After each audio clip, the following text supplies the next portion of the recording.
Chapter 990, Empire's Overlord. Hellscythe_Fluffy Goblin Chapter 990, Empire's Overlord. Who is she? Crimson Fox's attention unconsciously drifted to the leisurely woman currently. Blood Dragon was level 40, and only a handful of players throughout the Black Dragon Empire had reached this level. Level 40 players were much stronger than level 39 players in terms of attributes, as they could equip level 40 equipment. If even he, someone who wore a full collection of level 35 dark gold equipment, felt such immense pressure from Blood Dragon, one could just imagine how intense of a pressure a level 20 player would feel in Blood Dragon's aura. Yet the mysterious woman before him treated Blood Dragon's undisguised aura as if it were a spring breeze. In addition, the mysterious woman herself exuded a noble and graceful aura that coaxed one into submission. Sit, Blood Dragon told Crimson Fox as he pointed to one of the wooden chairs on the other side of his desk. Let me introduce you. This beauty is the Blackwater Corporation's representative, Qin Muyun. Like you, she is here for Zero Wing. The Blackwater Corporation? Crimson Fox was taken aback. Everyone had heard of the Blackwater Corporation. It was a Fortune 500 company. Meanwhile, the young woman before him had been chosen to represent such a major corporation. Guild leader Crimson, if you have any information regarding Zero Wing that you wish to share, please tell us. I believe that Miss Muyun is also interested to hear it, Blood Dragon said. Chuckling, Crimson Fox nodded nervously. He then relayed everything about Zero Wing's development in Lake Heart City. Vice Guild leader Blood, you've seen Zero Wing's ambition for yourself. If we let Zero Wing develop any further, no one will be able to guarantee that Zero Wing won't set its sights on the Black Dragon Empire. If we don't take measures to contain the guild, with its development speed thus far, it won't be long before it grows so big that even you will be helpless against it, Qin Muyun said, smiling. You should consider my earlier proposal. Qin Muyun had the voice of a siren. Her words were intoxicating. Even an expert like Crimson Fox was not completely unaffected initially. Qin Muyun had worried that the Dragon Phoenix Pavilion would reject their offer of cooperation. Now, however, her worries had been resolved. Before this, Zero Wing's operations had been limited to Starmoon Kingdom. No matter how strong it became, it wouldn't impact the pavilion's operations in the Black Dragon Empire. However, she had never imagined that, of all places, Zero Wing would choose to expand into the Black Dragon Empire. The Black Dragon Empire was the Dragon Phoenix Pavilion's territory. For the sake of its reputation, the pavilion couldn't let Zero Wing enjoy itself here. Otherwise, Nine Dragons Emperor's prior declaration would be nothing more than his own disgrace. Since Miss Muyun has already said as much, I agree to provide support in resources, products, coins, and experts to help you defeat Zero Wing. Once the deed is done, however, the pavilion wants full authority over Stone Forest Town.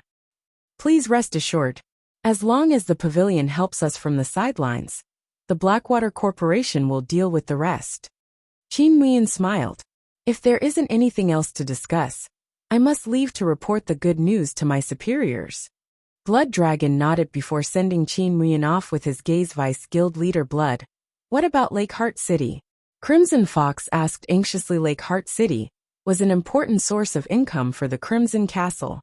Without it, the guild's development would deteriorate significantly. Relax. Since Zero Wing dares to enter the Black Dragon Empire, the pavilion won't let the guild off the hook. I will send the Blood Legion to assist the Crimson Castle. We'll make sure that Zero Wing regrets ever setting foot in the Black Dragon Empire. Blood Dragon could not help but chuckle. Turning to Crimson Fox, he spoke in a domineering tone. I'll appoint my aide, Beautiful Ghost, to command the operation. I believe that you do not have any arguments, right? Of course, Crimson Fox said excitedly. The Blood Legion was a legion of expert assassins that everyone in the Black Dragon Empire knew about. Not only did these experts possess excellent equipment, but every one of them was also adept with ambushes in the fields. Although the Blood Legion was not the Dragon Phoenix Pavilion's strongest force, it was the one that the various large guilds feared the most. Even first-rate guilds were afraid of the Blood Legion out in the fields. Even a single expert assassin was a force not to be reckoned with.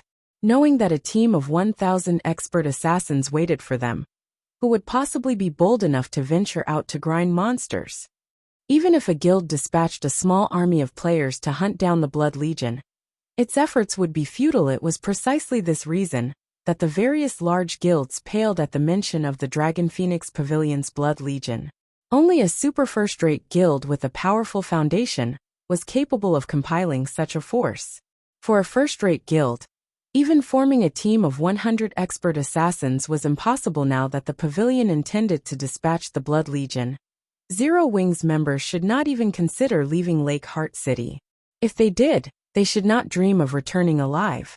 If this persisted, Zero Wing would not survive in Lake Heart City. Eventually, it would be forced to withdraw. I'll leave the rest to you. Blood Dragon told Beautiful Ghost Vice Guild leader, do not worry. I will gather the men right away. It will only take a few days to eradicate Zero Wing from the Black Dragon Empire. Beautiful Ghost said very confidently. In Beautiful Ghost's opinion, their opponent was merely Zero Wing's branch guild. Dispatching the Blood Legion was simply making a big fuss over nothing. Lake Heart City's Nobles District. Not many players wandered down the street of Western European buildings. Only NPC nobles when Shifeng arrived before a luxurious mansion atop the demonic flame tiger. He noticed a team of 20 players gathered at its gates. He also spotted a few familiar figures among the team members. These people were none other than Thoughtful Rain, Blue Bamboo, Gunfire, Death Wind, and Autumn Goose. Big brother Yifeng, why are you here? Blue Bamboo noticed Shifeng and the towering demonic flame tiger immediately, surprise flashing in her eyes hearing Blue Bamboo's exclamation.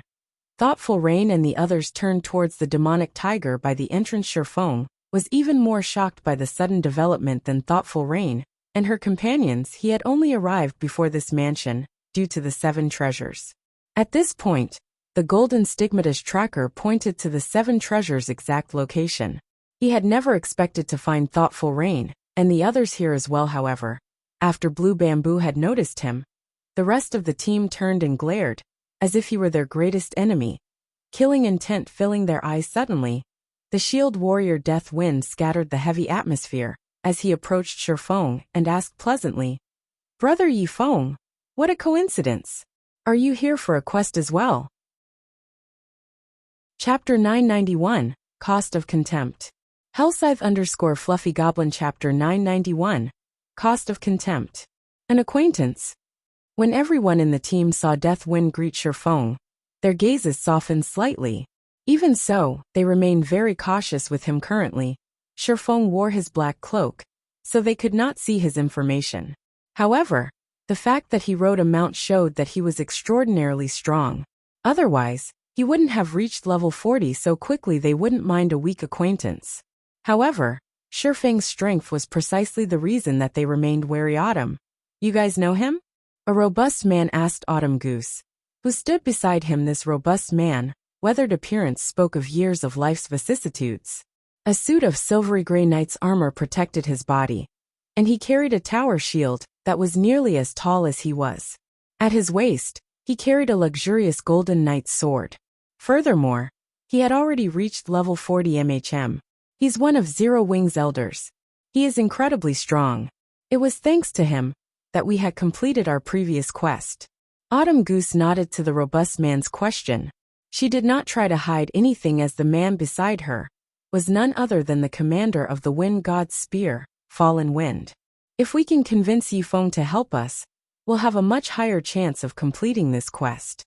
Hearing Autumn Goose's words, Fallen Wind could not help but re-examine Shifeng. Although Autumn Goose seemed approachable on the surface, she was arrogant to the bone. In her eyes, very few people were worth Autumn Goose's recognition. Autumn, aren't you giving him a bit too much credit? Isn't he just some expert a large guild nurtured? How strong could he possibly be? If we take him with us, he'll probably only hold us back. A frosty youth in brown leather armor said dismissively. Aside from Wind God's Spear's brilliant battle records in the multiple confrontations they have had with several large guilds, their several new experts were already many times stronger than first-rate guilds' pampered experts. As for the members here today, they were the creme de la creme of the Wind God's Spear. Every Wind God's Spear member here was a top-class expert with a list of illustrious achievements. How could someone like Shifeng possibly compare to them? To further his point, the youth had never seen Shifeng's name on God's domain's experts list. Disregarding the cold youth's words, Autumn Goose looked directly at Fallen Wind and said, "Commander, I believe that Big Brother Death Wind will also support my point." At Autumn Goose's strong recommendation of Shifeng, Thoughtful Rain's beautiful eyes sparkled with anticipation. Although she did not understand why, whenever she was with Shifeng, she felt indescribably safe. She didn't even feel like this when she traveled with someone as powerful as Fallen Wind. This is interesting. Fallen Wind could not help but watch the cloaked Shifeng, curiosity flashing in his eyes naturally. There was no need to mention Shifeng's level. However, the swordsman's combat standards were unknown. Generally, one could judge a person's strength based on the aura they radiated. The stronger a person was, the stronger their aura was. Such a phenomenon was due to the confidence they gained from experiencing countless battles. Yet, even after observing Shifeng for a long moment, Fallen Wind could not sense any aura that hinted at Shifeng's strength. As to whether or not Shifeng concealed his aura, this was unlikely. After all, even experts would find it extremely difficult to conceal their aura completely unless their mental fortitude had reached a certain level. However, experts capable of doing so were generally in their 30s or 40s. Some only reached this refinement in their 50s. To put it simply, it was impossible for a youth to have enough control to hide their aura. However, both Autumn Goose and Death Wind seemed to admire Shifeng. This was strange indeed. Autumn, let's pass on asking him this time. If the opportunity presents itself, we can invite him in the future. We've already determined our team's roster. Sudden adjustments to the team will increase our chances of failure, Fallen Wind said, after giving it some thought. We cannot afford to fail this quest. If we complete this quest, the Wind God's Spear's strength will climb to a new level. The Wind God's Spear won't have to shuffle around in the Dark Knight Empire's shadows anymore. Instead, the Empire's large guilds will have to hide like rats. I understand. Autumn Goose dejectedly replied. She understood Fallen Wind's sentiment. They had invested a lot of effort into this quest. Now that they had reached the final phase and were prepared, they would be taking unnecessary risks if they replaced one of the team members. Our commander knows best. If we allow a half-assed expert into the team, I'll constantly have to worry about him dragging me to the grave, the cold youth said, nodding. When Thoughtful Rain and Blue Bamboo heard Fallen Wind reject Autumn Goose's proposal and Ordinary Blades, the cold youth, ridicule, they were annoyed. However, as they were members of Zero Wing, they did not find it appropriate to intervene in Wind God's Spear's internal matters. Yet, Ordinary Blade's disrespect of Shifeng made the somewhat angry commander. Fallen, I apologize, but Blue and I won't be participating in this operation. After all, this is the Wind God's Spear's affair. It wouldn't be proper for us to take part. Thoughtful Rain announced they had simply tagged along for this quest due to Fallen Wind's invitation and their friendship with Autumn Goose and the others. Now that Zero Wing's elder had been belittled, how could they, members of Zero Wing, remain on the team? Ordinary, apologized to Miss Rain and Miss Blue. Fallen Wind growled as he glared at the frosty youth. How could he not understand the meaning behind Thoughtful Rain's words? The sudden development stupefied Ordinary Blade. He was simply trying to make himself look good before Thoughtful Rain and Blue Bamboo. How had things ended up this way? What was going on here? Miss Rain and Miss Blue are members of Zero Wing. Fallen Wind softly reminded the boy this was the first time Ordinary Blade had met Thoughtful Rain and Blue Bamboo. In addition, as the two women were participating in the quest as individuals, they had not worn their guild emblems. Hence, Ordinary Blade had not realized that the duo was from Zero Wing. Miss Rain, I misspoke. Please forgive me. Ordinary Blade quickly apologized after realizing his blunder. He very much felt like digging a hole and jumping in. Saying Ordinary Blade's distress, Autumn Goose, who was familiar with the youth, could not help but giggle. In the Wind God's Spear, Ordinary Blade was famous for his indifference. However, when the youth had met Thoughtful Rain for the first time, his eyes had nearly fallen from their sockets. It was obvious that the youth was interested in Thoughtful Rain. Unfortunately, his attempt to impress her had backfired magnificently this time. Even their commander couldn't save him. She and Thoughtful Rain were as close as sisters. She was very familiar with Thoughtful Rain's personality. When Thoughtful Rain made a decision, even a force of nature wouldn't change her mind. She remembered Thoughtful Rain's decision to join Zero Wing. No matter how much she had tried to dissuade the girl, hadn't Thoughtful Rain still joined the guild? Chapter 992. Legendary Difficulty. Hellscythe_VampireCat Chapter 992. Legendary Difficulty. Thoughtful Rain's resolute refusal gave Fallen Wind a headache. Ordinary Blade truly knew how to give him trouble. Thoughtful Rain was a God's Domain player who had come into contact with virtual reality games just recently. However, when Fallen Wind watched the battle video Autumn Goose sent him, which showed a duel between herself and Thoughtful Rain, a shiver had crawled down his spine. If not for Autumn Goose telling him about Thoughtful Rain's situation, he would not have even imagined that God's Domain was her first virtual reality game. Within just a few months' time, she had actually managed to grow to a point where she could hold her own against Autumn Goose. Her improvement speed was simply godly compared to Thoughtful Rain. Those players who were held up as geniuses in God's Domain were simply garbage. Recently, Autumn Goose had been improving very quickly, and right now, her strength already ranked steadily within the top 10 of the Wind God's Spear. Although the Wind God's Spear was only an adventurer team, its members were all battle maniacs and extremely proud. Members of the team would frequently spar with each other. They would also often pick fights with members of large guilds. As a result, their strength increased continuously every day. Rather than passing their time leisurely in God's Domain, they desperately sought all sorts of means to improve themselves. Hence, ranking within the top 10 of the Wind God's Spear was a challenging proposition, not to mention maintaining a position there yet. When Autumn Goose reunited with Thoughtful Rain, after not meeting her for a short time, Autumn Goose had actually lost to Thoughtful Rain, who was significantly weaker than herself before in a duel. Moreover, when Thoughtful Rain defeated Autumn Goose, it was obvious she had not used her full strength. Fallen Wind found it truly hard to fathom what heights Thoughtful Rain's combat power had already reached. However, he estimated that she should be able to rank within the top 5 of the Wind God's Spear.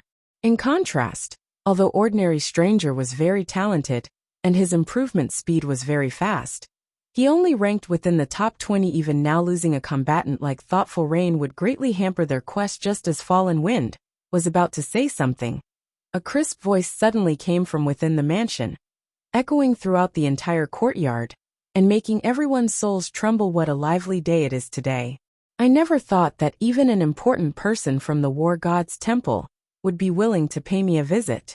However, since you've already arrived, I'll have to ask you to remain and head to another world to enjoy. After the sound of this voice dissipated, a magic barrier enveloped the entire mansion. What's going on? This sudden development threw everyone for a loop. Fallen Wind, in particular their quest, had tasked them to visit Countess Katie Green of the Black Dragon Empire. The Countess would then bring them to a secret location. However, based on the words she had just spoken, it was clear that she was trying to make them suffer while everyone was panicking.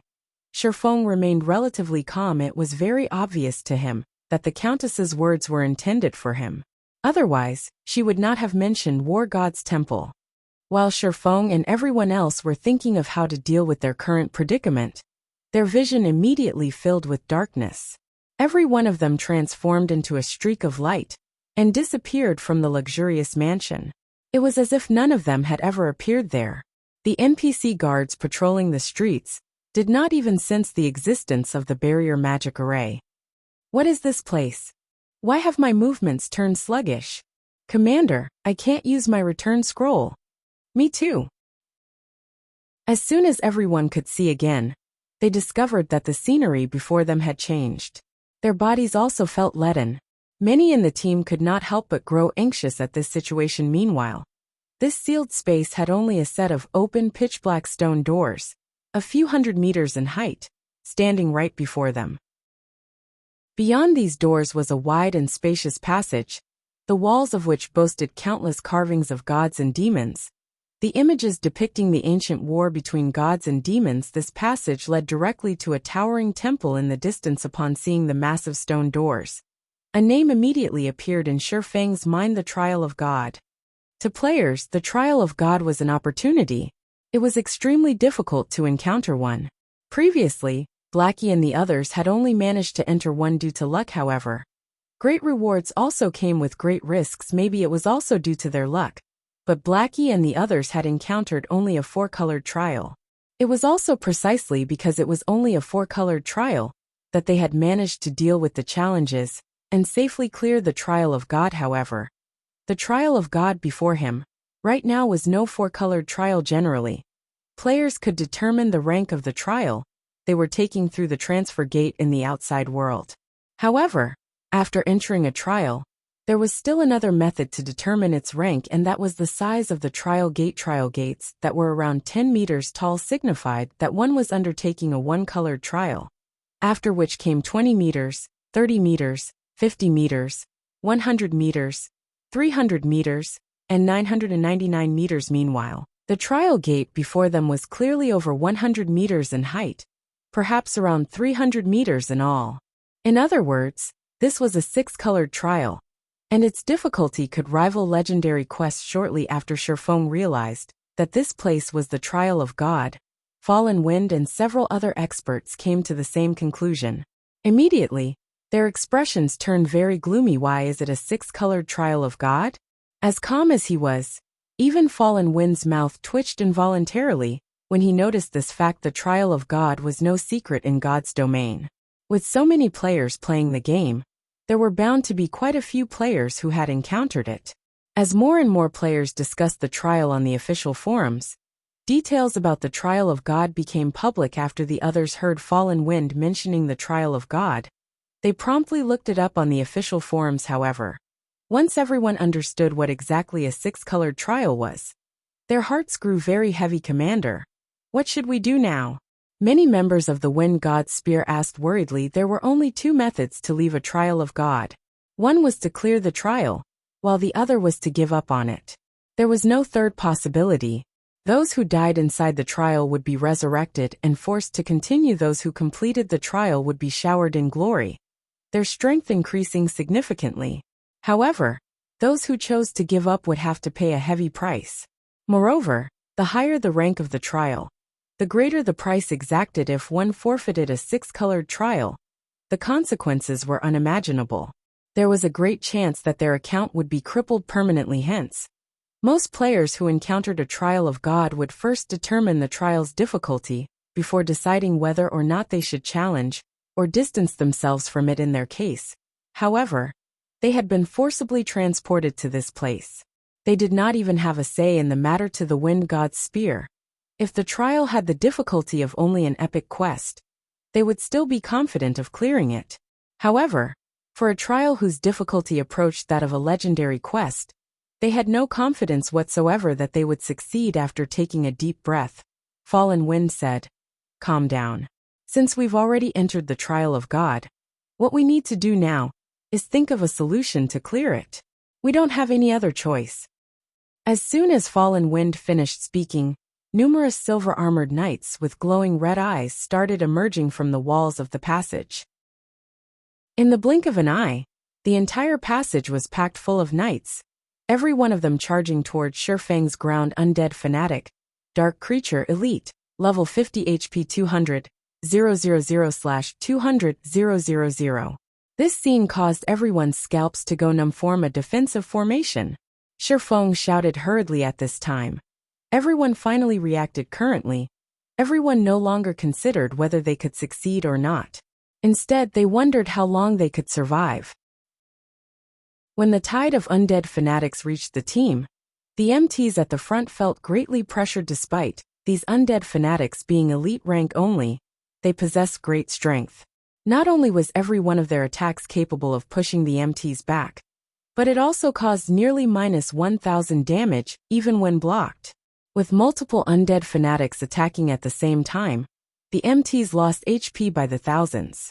The healers standing at the rear simply couldn't keep up. Although everyone from the Wind God's Spear was doing their best to retaliate, their attacks inflicting several thousand damage to the undead fanatics, there were simply too many monsters. No matter how much they attacked, their efforts did not seem to be making a difference. When the team was close to succumbing, A streak of light suddenly cut across the monsters. A large number of undead fanatics, in a cone-shaped area, died instantly. Everyone was stupefied by this scene at this time. Everyone could not help but shift their gaze towards the cloaked Shifeng, the origin of this phenomenon. Chapter 993, Soaring Life Force. Hellscythe_VampireCat Chapter 993, Soaring Life Force. Is this the person that caught Autumn Goose's eye? Fallen Wind was astounded at the sight. He was a level 40 Guardian Knight, as well as the lead MT of the team. He had been fighting at the front line all this time, so he knew very clearly just how powerful these undead fanatics were. If there was just one of these elites, anyone on their team could easily solo it. Although the undead fanatics possess great strength, far surpassing even that of their team's level 40 berserker, Autumn Goose, their attack speed and reaction speed were not particularly fast. Given enough space, even an MT could slowly wear one down by themselves. However, it was terrifying if they had to go up against over 10,000 of these elite monsters. The tide of undead fanatics surrounding them gave them no room to maneuver whatsoever, so they had no choice but to clash directly against these elites. Moreover, the undead fanatics possessed 200,000 HP, above average HPs for level 50 elite undead. In addition, the inherent magic resistance of undead was very high. Even when someone in their team used an AoE attack spell, they only managed to deal around -2,000 damage to the elites. Even after multiple applications, they barely did any damage to the undead fanatics. It was only a matter of time before the team would get annihilated. Yet, with just a single swing of his sword, Shifeng had vaporized nearly 1,000 undead fanatics. Aside from Fallen Wind, everyone else in the team was stupefied by Shifeng's performance as well. Autumn, just how did you get acquainted with such a monster? A level 39 female cursemancer asked softly. I met him when I was doing a quest with Rain. Back then, just like you guys, we thought that guild experts were merely pampered players. When Autumn Goose recalled how she had the same thoughts that the members of the Wind God's Spear had right now, she could not help but feel ashamed of herself. Hearing the conversation between the cursemancer and Autumn Goose, thoughtful Rain and Blue Bamboo felt a surge of pride overwhelm their earlier anger. I said it before, right? Big Brother Yifeng is very powerful. Some time ago, Big Brother Yifeng managed to kill a level 50 Field Great Lord, with just me and Rain in the party. It is naturally not a problem for him to deal with these level 50 elite monsters right now, Blue Bamboo said proudly, puffing out her chest. Although they had relied mainly on Shifeng's 2 personal guards to defeat the level 50 Great Lord, Blue Bamboo considered the personal guards part of Shifeng's strength. After all, she had never seen anyone else with the ability to recruit such powerful personal guards. What? He managed to solo a level 50 Field Great Lord with just you 2 magical classes. That's impossible, right? Previously, even after our Wind God's Spear had gathered a team of 100 players, we managed to defeat a level 40 Field Great Lord only after utilizing many rare tools. Everyone from the Wind God's Spear was shocked by Blue Bamboo's revelation. The feat of killing a level 50 Great Lord was much more amazing than directly wiping out hundreds of undead fanatics. After entering God's domain, they had fought against plenty of monsters. Hence, they knew full well just how frightening a level 50 Field Great Lord could be. Current players simply had no chance of contending against such a boss. Level 50 was a major milestone. Players could begin challenging their Tier 2 class change at this level and greatly improve their attributes. Their skills could reach Tier 2 as well. Overall, upon reaching level 50, players could receive a tremendous boost to their combat power. Hence, the system had made it so that level 50 monsters were stronger than level 49 monsters.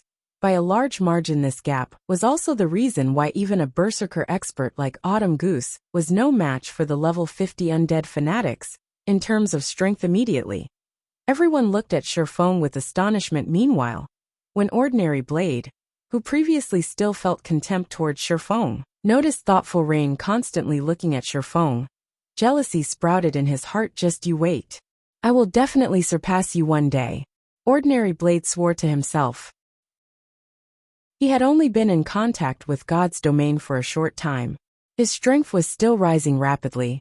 Besides, He had recently managed to apprentice himself to a martial arts master in the real world.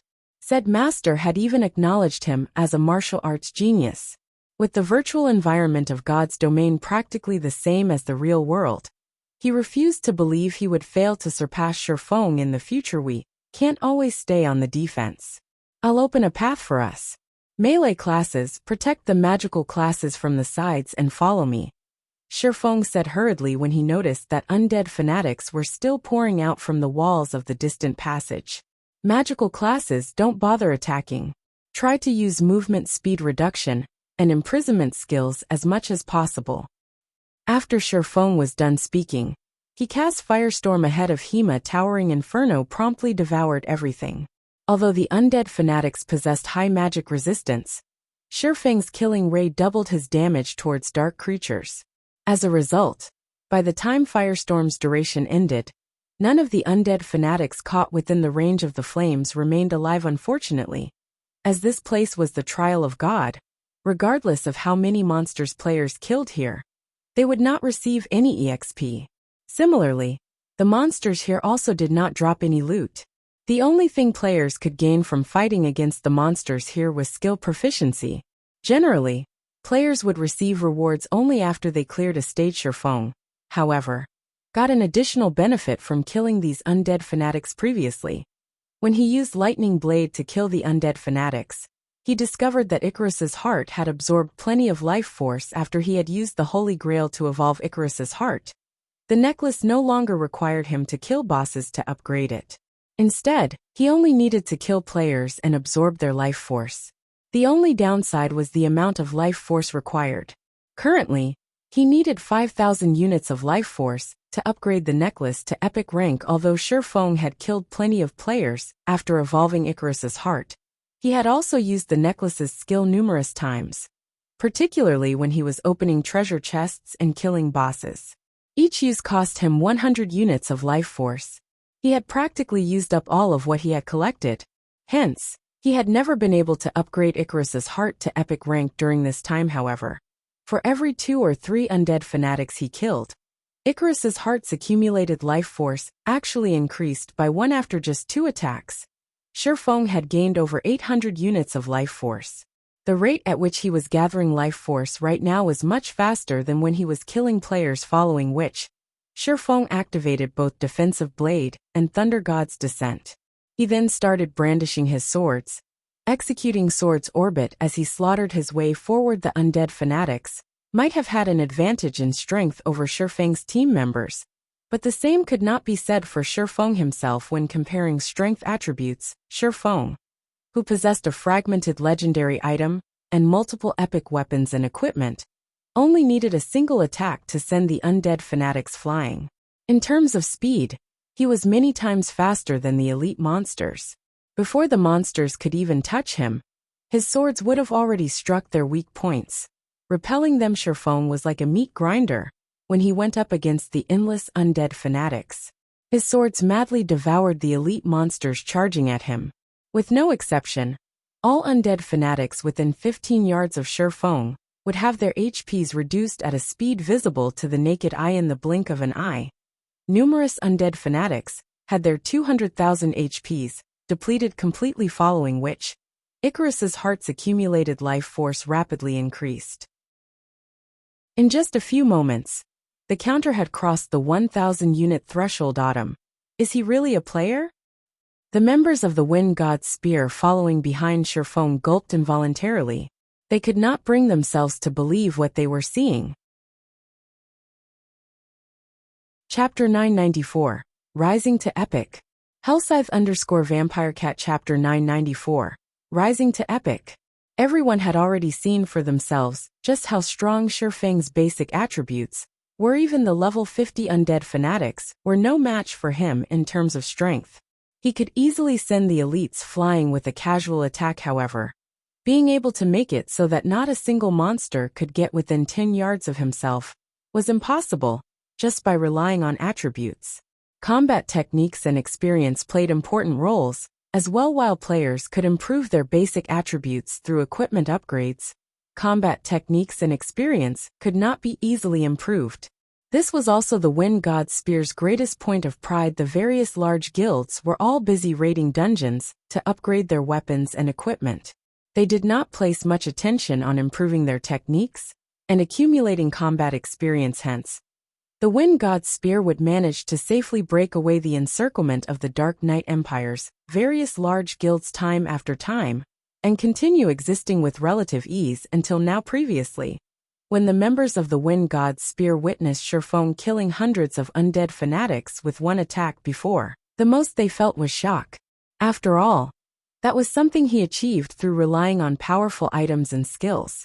However, now that Shifeng was using an inconceivable combat technique to slaughter the elite monsters, the feeling everyone felt when they looked at Shifeng was no longer that of shock but admiration and worship. Instead, many members on the team had already become deeply mesmerized by the sword's orbit.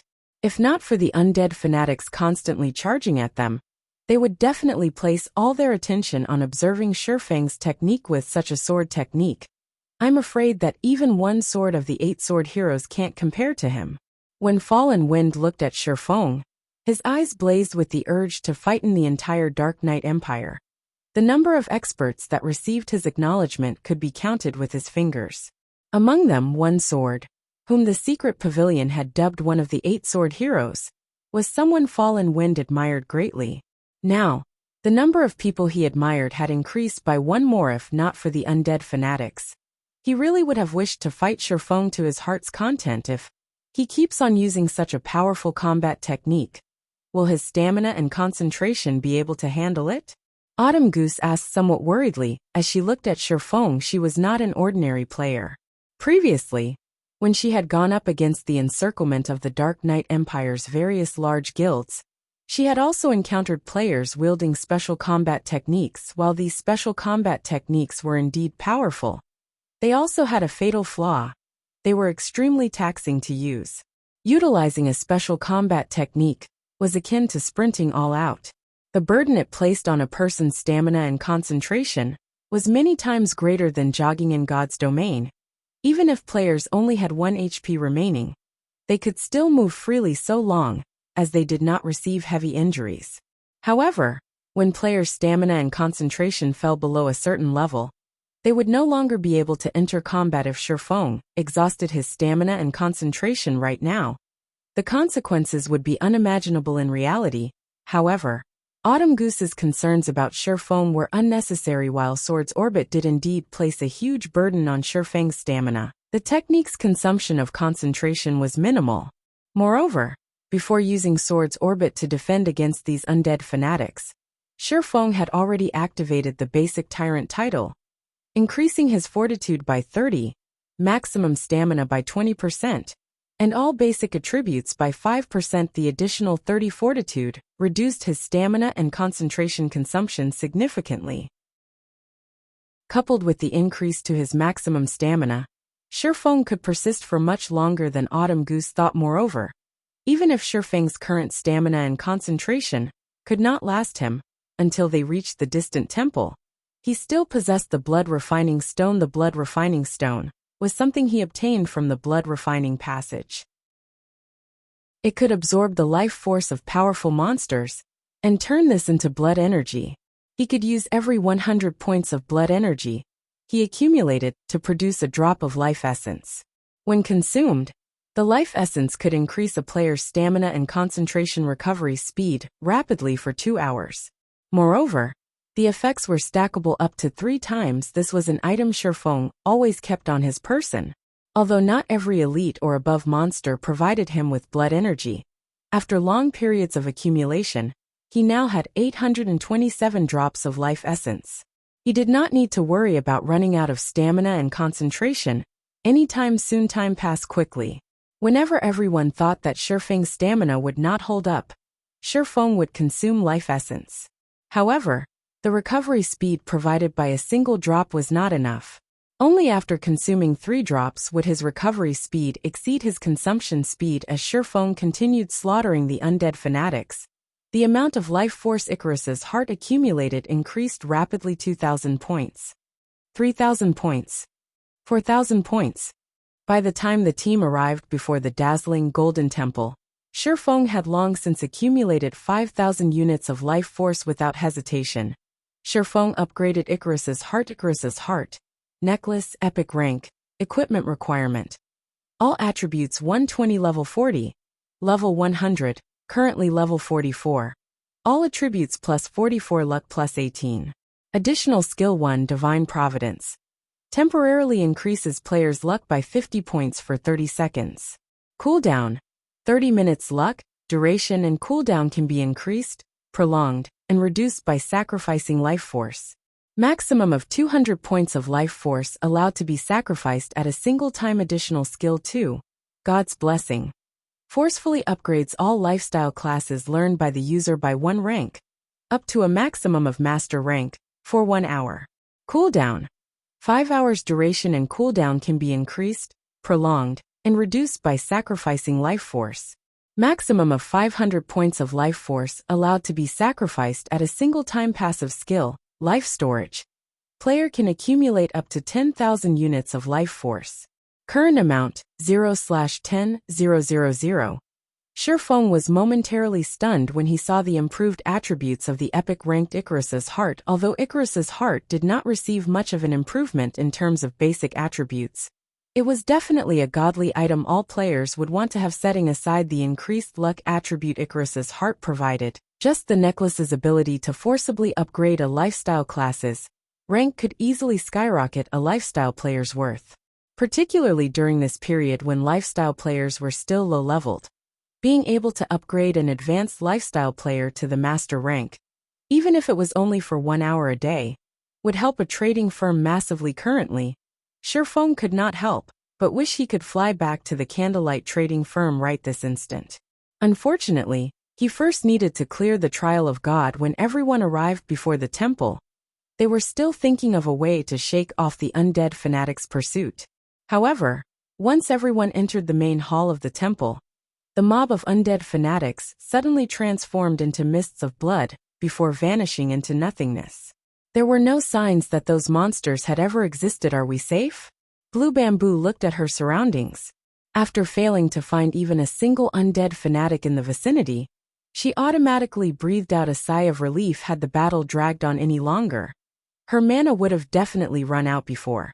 In order to keep everyone's HPs above a safe margin, she had never once stopped casting her healing spells. On their way to this temple, she had consumed over a stack of intermediate mana recovery potions. Not only were intermediate mana recovery potions expensive on the market right now, but their supply was also very low. The ones that appeared in trading firms or auction houses would sell out almost instantly. After all, mana was the second life of magical classes. Without mana, magical classes were no different from rubbish. Hence, those who played a magical class would always carry around 3 or 4 bottles of basic or intermediate mana recovery potion, at the very least. She had obtained these intermediate mana recovery potions using the guild contribution points she had earned with great difficulty. Now, however, she had used up half of her stockpile in just this short time. Truly a disheartening situation just when everyone thought that they were finally safe and could obtain the 7-colored treasure chest sitting atop the towering altar located at the very back of the main hall. The steps of the staircase leading up to the altar suddenly released red beams of light, which then formed into 3-meter-tall, fully armored undead guardians. Undead Guardian, Dark Creature Chieftain level 50, HP 2, 400, 000/2, 400, 000. Although there were only several hundred undead guardians standing on the staircase, a far cry from the endless flood of undead fanatics from before, everyone could clearly sense that these undead guardians were many times more powerful than those elite monsters currently. 3 undead guardians stood on each step of the staircase, and if the team attempted to lure any one of the chieftains, no doubt the other 2 undead guardians would follow. In other words, the team had to go up against 3 undead guardians simultaneously. At the very least, their team's average level was 10 levels lower than the undead guardians. In addition, each level 50 undead guardian could most likely rival a level 40 high lord in strength. Only their HPs were lower with so few players on the team. Going up against 3 level 40 High Lords at the same time would be extremely difficult. It seems we won't be able to clear this stage without defeating those guardians, Shifeng said. He could not help but wet his lips as he looked at the 7-colored treasure chest, sitting atop the staircase. This was not his first time challenging a trial of God. However, having a lucrative reward, like the 7-colored treasure chest appearing in the first stage of the trial, was definitely a first for him. Chapter 995 Guardian.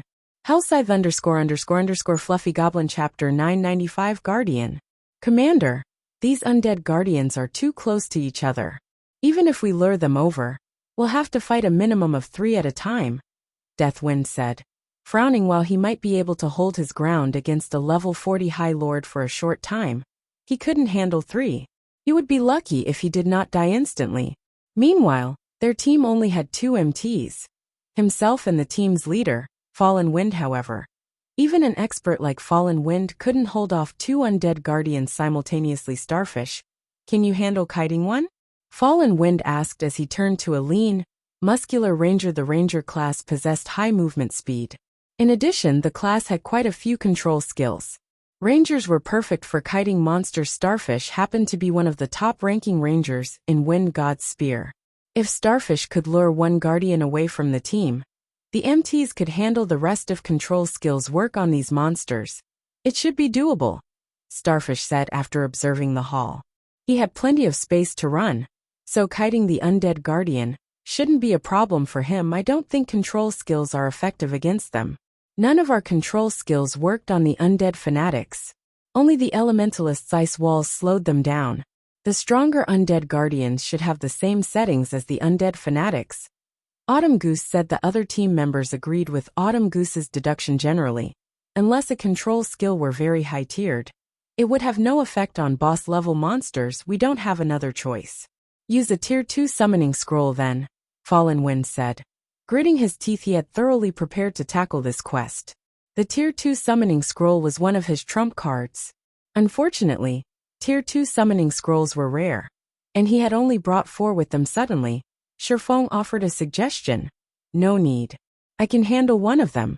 However, we will need to prioritize killing mine. Are you sure? That's a level 50 chieftain we're talking about. Fallen Wind questioned. As high as Shifeng's basic attributes were, they should not be higher than a level 50 chieftains. Moreover, a swordsman was not an MT.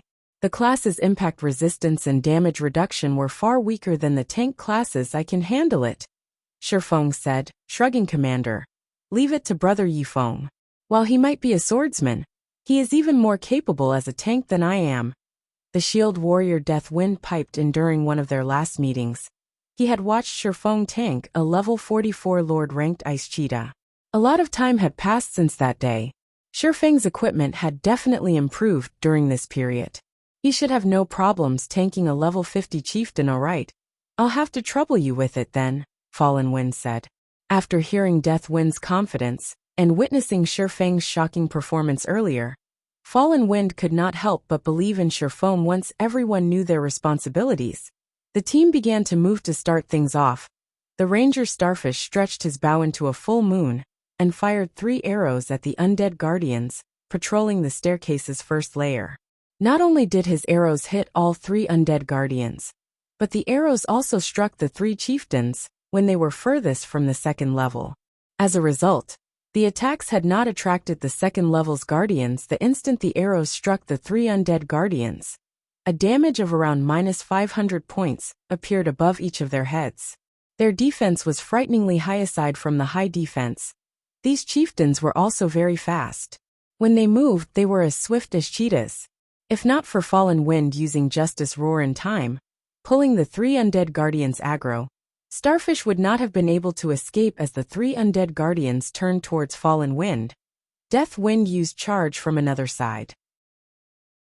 The shield warrior then slammed his sword into the nearest undead guardian. Pung.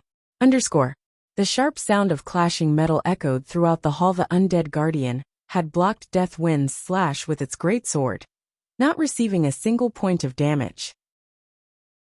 On the other hand, the impact forced Deathwind to retreat by 2 steps. and a damage of over -5,000 points appeared above his head. The shield warrior instantly lost a quarter of his HP. Everyone watching was appalled. Among the MTs in Wind God's spear, Death Wind's equipment was only second to Fallen Wind's. He was also a level 40 MT, yet not only had the Undead Guardian discovered his sneak attack, but it also had more strength than any of them had expected. Its strength rivals a level 40 strength-based High Lord, and its reaction speed is incredibly high. Melee players, approach it with care. Don't try to fight it head-on. Fallen Wind hurriedly shouted. Understood. The melee players promptly answered. Tensing a level 40 strength-based High Lord could kill any class except for plate armor classes instantly. Not to mention a strength-based High Lord with such quick reactions. In their opinion, Death Wind had timed his attack perfectly, yet the Guardian had still blocked his blade. If they crossed weapons with the Chieftain, they would lose far more than 5,000 HP. Just before the other two Undead Guardians reached Fallen Wind, a streak of red light struck one of the Chieftain's sides. 43. 246. The terrifying critical damage rendered everyone speechless. Starfish's attacks had only dealt around -500 damage, yet this attack had inflicted over -40,000. Moreover, the impact had sent the Undead Guardian flying, its body slamming into the ground. Instinctively, everyone turned towards Feng, the source of the attack, mixed feelings filling their hearts as they looked at the swordsman. Its magic resistance sure is high. Feng frowned at the Undead Guardian. That he had hit others might not realize it, but the skill he had used was Flame God's Fury, a surekill skill. In addition, his sacred sword doubled his damage against dark creatures. Yet his attack, even after achieving a critical hit, had only inflicted over -40,000 damage. One could just imagine how high the Undead Guardian's defense and magic resistance were. Feng's terrifying damage instantly drew the Undead Guardian's aggro. Raising its great sword, the chieftain leaped into the air and landed before Feng. Suddenly, crimson flames burst from the Undead Guardian's originally silver greatsword as it swung the weapon at Feng in a horizontal arc. Tier 1 skill, Flaming Cross Slash. Crap! This monster actually knows a surekill skill. Seeing the towering pillar of fire, the other players realized that this was many times stronger than the Berserker's Flame Slash. They could see how much range the attack had from the height of the flames. This attack was impossible to dodge. Coupling this skill with the Undead Guardian's horrific strength, even an MT like Fallen Wind would be hard-pressed to survive the attack. You want to compare brute force? Feng chuckled. He then activated Flame Burst. Suddenly, the sacred sword in Feng's hand released a blinding light. As if he wielded a miniature sun, he swung Killing Ray at the incoming pillar of fire violently. Chapter 996, New Guild. Hellscythe Fluffy Goblin. Chapter 996, New Guild. Dodge. Fallen Wind shouted when he saw the Undead Guardian's pillar of fire. The Guardian's attributes were no laughing matter. Now that it used Flaming Cross Slash, it had an attack range of at least 30 to 40 yards. With such an attack range, the Guardian's attacks could reach over half of the team's members even after casting Protection Blessing on himself. Fallen Wind doubted he could survive this attack. Even if he did, he would be very close to death. As for his team members, if they didn't have skills that granted invulnerability or damage immunity, they would not be able to survive the attack at all. We were doomed. Everyone felt the threat of death loom over them. Although they tried to dodge the Undead Guardian's Flaming Cross Slash, the chieftain's attack speed was simply too high. By the time they turned to run, the Undead Guardian had swung its pillar of fire horizontally as the pillar was about to devour the team. Feng's sacred sword released a brilliant glowboom. The massive pillar stopped abruptly as it struck the ground, scorching the earth black and gouging a 2-meter-deep trench. Overall, however, the pillar of fire hadn't damaged the team. Only Feng had been thrown like a cannonball due to the impact. He crashed into one of the temple's support pillars. Before he slid to the ground, the other players gaped at this scene. Despite receiving the undead giant's terrifying attack, Feng had only lost around 2,000 HP. When Death Wind had received one of the Undead Guardian's attacks, the Shield Warrior had lost over 5,000 HP. Yet despite receiving a far more powerful skill, Shifeng had only suffered minuscule damage, although most of the players hadn't seen exactly what had happened. Fallen Wind Hottest, the undead guardian's attack had descended. Shifeng struck at the chieftain's great sword, sliding the blades along each other, and altering the weapon's trajectory slightly. In doing so, he forced the chieftain's skill to an abrupt end. Not only had he managed to save half of the team from instant annihilation, but he had also reduced the impact on himself significantly. However, this feat was easier said than done. The undead guardian had immense strength and top-class attack speed and reaction speed. Finding the perfect location to strike against such a powerful monster's attack was harder than threading a needle. Shifeng's counterattack had been far from risky. Had he deviated in the slightest, he would have failed to save his team members, and paid for his mistake with his life. While Fallen Wind was confident in achieving a similar feat, he wouldn't have been able to do so as easily as Shifeng. So, that is the rumored flowing water realm? After seeing Shifeng's powerful deflection technique, a flash of inspiration struck Fallen Wind. Shifeng's attack had also blown away the roadblock that had hindered his progress when Shifeng had executed Sword's Orbit. Fallen Wind could only tell how powerful Shifeng's combat technique was. He could not understand the technique's underlying principles. However, the technique Shifeng used to counter the undead giant's attack had fully displayed the properties of the flowing water realm, which helped Fallen Wind finally understand why he had been stuck in the refinement realm. All this time, reaching the refinement realm required precise control of one's body. The flowing water realm, on the other hand, required precise control over the opponent's body. Until now, Fallen Wind had focused too much on his own body, so he hadn't truly observed his opponents and understood them. However, after seeing Shifeng effortlessly deflect the undead giant's sword, he finally understood that he didn't have to spend so much energy on his own movements. Rather, he needed to put that energy and focus into his opponents. Although this situation had only changed his views slightly, Fallen Wind's aura began to change rapidly. Unlike his previous battle-ready state, his aura relaxed. Contain Commander, be careful. Autumn Goose shouted a warning as she noticed Fallen Wind slipping into a daze. There was still an undead guardian looming before Fallen Wind. If the guardian knight did not deal with the chieftain properly, it was very likely to kill him. Just as the undead guardian before Fallen Wind swung its greatsword, the guardian knight lifted his massive tower shield. Pung. The descending greatsword slid across the shield smoothly, before smashing into the ground. Although the blade had scored a deep trench in the ground, Fallen Wind had only been forced back a step, a damage of over -2,000 points appearing above his head. The impact had only taken 1/10 of his HP. Commander. Did you? Autumn Goose's jaw dropped in shock. She couldn't believe her eyes. Although it wasn't as refined, Fallen Wind had used almost the same defense technique that Shifeng had employed. Seeing Shifeng easily handle his undead guardian in the distance, Fallen Wind bitterly commented, "Sure enough, it's difficult. However, the flowing water realm really is something. It's no wonder why I couldn't defeat one sword. This is the most I can handle for now. I'll have to adapt to this new sensation." Now, he could barely estimate the undead guardian's attack trajectory to defect it. Even so, it made his fight against the chieftain a lot easier. Fallen Wind's sudden rise in strength alleviated the healer's burden slightly. They could now shift more focus to keeping Deathwind alive. Meanwhile, the rest of the team launched their attacks against Shifeng's guardian. As the seconds ticked by, the undead guardian's HP decreased 70%, 60%, 50%.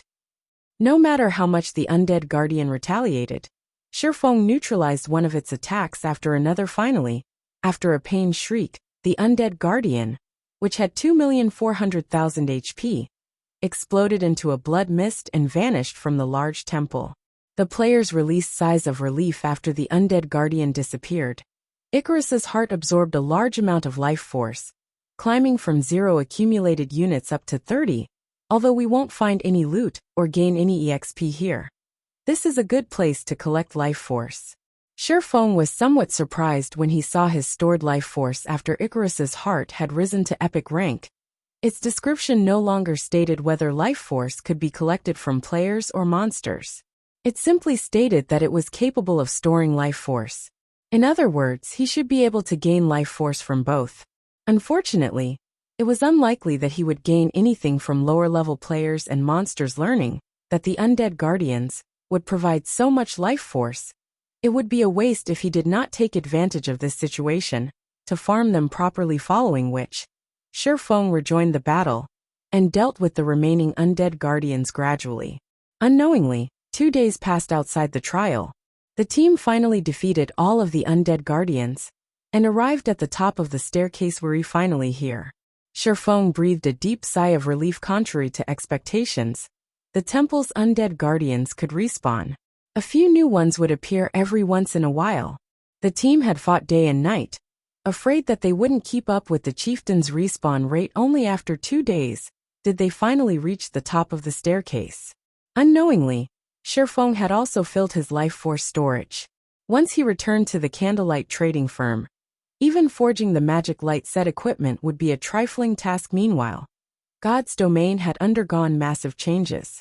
Particularly in Starmoon Kingdom, something had happened that had shocked the entire kingdom. The first-rate guild Ouroboros officially disbanded, and a new guild had absorbed its members. This new guild was called Blackwater. Furthermore, as the Blackwater Guild appeared before the public, 4 second-rate guilds and over a dozen third-rate guilds merged with Blackwater. Blackwater had also formed a strategic alliance with Heaven's Burial and declared all-out war against Zero Wing. Chapter 997, Cast Steel Armor Kit.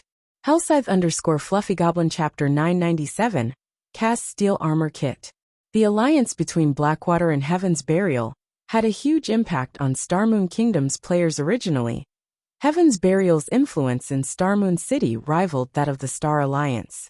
Now that it had joined hands with Blackwater, who had annexed Ouroboros, it took control of Starmoon City. Even the Star Alliance would not dare to challenge Blackwater and Heaven's Burial. Almost all of the high-resource maps within the Starmoon City region had fallen under the two guilds' control. If anyone unaffiliated to these guilds trespassed in these maps, regardless of whether they were there for monsters, field bosses, or herbs and ores, they would run the risk of falling prey to these guilds' players, dying upon discovery. As a result, the other guilds now struggled to survive in Starmoon City. Dated by Novelful. To independent players, though, nothing much had changed.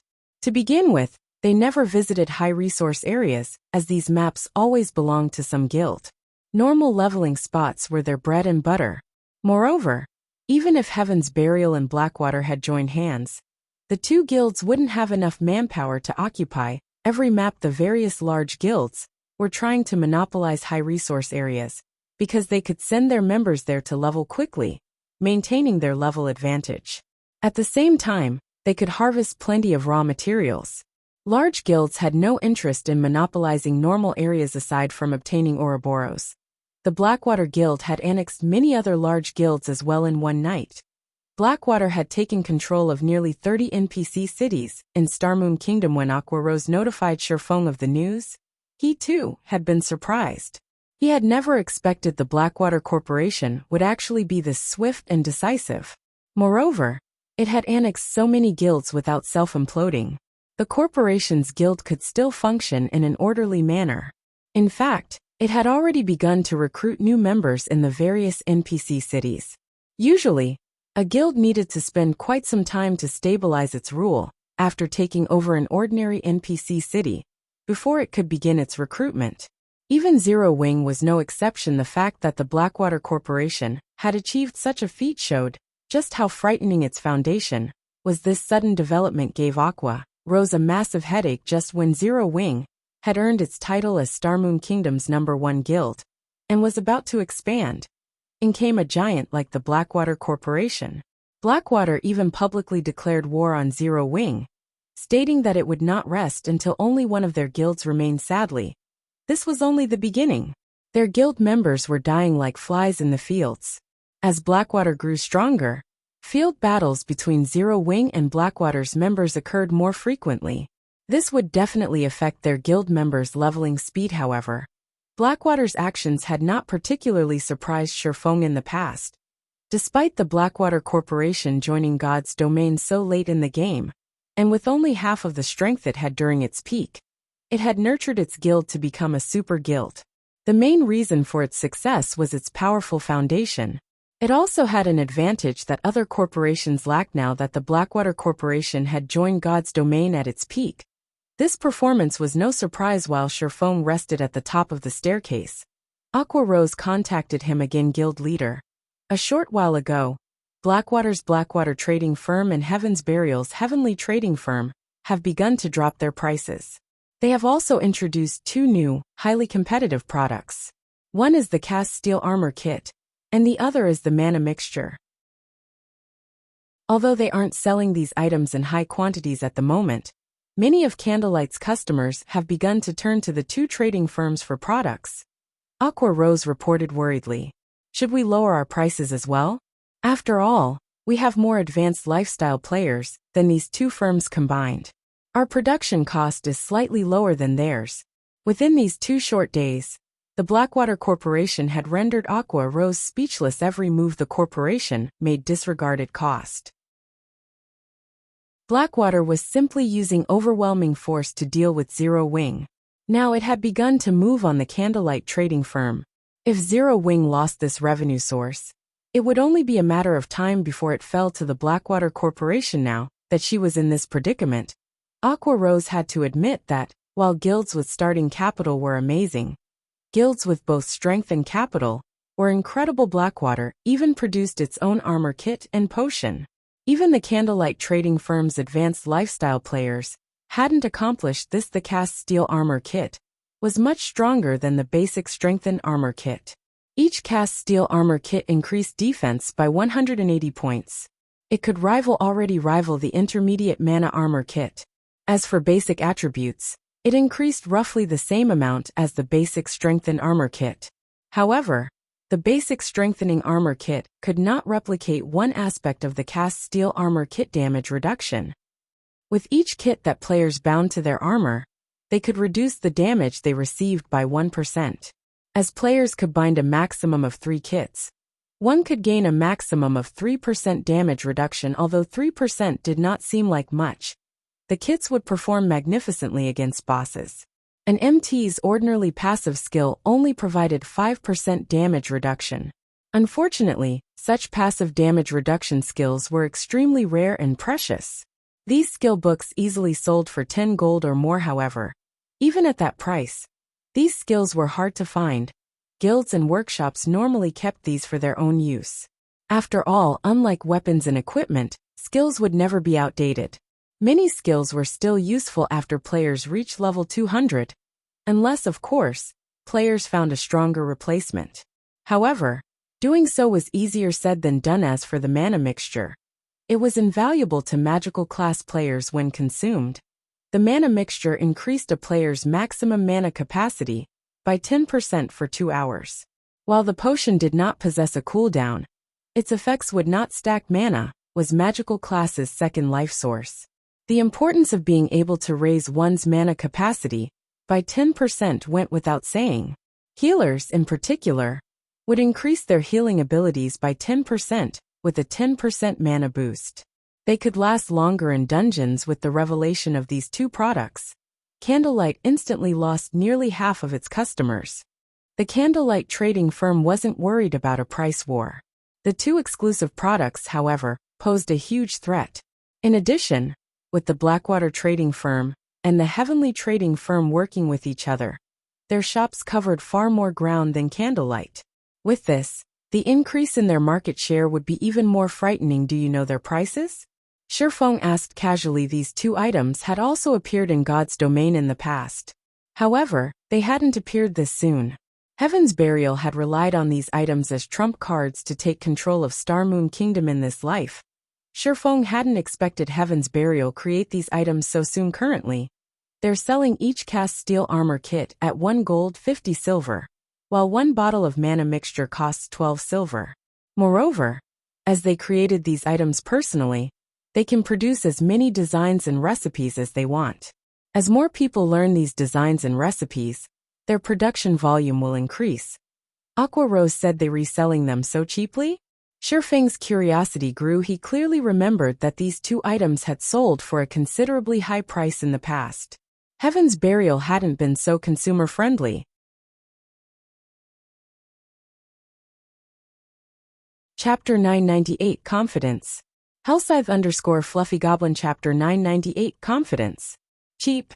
A hint of doubt flashed in Aqua Rose's eyes. Although players could earn more money now, their daily expenditures were increasing just as fast as was their reliance on various tools when grinding monsters. After all, nobody wanted to die, wasting several days of effort. In the fields, ordinary players would have to save for quite some time before they could afford a bottle of mana mixture. The cast steel armor kits, which cost 1 gold and 50 silver, were simply a luxury item. Only fairly powerful teams, independent experts, or those who bought coins with credits could afford the kit. What is their sales volume? Shifeng simply chuckled at Aqua Rose's confusion, not bothering to explain. Both the mana mixture and the cast steel armor kits were considerably good items at this stage of the game. They were also player creations, so they could be mass-produced. However, how could such valuable items not have drawbacks? If one pointed out these items' greatest drawback, it would have to be the items' required crafting materials. There were also the low production success rates to consider in the past.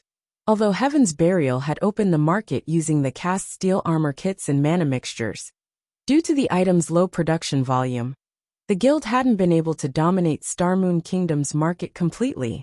Based on Shifeng's understanding, both items required rare materials. With the few materials available in Starmoon Kingdom, it was impossible to produce large quantities of these items. In addition, based on the rumors of the past, it seemed that even advanced forgers only had a 20% success rate with the cast steel armor kit. The mana mixture's production success rate was roughly the same to outsiders. A 20% success rate might seem high, but the lifestyle players involved in producing the items knew how low the success rate really was. With a 20% success rate, they would only have a chance of succeeding once out of 10 tries. Most of the time, they failed to produce anything at all. With lifestyle players' current standards, Blackwater and Heaven's Burial wouldn't even come close to covering the production costs if they sold the cast steel armor kits and mana mixtures at such a low price. In fact, for every item they sold, the firms took a major loss. We already sent people to investigate. Currently, they're selling roughly 10 cast steel armor kits in minor cities, while there are roughly 30 to 40 kits available in each major city.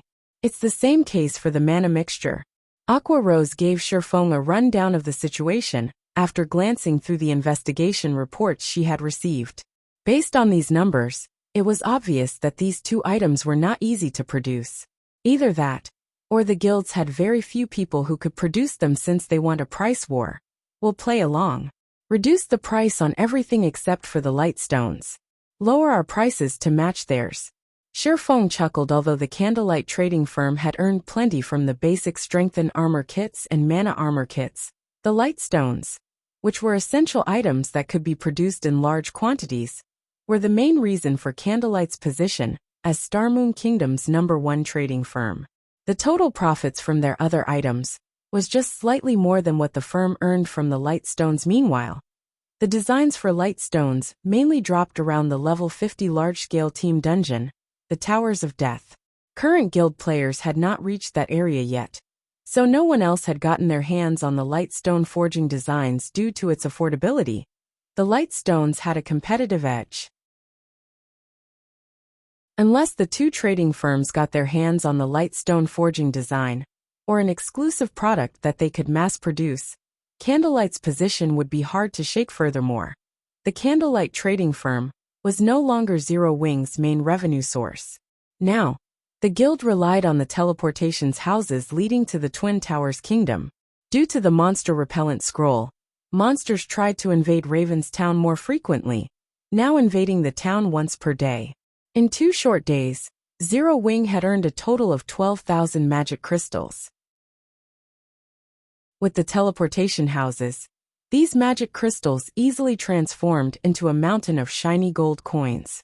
Even after deducting the cost of the magic crystals, they earned close to 6,000 gold Every day, the candlelight trading firm's current income was nowhere near to catching up with the teleportation houses I understand. Also, guild leader, when will you be returning? I've already found several companies who wish to meet with you to discuss our cooperation. After all, you are asking for a large investment. They could easily establish their own guilds, or invest into multiple large guilds with that kind of money they Also not very optimistic about Starmoon Kingdom's current state of affairs. Now that Stone Forest Town's protection period has ended, other guilds could attack and capture it at any time. They have expressed their concerns, and they hope that you can provide some assurance. At the moment, they are only willing to consider your offer until they have a clearer view of the situation. When the Sun and Moon Group had taken the lead, many major companies were desperate to cooperate with Zero Wing, even after hearing Shifeng's conditions. However, due to the Blackwater Corporation's sudden appearance and Stone Forest Town's protection period ending, these companies had become cowardly. At this point, she could only name a few companies that were willing to work with Zero Wing. Moreover, this was only due to the revelation that the Sun and Moon Group had joined hands with the guild, insinuating that there were profits to be gained. Otherwise, these companies would have long since ghosted them. They want assurance? Shifeng smiled disdainfully.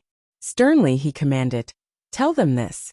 If you want me to reassure you, sure, but you must sign the cooperation agreement first. Otherwise, don't bother." The Starmoon Kingdom city building order was a core secret. Aside from himself, only Aqua Rose knew of its existence. If this information got out to the public, the consequences would be unimaginable. Shifeng had no doubts that even super guilds wouldn't be able to sit idle if they learned of this matter, much less the Blackwater Corporation.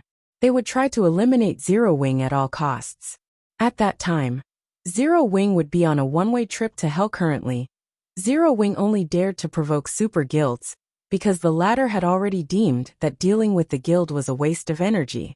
Moreover, if they weakened themselves in the process of dealing with Zero Wing, other super guilds would have an opportunity to strike.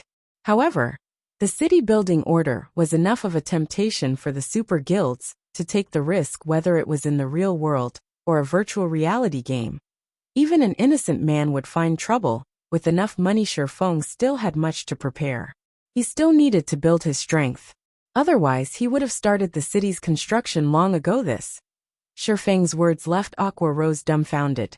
If she really relayed this to the company representatives, they would most likely explode with anger.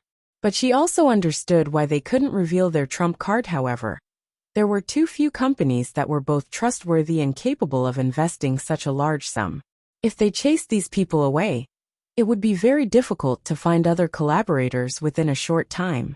After all, Starmoon Kingdom's situation had changed. Don't worry about it. Just tell them, Shifeng said, shaking his head. If it didn't work out, he'd find someone else to work with. Alright then. I'll contact them right away, Aqua Rose said. Sighing, she had to admit that Blackwater's timing was truly horrendous. Had the corporation established its guild a few days later, Zero Wing would be in this predicament, following which, Aqua Rose contacted the representatives of the several major companies. Inside a certain high-class restaurant's VIP room. Miss Aqua, our companies understand your current predicament, hence we have thought of another method. If Zero Wing is willing to hand over 60% of its shares to our management, our companies will invest 2 billion credits. What do you think? A tall, thin man proposed. The upper echelons of the other companies nodded their agreement with the Blackwater Corporation's sudden appearance. Zero Wing wasn't as attractive as it had been. Regardless, it was Starmoon Kingdom's #1 guild, so it still had some value. Aqua Rose was stunned.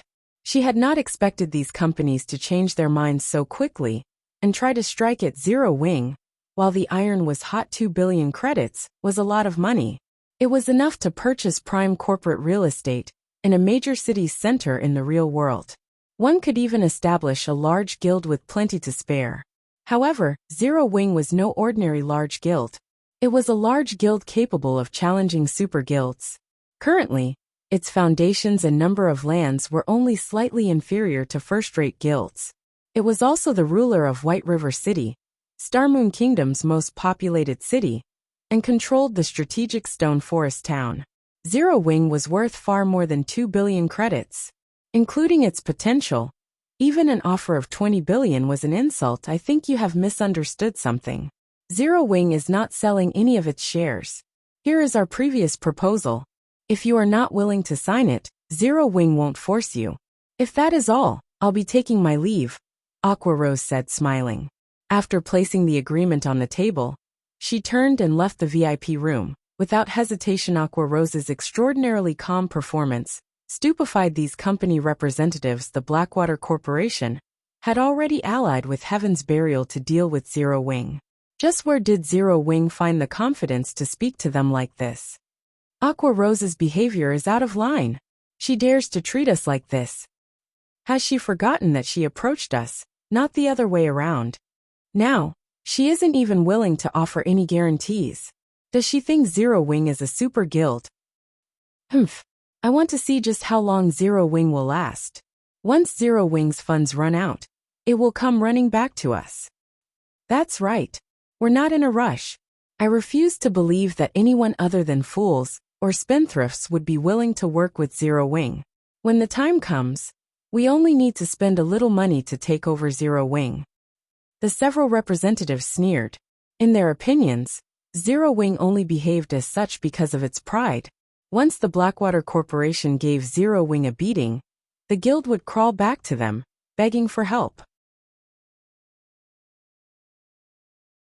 Chapter 999, Divine Treasure Chest. Hellscythe_Fluffy Goblin Chapter 999, Divine Treasure Chest. Starmoon City. After dismissing Ouroboros, Blackwater took over the guild residence. Compared to Ouroboros' residence, Blackwater's was far more lively. Among the players moving about the residence, quite a few were only between level 10 and level 20. However, not a single person looked down on these low-leveled players. These players' auras were different from ordinary players. They all felt hostile. Their bodies were also tall and robust. Despite such low levels, even level 30+ ordinary players avoided them. Who are these people? They've just joined the Blackwater Guild. Yet despite such low levels, they have been inducted into the guild's Blackwater Legion, which the guild has been heavily cultivating. You might not know this since you've just joined Blackwater, but they are all experts from the Blackwater Corporation. Although their levels are low, their combat standards are very high. A few elite members even challenged them to a level-adjusted match. In the end, these people defeated the elites in 2 or 3 moves. A few of them are even stronger than Ouroboros' original experts. What? They're actually stronger than Ouroboros' experts. Of course, in Ouroboros, I was also an elite member. To convince us that joining the Blackwater Guild was the right decision, the Blackwater Corporation had allowed Ouroboros' experts, who were displeased by the change, to challenge its experts. In the end, Blackwater's experts won every match. Afterward, Ouroboros' experts were demoted from core members to elite guild members. Elite members like myself were demoted to normal members. If we want a promotion, we have to take Blackwater's new test. And here I thought that the Blackwater Guild lacked experts after forcefully taking over Ouroboros. I never thought that it would have so many experts so soon. Once these experts catch up in levels, won't the Blackwater Guild easily become the #1 guild in Starmoon Kingdom? I know, right? Initially, I had been rather worried about the sudden change. Now, however, it seems that remaining in the guild was the right decision. Blackwater has more potential than Ouroboros ever did. Even the Star Alliance's members avoid us in the fields. Many Blackwater members discussed their guild's situation as they relaxed in the residence. They were quite confident about Blackwater's future. Blackwater's residence, guild leader's office. Entering the guild leader's office, the bald, middle-aged man greeted Abandoned Wave respectfully before reporting. Guild leader, there's movement in Zero Wing. Aside from the Lightstones, they've lowered their prices to match ours. Moreover, not long ago, I've received news that discussions between Zero Wing's vice guild leader, Aqua Rose, and several major companies have failed. With this, Zero Wing won't receive any major funding. Only the Sun and Moon Group remains a problem. There is nothing to worry about with the Sun and Moon Group. They have their hands full with Twilight Echo. Furthermore, now that more players are reaching level 40, guilds are in urgent need of funds to supply their members with mounts. Sun and Moon doesn't have much to spare for Zero Wing. What we need to focus on now is exhausting Zero Wing's funds and forcing the guild to take the first swing. After that, we will deal Zero Wing a fatal blow. Abandoned Wave laughed. He then asked, "How is the material delivery going?" "The Dragon Phoenix Pavilion has already sent the materials. They will last us a relatively long time. In addition, the pavilion sent an additional 20 advanced lifestyle players, stating that these people can help us mass-produce the cast steel armor kits and mana mixtures. Should I reject their offer?" The bald man asked. "No need. Isn't it just a few designs and recipes? They can have them. It won't affect our operations in any way. In fact, I have been trying to figure out how to obtain more advanced lifestyle players. Blood Dragon is simply helping the Blackwater trading firm. With this, it will be much easier for the Blackwater trading firm to corner more of Star Moon Kingdom's market." Abandoned Wave shook his head and laughed coldly. "However, we can't let the pavilion learn those designs and recipes for nothing. Have the pavilion sign an agreement. After learning the designs and recipes, they have to remove Zero Wing's branch guild from Lake Heart City immediately. I don't want Zero Wing to have any chance of making a comeback." "Understood. I'll get it done right away." The bald man bowed before leaving. Inside the Trial of God's Temple, Shi Feng and the players from Wind God's Spear were trying to think of a way to deal with the undead commander that had suddenly appeared before the 7-colored treasure chest. The undead commander wore exquisite golden armor. 2 longswords radiating cold area hung from the commander's waist. Despite standing quite a distance away from the undead commander, the team members could feel the chill from the 2 swords as long as the team came within 100 yards of the undead commander. They immediately gained the debuff Chilling Field, which reduced their movement speeds by 50% and their attributes by 20%. In addition, their stamina consumption and the frost damage they received doubled. Undead Commander, Dark Creature Great Lord, level 50 HP 27, 000, 000/27, 000, 000. For a level 50 Great Lord, the Undead Commander's HP was relatively low. However, the Great Lord's Chilling Field gave everyone a headache. Their levels were already lower than the Undead Commanders, but now that their basic attributes had decreased by 20%, they were even less of a match for the Great Lord. They also had to deal with double the frost damage. Even a level 40 MT like Fallen Wind couldn't tank the Great Lord. If nobody could tank the Undead Commander, they would have no way of clearing this trial. Sure enough, a 7-colored treasure chest isn't easy to obtain. Shi Feng smiled bitterly as he observed the Undead Commander in the Trial of God. Every stage would provide rewards. This reward came in the form of treasure chests. However, depending on the trial's rank, the treasure chests would differ. Generally, the best that would appear in a 4-colored trial was a 5-colored treasure chest. The best in a 6-colored trial would be a 7-colored chest. Based on rumors Shi Feng had heard, a 7-colored trial's top reward was a Yin Yang treasure chest, also known as the Divine Treasure Chest. According to the official forums, the Divine Treasure Chest was even superior to a legendary treasure chest. Unfortunately, no one had ever managed to open a Divine Treasure Chest. Even after a decade in God's domain, the 7-colored treasure chest before him was definitely the highest-ranking treasure chest Shi Feng had ever encountered. "Commander, should we use a Tier 2 summoning scroll and give it a try?" Autumn Goose suggested as she watched the 3-meter-tall Great Lord. No matter how she thought about it, they could not handle the Undead Commander without a Tier 2 summoned creature with their current level. The Tier 2 creature they summoned would also be level 50. In other words, they would have a level 50 Lord tank.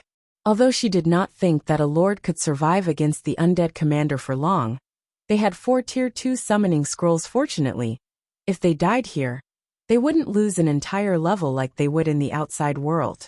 Like dungeons, they would only lose 10% experience if they died in the Trial of God. They could afford to try. I guess that's our only choice. I'll use the summoned creature to test the Undead Commander's strength first. If it seems doable, We'll start the raid immediately, Fallen Wind said after giving it some thought. Otherwise, they would have to give up on the trial and pray for a lenient punishment. Chapter 1000, Near Invincible Skill. Hellscythe_Fluffy Goblin Chapter 1000, Near Invincible Skill. May I know what Brother Yifeng thinks of this plan? Fallen Wind turned to ask Shifeng, who quietly observed the undead commander although they hadn't spent much time together. The strength and leadership abilities Shifeng had displayed during the past 2 days had earned him Fallen Wind's respect. If not for Shifeng, they wouldn't have reached this point. They might have been forced to use up their summoning scrolls against the undead fanatics. Hearing Fallen Wind's query, Wind God Spear's members stared in shock, looking like they had seen a ghost. What? The commander actually knows how to ask others for their opinion. After joining the Wind God Spear, everyone learned that their commander, Fallen Wind, would never ask for someone else's opinion, regardless of whether they were raiding a dungeon or adventuring in the fields. He always found a solution by himself. However, when they thought about it, they saw nothing wrong with this situation after all. None of them could compare to their commander's experience or abilities in the entire Dark Knight Empire. Fallen Wind was famous for both his strength and leadership. Very few people in the Empire qualified to offer him guidance. However, it was reasonable that Fallen Wind would ask for Shifeng's opinion, given the strength the swordsman had displayed. After all, among the Dark Knight Empire's many experts, they could not think of one that was more capable than Shifeng. My opinion? Shifeng was also surprised. He hadn't expected Fallen Wind to ask this of him. After some thought, he answered, "We don't understand enough about the undead commander right now. It is best if we let the summoned creature fight the Great Lord until its last breath, and collect as much information as we can. We will then draft up a raid plan. In any case, the trial of God doesn't have a time limit. Unfortunately, by doing so, we will be wasting a Tier 2 summoning scroll." The team members had mixed feelings about Shifeng's suggestion. After all, a Tier 2 summoning scroll was incredibly precious. Moreover, a Tier 2 summoned creature would be helpful during the fight against the boss. Alright, let's do that then. Everyone step back, Fallen Wind said. While Fallen Wind also understood the value of a Tier 2 summoning scroll, his team members lacked leadership experience. Their considerations were short-sighted. They usually looked out for themselves and ignored the team's overall situation. They were not in a team dungeon. They could not afford to lose. If they disregarded the team's survival for a single Tier 2 summoning scroll, they might throw away their chance of clearing this stage. Although taking a risk and dying once might seem inconsequential, everyone had forgotten about a particular death penalty: the loss of equipment durability. They were trapped in the trial of God. Who knew how long they had to fight to clear the trial? The more deaths a player suffered, the faster their equipment's durability would run out. If their equipment's durability hit 0 midway through the trial, they would have to switch to weaker spares. How would they clear the trial of God then? After Fallen Wind finished speaking, he took out a golden magic scroll and activated it. Everyone immediately widened the distance between themselves and the undead commander. As for Shifeng, he too hid in a corner. The level 50 undead commander was foreign to him. If they charged into battle without analyzing the boss, they would easily team wipe. Without a doubt, sacrificing a Tier 2 summoned creature to analyze the undead commander's combat style and skills was the best decision. Fallen Wind summoned a level 50 Lord-ranked Thundercloud Tiger. Thundercloud Tiger. Elemental creature, Lord. Level 50 HP 9. 000 000/9. 000 The Thundercloud Tiger was much larger than the undead commander, standing well over 5 meters. Blue lightning arched around the tiger's body, giving it a very handsome and fierce appearance under Fallen Wind's command. The Thundercloud Tiger charged at the level 50 Great Lord. When the Thundercloud Tiger was within 40 yards, a greenish light glimmered in the Great Lord's eyes. Unlike its previous red glow, the undead commander's current gaze felt eerie and horrific. Moreover, the instant it opened its eyes, its chilling field expanded to 200 yards. The already cold temperature around it dropped further. Suddenly, the undead commander waved its hand. Icicles sprouted from the ground and pierced the thundercloud tiger's massive body, forcing a pained cry from the Lord. 32, 814-31, 974-32, for 27. The massive icicles dealt horrific damage. This scene sent chills down the players' spines. Before the thundercloud tiger had even reached the undead commander, its HP had already begun to fall. Against the commander's icicles, the thundercloud tiger's 9 million HP was a joke. What kind of skill is that? Is that really a great lord? How are we supposed to rate it with that kind of skill? Fortunately, we're 300 yards away from it. If we hadn't moved, it would have killed it before we could fight back. Everyone was stupefied when they saw the icicles. How was this a dual sword-wielding boss? It was a magical turret with infinite ammunition. Anyone that rushed at it would be throwing their lives away. They doubted that they could even land a hit before the undead commander annihilated them. It's just a great lord. But it possesses a domain skill? Sherfong was shocked. Domain skills were extraordinarily rare. This held true for both players and monsters. Any monster that had learned a domain skill was practically invincible among the same level and tier. Unless they had a death wish, players should take the long way around such a monster. However, after giving it some thought, Sherfong realized that it wasn't unreasonable. The treasure chest before him was a 7-colored treasure chest. How could the final monster guarding it be a simple level 50 Great Lord?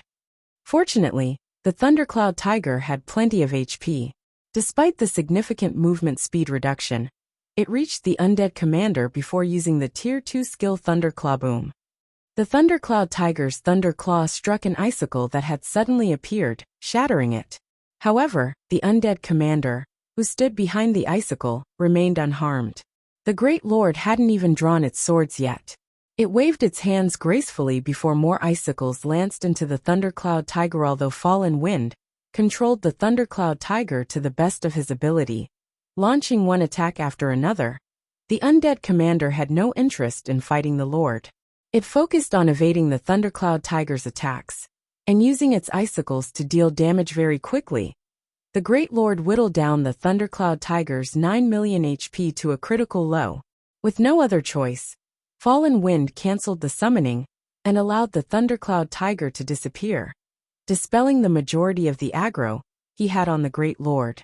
As for the remaining aggro, he dealt with it swiftly by using an isolation scroll and the cleric's disperse spell. Once he dropped the undead commander's aggro, the Great Lord returned to its original position and reverted to its calm state. It is simply too powerful. Not only does it have such a powerful skill, but its intelligence is also high. Defeating it is impossible. The corners of Autumn Goose's mouth twitched as she stared at the motionless undead commander. Although she had seen more powerful monsters than the undead commander, this was the first time she had seen a boss with such an outrageous skill. If they did not have an appropriate method to cope with these icicles, they would have no hope of defeating the undead commander. Everyone began to consider giving up on the trial. Big Brother Yifeng, do you have any ideas? Are we really going to just give up? Blue Bamboo turned to Sherfong, who was in deep thought. Chapter 1001 Monster Grades. Hellscythe Fluffy Goblin Chapter 1001 Monster Grades. In Blue Bamboo's opinion, the undead commander was terrifyingly powerful. However, for reasons unknown, she felt an indescribable sense of security whenever she stood beside Sherfong. She always felt like Sherfong had some sort of solution to her problems. The undead commander's fighting style resembled the kiting method that players commonly used. It was simply toying with players, as if they were random monsters. This was the first time she had seen a monster use such a combat method. Hearing Blue Bamboo's question, the other team members shook their heads and laughed. Not one among them was an ordinary player. In a large guild, they would be top-class experts. They had faced plenty of powerful bosses before. However, the undead commander before them was, without a doubt, the most powerful Great Lord they had encountered so far. Unlike other Great Lords, which were strong in terms of attributes, the undead commander was strong in terms of combat techniques. Fallen Wind had controlled the Thundercloud Tiger personally. Even if the Thundercloud Tiger could not defeat a Great Lord of the same level, it should have been more than capable of dodging the boss's attacks. with the combination of its powerful attributes and Fallen Wind's operation skills. However, even a Thundercloud Tiger under the control of Wind God Spear's #1 player had been helpless against the Undead Commander's icicle attacks at this point. Even Fallen Wind felt helpless against the Undead Commander. Nobody knew more about Undead Commander's power than him. The Undead Commander was strong in both attributes and skills. Unfortunately, its combat techniques were even more frightening despite him having already reached the flowing water realm. Even if he couldn't control the Thundercloud Tiger as smoothly as his own body, the Tiger's combat standards should be significantly stronger than most of the team's experts. Yet the Undead Commander had predicted his moves. The icicles had been able to adjust their attack trajectories, as if they were alive originally. Fallen Wind had thought he had misunderstood. However, after numerous attack and dodge attempts, he was certain that the Undead Commander had definitely reached the refinement realm. He had never encountered a situation like this before. When he realized this, goosebumps had covered his body. Aside from cooperation between players and targeting bosses' weaknesses, the reason that players could defeat monsters with far superior attributes was their application of combat techniques. With combat techniques, players could display their true power, something that monsters were incapable of doing yet. The Undead Commander's combat techniques were stronger than the majority of God's Domain's expert players. The boss this team faced was like a refinement realm expert, with the attributes of a level 50 Great Lord. With such a huge difference, even a team of 1,000 level 50 players would be child's play for a monster like this. Not to mention their team of 21, even someone monstrously strong like Sherfong couldn't contend with the Undead Commander. Unless they were all promoted to their Tier 2 classes right now, they had no chance of defeating the Undead Commander. While I do have a plan, executing it is a little too costly, Sherfong said, frowning at the Undead Commander. To God's Domain's current players, a monster with the combat standards of a refinement realm expert might be inconceivable, but Sherfong had long since grown accustomed to such things. The monsters and NPCs in God's Domain were different from those in other virtual reality games. The higher tiered and leveled a monster or NPC was, the more profound their combat techniques would be. Otherwise, once players gained their Tier 3 classes, wouldn't defeating Great Lords of the same level be too easy? However, the reality was that, even after obtaining their Tier 3 classes, many players were no match for Great Lords of the same level. Some players even struggled to take down Lords of the same level. As their levels increased, monsters' combat standards would improve. Hence, players' combat techniques were extremely important in God's Domain. This was also the reason that Sherfong was in a hurry to establish Zero Wing's own training center. Without a sufficient number of experts, even raiding team dungeons would be a massive problem, not to mention gaining better equipment. However, encountering a level 50 boss that had reached the refinement realm was a first even for Sherfong. Generally, ordinary guilds only had one option when they encountered such a boss: give up. There were no other options. If one were weaker in both attributes and combat techniques, what could they expect? As for large guilds, aside from Zerg tactics, using a magic barrier was the most common method of dealing with a boss like this. After suppressing the boss with a magic barrier, guilds would bombard the boss with all sorts of precious tools. Brother Yifeng, do you have a plan? Fallen Wind turned to Sherfong shocked. He even wondered if he had heard wrong. A 6-colored trial of God's punishment was no laughing matter. He would rather give up his treasures than submit his people to the system's punishment. In response, Sherfong nodded and asked, yes. May I know how many Tier 2 magic scrolls you have? Tier 2 magic scrolls? Fallen Wind quickly counted the magic scrolls he and his teammates had brought with them. Proudly he answered, altogether, we have a total of 52 Tier 2 magic scrolls. Among them, 3 are summoning scrolls. In God's Domain, the most common magic scrolls were Tier 0. Tier 1 magic scrolls were much rarer, and Tier 2 magic scrolls were even more so. Most top-tier 100-man independent teams were lucky if they carried 10 Tier 3 magic scrolls. 52? After some thought, Sherfong said, aside from the summoning scrolls, hand me your Tier 2 scrolls. I'll leave these 9 with you. Once I have the Undead Commander's attention, use them. Saying so, Shifeng handed 9 9-star polar domain scrolls to Fallen Wind. As an intermediate magic array, the 9-star polar domain could easily suppress a level 50 Great Lord. Although Fallen Wind had no idea what Shifeng intended to do, he handed over all of his Tier 2 magic scrolls, keeping the summoning scrolls. Since they were going to die anyway, they might as well give it a try.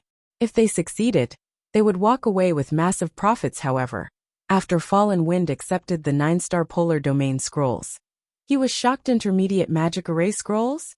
Fallen Wind stared at Shifeng, who gradually approached the undead commander. In disbelief, even basic magic array scrolls' value could rival Tier 2 summoning scrolls. However, unlike Tier 2 summoning scrolls, one needed many copies of a magic array scroll to use it. Even until now, the Wind God's Spear had only collected half a set of basic magic array scrolls. They couldn't use the scroll's magic barrier. As for intermediate magic array scrolls, they weren't even available on the market yet. They were so rare that, until now, Fallen Wind had never seen one. They were no less rare than Tier 3 magic scrolls. Yet Shifeng had casually pulled 9 from his bag. They were even identical. Even large guilds couldn't afford to expend so many. Not to mention an adventurer group, like the Wind God's Spear. The rest of the team was just as shocked when they saw the intermediate magic array scrolls. Not only was Shifeng so strong of his own right, but he also had such precious tools. Following which, Fallen Wind distributed the 9-star polar domain scrolls to 9 of his team members. He then instructed them to spread out and stand ready. There is no need to be nervous. After I damage the undead commander, you guys need to close in. Once you reach the maximum range, wait for my command, Shifeng said in the team chat. After confirming their positions understood, the 9 people relaxed when they heard Shifeng's calm and confident tone. Once everyone was ready, Shifeng activated Power of Darkness and Thunder God's Descent. He then transformed into a blur as he dashed towards the undead commander. He was so fast that, before anyone realized he was gone, he was within 50 yards of the undead commander.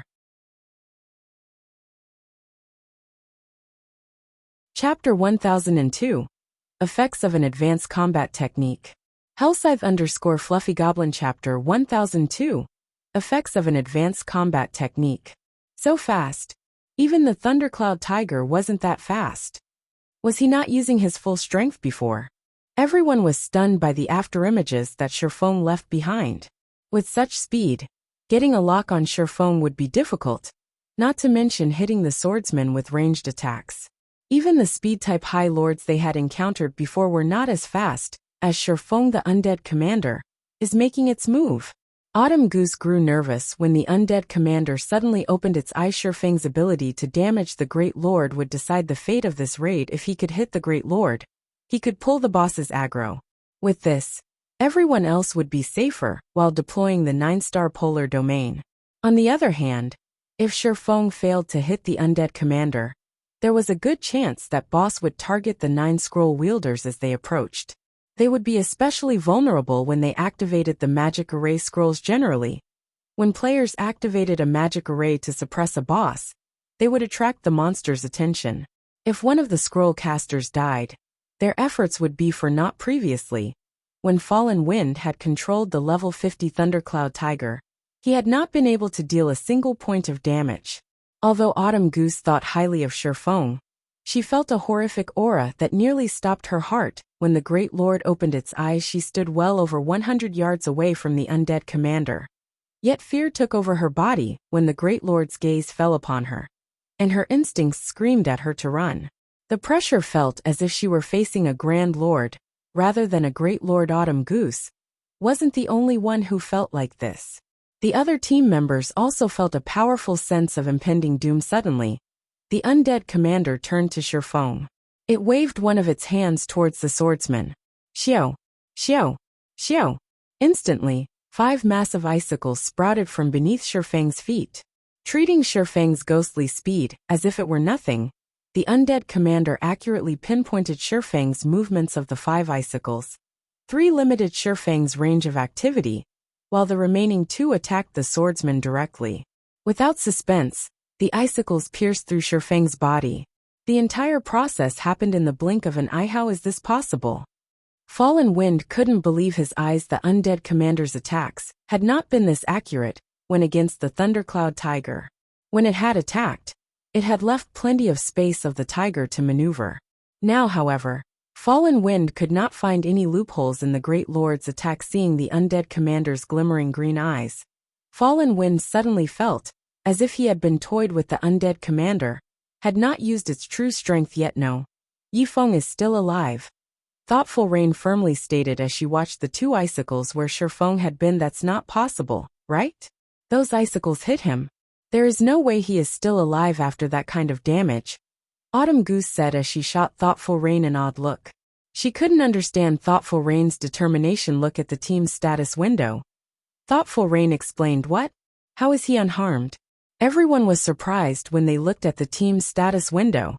As Thoughtful Rain had said, Shifeng was still alive. In fact, his HP was full. As the team members wondered what had happened, the undead commander began to gesture with its hands rapidly. Icicles shot from the ground, one after another. The Great Lord's attack rate much faster than it had been against the Thundercloud Tiger. After a moment, the originally barren terrain had transformed into a forest of ice, yet the undead commander's gestures didn't stop. It was even starting to retreat. Can anyone tell me what is happening? Blue Bamboo asked. Watching the boss with wide eyes, all she could see is the undead commander launch random attacks, filling the battlefield. She refused to believe that such a powerful boss had suddenly lost its mind. While the other team members wanted to answer Blue Bamboo's questions, they didn't know what was going on either. Brother Yifeng is fighting the undead commander. Only, our eyes can't perceive him, Fallen Wind said uneasily as they were relatively far away. He couldn't see the battle clearly either. However, based on the undead commander's movements, he could tell that the Great Lord could sense Shifeng. I get it. He's using void steps, Thoughtful Rain declared.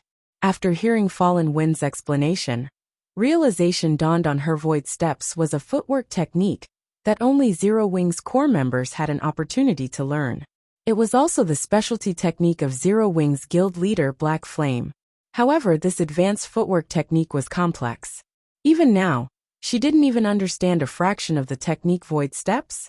Thoughtful Rain's explanation confused the players from the Wind God's spear. Even Autumn Goose felt as if she and Thoughtful Rain lived in different worlds.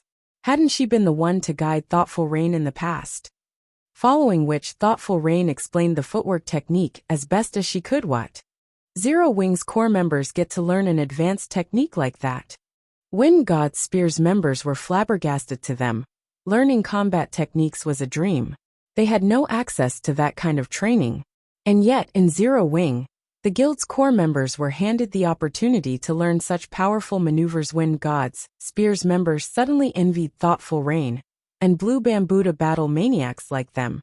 Nothing was more tempting than improving their combat standards. Even legendary weapons and equipment were not as valuable as void steps in their opinion. After all, weapons and equipment were external. As long as one was strong enough, they would sooner or later obtain these items. However, combat techniques were a different story, as everyone from the Wind God's Spear admired Thoughtful Rain and Blue Bamboo. The undead commander stilled its hands abruptly. It unsheathed the two swords from its waist and appeared to swing one of them at empty air. Boom. Suddenly, the clang of metal on metal echoed throughout the battlefield. The resulting shockwave unbalanced Fallen Wind and the others from over 100 yards away. Meanwhile, a figure appeared where the undead commander had aimed its attack. This figure was none other than Shifeng. Isn't its strength a little too high? Shifeng was inwardly shocked. He had used parry to block the undead commander's attack. Although he had not received any damage, the sturdy stone floor beneath him had shattered. The shock of the impact had also numbed his hands. The undead commander had far more strength than a level 50 Great Lord should have. Based on Shifeng's estimation, it has as much strength as a Grand Lord at the very least. Fortunately, he had activated Power of Darkness before engaging the boss. Without the boosted attributes, he would have been dead on the floor. However, he had achieved his goal. Scram. Shifeng then launched Dragon Breath at the undead commander. A beam of silver light devoured the Great Lord. Caught by surprise, the undead commander failed to evade the attack, and received over minus 30,000 damage. Moreover, he had triggered Dragon Breath's knockback effect, shoving the undead commander back by 10 yards, following which, Shifeng took a silvery gray, dilapidated magic scroll from his bag the instant he unfurled the magic scroll. The surrounding mana flow froze. Tier 3 magic scroll, Mana Seal.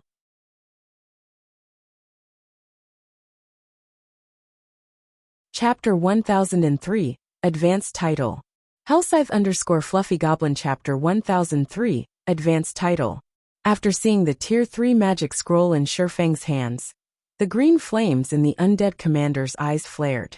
It could obviously feel the threat from the mana seal as it raised its swords and slashed forward. Numerous icicles emerged beneath Shifeng's feet, dense enough that dodging them was nearly impossible. However, predicting the move, Shifeng activated Defensive Blade and fended off the attacks. He then began to chant the scroll's incantation as Shifeng finished the final verse. More than a dozen small, silver magic arrays appeared around the undead commander, surrounding the Great Lord. Although the undead commander tried to escape the encirclement, silver chains shot out from the magic arrays that bound the undead commander. As the chains tightened around the undead commander, its chilling field vanished. Move. Shifeng shouted in the team chat. The Tier 3 spell, Mana Seal, could only silence one target. Although its effects wouldn't last long against a Great Lord, it should be able to hold out for 4 or 5 minutes at Shifeng's command. Everyone snapped out of their daze. The 9 people wielding the 9-star polar domain scrolls rushed to surround the undead commander before activating their scrolls simultaneously. Immediately, the surrounding mana surged towards these 9 people, forming a purple-gold magic array beneath each player's feet. Roar. Sensing the battle shift, the flames in the undead commander's eyes raged. It turned to charge towards the closest caster. Yuri. Too late. Shifeng smiled as he pointed the abyssal blade at the undead commander. Abyssal Bind. 9 pitch-black chains emerged from the ground and bound the boss. Although the Great Lord tore the chains like paper, they still managed to delay the undead commander. The brief moment allowed the magic arrays to merge, forming a golden magic barrier. Seeing the 9-star polar domain, the undead commander released an angry roar. However, no matter how much it struggled, its attributes decreased rapidly under the magic barrier's suppression. In the blink of an eye, the undead commander's maximum HP had fallen from 27 million to 12 million. The Great Lord's attributes had been reduced by more than half. Sent this magic array a little too strong. These players were nearly speechless. They had seen large guilds use magic arrays to suppress field bosses before. Generally, a basic magic array was considered relatively powerful if it could reduce a Great Lord's attributes by 20%. However, the 9-star polar domain had weakened the undead commander by over 50%. Moreover, this magic array only required 9 people to activate. Compared to the 9-star polar domain, the magic arrays they had seen before were nothing but garbage. Although their team had sacrificed 9 members to maintain the magic array, the undead commander was now significantly weaker. Even the shield warrior Death Wind could tank the Great Lord, not to mention the Guardian Knight Fallen Wind. Use all of your Tier 2 summoning scrolls. Have the summoned creatures tank the boss. Everyone else attack from the sides. Shifeng hurriedly commanded while he dodged and blocked the boss's attacks. Although the undead commander had lost over half its attributes, it still had a Great Lord's strength. Even after activating a berserk skill, Shifeng received over minus 1,000 damage when he blocked the attacks. Moreover, this was after he had redirected a portion of the attack's power. Otherwise, he would have taken over minus 2,000 damage. Reusing the scrolls now? Isn't that wasteful? Some of the team members were reluctant. Stop talking nonsense and use them. Fallen Wind shot his team members a glare. Some had begun to think that they could rest easy. However, Fallen Wind knew that this was far from true. The real battle was just beginning. The undead commander's attributes and skills were indeed powerful. However, what made this boss truly powerful was its combat standards. Even though the Great Lord's attributes had been reduced, its basic attributes were still far higher than players. It was more than capable of relying on its techniques to slaughter them, following which 3 Tier 2 summoned creatures were summoned and charged at the undead commander. Despite all three summoned creatures being level 50 lords, when they reached the undead commander and launched their attacks, the undead commander dodged two of them effortlessly. As for the third, the undead commander struck its vital points and sent it flying, devouring over 20,000 of the summoned creatures' HP instantly. Everyone's jaws dropped. Why is it still so strong? Autumn Goose was a little dumbfounded. Not only had the three summoned creatures failed to damage the undead commander, but one of them had also taken damage. At this point, she started to doubt that their summoned creatures' lords, although the three summoned creatures hadn't inflicted any damage, they had affected the Great Lord's actions slightly. This gave Shifeng an opportunity to strike the undead commander's joints, dealing a critical blow, 12-16. It seems that this is quite effective. Shifeng smiled when he saw this damage. Although the summoned creatures hadn't performed as well as he had expected, they still alleviated his burden. In addition, the other team members bombarded the undead commander, whittling down the Great Lord's HP 80%, 70%, 60%. Everyone's attacks were well organized. The more they fought, the more confident they became. Time passed quickly. When the undead commander's HP fell to 30%, the Great Lord's wicked laugh echoed in the players' ears. Green flames then covered its body, and the mana-sealing chains binding it shattered, one after another. Sensing the mana leaking from the Great Lord's body, everyone shuddered. The undead commander's chilling field once again flooded the battlefield. Unfortunately, the chilling field was also more powerful than it had been. Everyone's attributes instantly fell by 30%, increasing the gap between the players and the monster before them. Give it everything you've got. Fallen Wind knew that this was the crucial moment. Immediately, he used the Berserk skill. Power of Judgment. Power of Judgment was a Berserk skill unique to Guardian Knights. Upon activation, it increased the user's defense by 200% and strength and endurance by 100%. However, it only lasted 90 seconds and had a long, 10-hour cooldown. The rest of the team also activated their Berserk skills, using this opportunity to close the gap. Unfortunately, their actions bore minimal effects as the undead commander madly brandished its swords. One icicle after another exploded from the ground. With one wave of attacks, the Great Lord had claimed a life. The players maintaining the 9-star polar domain also received splash damage. Nobody could get near the undead commander at this moment. Shifeng activated Wind Rider, dodging the undead commander's icicle attacks as he retrieved Tier 2 magic scrolls. Activating them swiftly. Unlike the other team members, he wielded a sacred sword. His damage with magic scrolls doubled against dark creatures as the Tier 2 magic scrolls activated. Horrific damages in the tens of thousands appeared above the undead commander's head. Unfortunately, the Great Lord also claimed one player's life after another. By the time Shifeng had used all the Tier 2 magic scrolls Fallen Wind had given him, the undead commander only had around 1 million HP remaining. However, aside from the members maintaining the 9-star polar domain and Shifeng, only 4 players still lived. These 4 were Fallen Wind, Autumn Goose, Thoughtful Rain and Blue Bamboo. All 4 had very little HP left. If not for Blue Bamboo activating Power of Darkness and increasing her healing capacity, they too would have long since succumbed to the icicle attack. Suddenly, Shifeng's Power of Darkness came to an end, possibly because it had realized the players were at their wits' end. The undead commander began to chant an incantation. A giant magic array then appeared above the battlefield. They sent this the Tier 3 curse, Frozen Hell? Seeing the magic array in the air and sensing its power, Shifeng recognized the undead commander's spell immediately, his expression darkening. Why does it know a Tier 3 curse? When Fallen Wind and the others sensed the magic array's power, they knew that they were doomed. Shifeng then threw caution to the wind as he activated both Heavenly Dragon's power and Blade Liberation. He also activated Instant Strike, appearing before the undead commander and sending a violent blow down on the Great Lord's head. Boom. When the streak of blue light struck, the attack planted the undead commander's face into the floor, creating a small crater beneath it. 126-718. Not only had Shifeng's attack triggered Killing Ray's lightning effect, But his powerful damage had also interrupted the Great Lord's casting. However, Shifeng was far from done. Streak after streak of blue light passed through the undead commander's fallen body. Although the Great Lord tried to defend itself with its icicles, the blue lights shattered the frosty lances by the time instant strike ended. The undead commander had less than 200,000 HP remaining die. Lifting killing ray high, Shifeng used flame burst on the heavily damaged undead commander.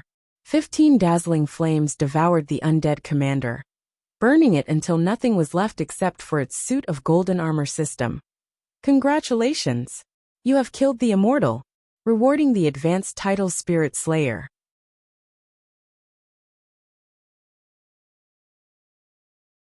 Chapter 1004, 4-star treatment. Is it dead? Is he really a human? He actually gave the undead commander such a violent beating. Everyone stared at the undead commander's ashy remains, astonished the undead commander was simply too powerful. While inside its chilling field, the team had been forced to deal with the icicle attacks. Although the attacks aimed at them were not as strong or fast as those targeting Shifeng, one mistake could lead to an instant death. They had no leeway to launch their own attacks, either, as it had taken everything they had just to stay alive if not for Shifeng's continuous assault on the Great Lord. None of them would have survived this ordeal in advanced title. After sheathing his swords, Shifeng stared at the system notification before him in shock. He had intended to save some of his strength to deal with the following Trial of God stages. However, he hadn't expected the undead commander's Tier 3 curse. Had he allowed the undead commander to finish the spell, the situation would have been unredeemable. Hence, with no other choice, he had used twofold berserk, suffering a long period of the resulting weakened state now. However, it would seem that it had been worth killing the undead commander with his own two hands. There were all sorts of titles in God's domain, and different titles provided different effects. Titles were also divided into ranks, with basic titles at the bottom, followed by advanced titles, epic titles, and legendary titles. For the majority of God's domain's players, obtaining even a basic title was exceedingly difficult. Even so, many players still sought them because of the convenience they offered. Take the Demon Hunter title for example. It gave Shifeng the perks of a noble in God's domain's major cities. There were also titles like the basic Tyrant title, which increased a player's combat power if even basic titles provided such useful effects. There was no need to mention advanced titles. Only, obtaining an advanced title was far more difficult in the past. Many large guilds had willingly offered epic items in exchange for clues leading to advanced titles. In Shifeng's previous life, one of the 10 great grandmaster alchemists, Silent Wonder, had only obtained her unshakable position because of the advanced title, Alchemy Inheritor. Aside from benefiting lifestyle classes, many players had only managed to complete their Tier 4 class change due to advanced titles. When Shifeng had been stuck at the peak of Tier 3, he had similarly sought clues regarding advanced titles. Unfortunately, he never found anything after all. Advanced titles were no less rare than fragmented legendary items now that he had just obtained one. How could he not be surprised? Following which, Shifeng clicked to check the Spirit Slayer's information. Spirit Slayer, advanced title, the proof of vanquishing the immortal. When equipped, this title suppresses nearby dark creatures. All dark creatures within 200 yards will fear the holder, preventing weak dark creatures from approaching. Dark creatures within 100 yards will suffer a 20% decrease to their basic attributes. Holder of the title will also enjoy 4-star treatment when interacting with the Adventurers Association. What an amazing title! Shifeng was breathless when he finished reading the title's introduction. It's no wonder why those experts from large guilds were so desperate for an advanced title. The Spirit Slayer's suppression effects against dark creatures was one thing, but the rise in position one enjoyed with the Adventurers Association was over the top. The Adventurers Association's importance to players was self-evident. The majority of the quests players received were from the Adventurers Association. This was especially true for guild players. As players received and completed more quests from the Adventurers Association, they gained more reputation with the association. Only after obtaining 500 reputation points would one be considered an official member of the Adventurers Association. Before this, players were only outer members. Their status with the association, and the way they were treated, was average at best. However, after becoming an official member, players received far more benefits. One of the most obvious changes were the ranks of the quests they could receive. As outer members, players were usually limited to basic quests. Very rarely would they receive advanced quests. It was common knowledge that more difficult a quest was, the greater were its rewards. After becoming official members, players received plenty of advanced quests. This was also why many independent players had been able to manage in God's domain relatively well, without joining a guild also. After becoming an official member, players activated the Adventurers Association's star rank system. Official members started in the 1-star position. Only after completing a sufficient number of 1-star quests could they challenge the promotion test to become 2-star adventurers. 2-star adventurers were the equivalent of Adventurers Association's elite members. Needless to say, they enjoyed far more benefits. 3-star adventurers were equivalent to core members, while 4-star adventurers were equivalent to the Vice Branch Association Masters, and 5-star adventurers were equivalent to Branch Association Masters. In the Adventurers Association, the Branch Association Masters were the equivalent of the War Gods Temple's branch temple leaders, and the magistrates in major NPC cities. Meanwhile, the Spirit Slayer title allowed him to enjoy a 4-star position in the Adventurers Association. In the past, the furthest Shifeng had gotten was the 3-star status. After all, gaining a rank promotion in the Adventurers Association took more than completing quests. One also needed to be strong enough to pass the association's test. Now that he was considered a 4-star adventurer, even NPC cities' major nobles would have to treat him with great respect. He could even enter a palace freely. Shifeng was inspired, thinking of new plans for the future. Although he knew many of God's domain's secrets, uncovering these secrets required sufficient standing and special conditions. Now that he had the Spirit Slayer title, he could do more. As the battle with the undead commander came to an end, Blue Bamboo and the other healers began to resurrect the dead in the Trial of God. Players would not be sent out of the trial upon death. If no healers were available to resurrect them, the system would respawn them at the trial's starting point after 30 minutes. While Shifeng carefully considered his future plans, Blue Bamboo walked over and asked eagerly, "Big brother Yifeng, we've mostly recovered. Should we activate the treasure chest now?" Now that the guardian boss was dead, the magic barrier protecting the 7-colored treasure chest had vanished. After the long fight to defeat such a powerful boss, the team was eager to learn what rested in the treasure chest. That this boss guarded Shifeng had contributed the most to the boss's defeat. The team had also relied on Shifeng to get this far. Hence, the honor of opening the treasure chest fell to Shifeng. No one disagreed with the decision. "I'll open it then." Shifeng laughed. In reality, it did not matter who opened the treasure chest, as the trial of God tested all of them. Unlike ordinary treasure chests, which only provided a few items that players were required to share, the treasure chests at the end of each stage rewarded each player based on their contribution, following which, Shifeng approached the 7-colored treasure chest and slowly lifted its lid. A golden light escaped the treasure chest. A 7-colored stone tablet then floated up from the chest. As the golden brilliance dissipated, words appeared on the 5-meter-tall, 7-colored tablet. This tablet would evaluate players' performances in the stage. Everyone stared, entranced, as the first name appeared on the stone tablet: Team Leader. Fallen Wind Evaluation. B rank reward: 1 basic strength fruit, 1 secret silver mastery book, and 1 fine gold treasure chest.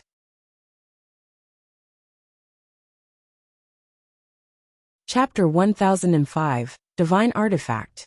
Hellscythe_Fluffy Goblin Chapter 1005, Divine Artifact. Holy crap!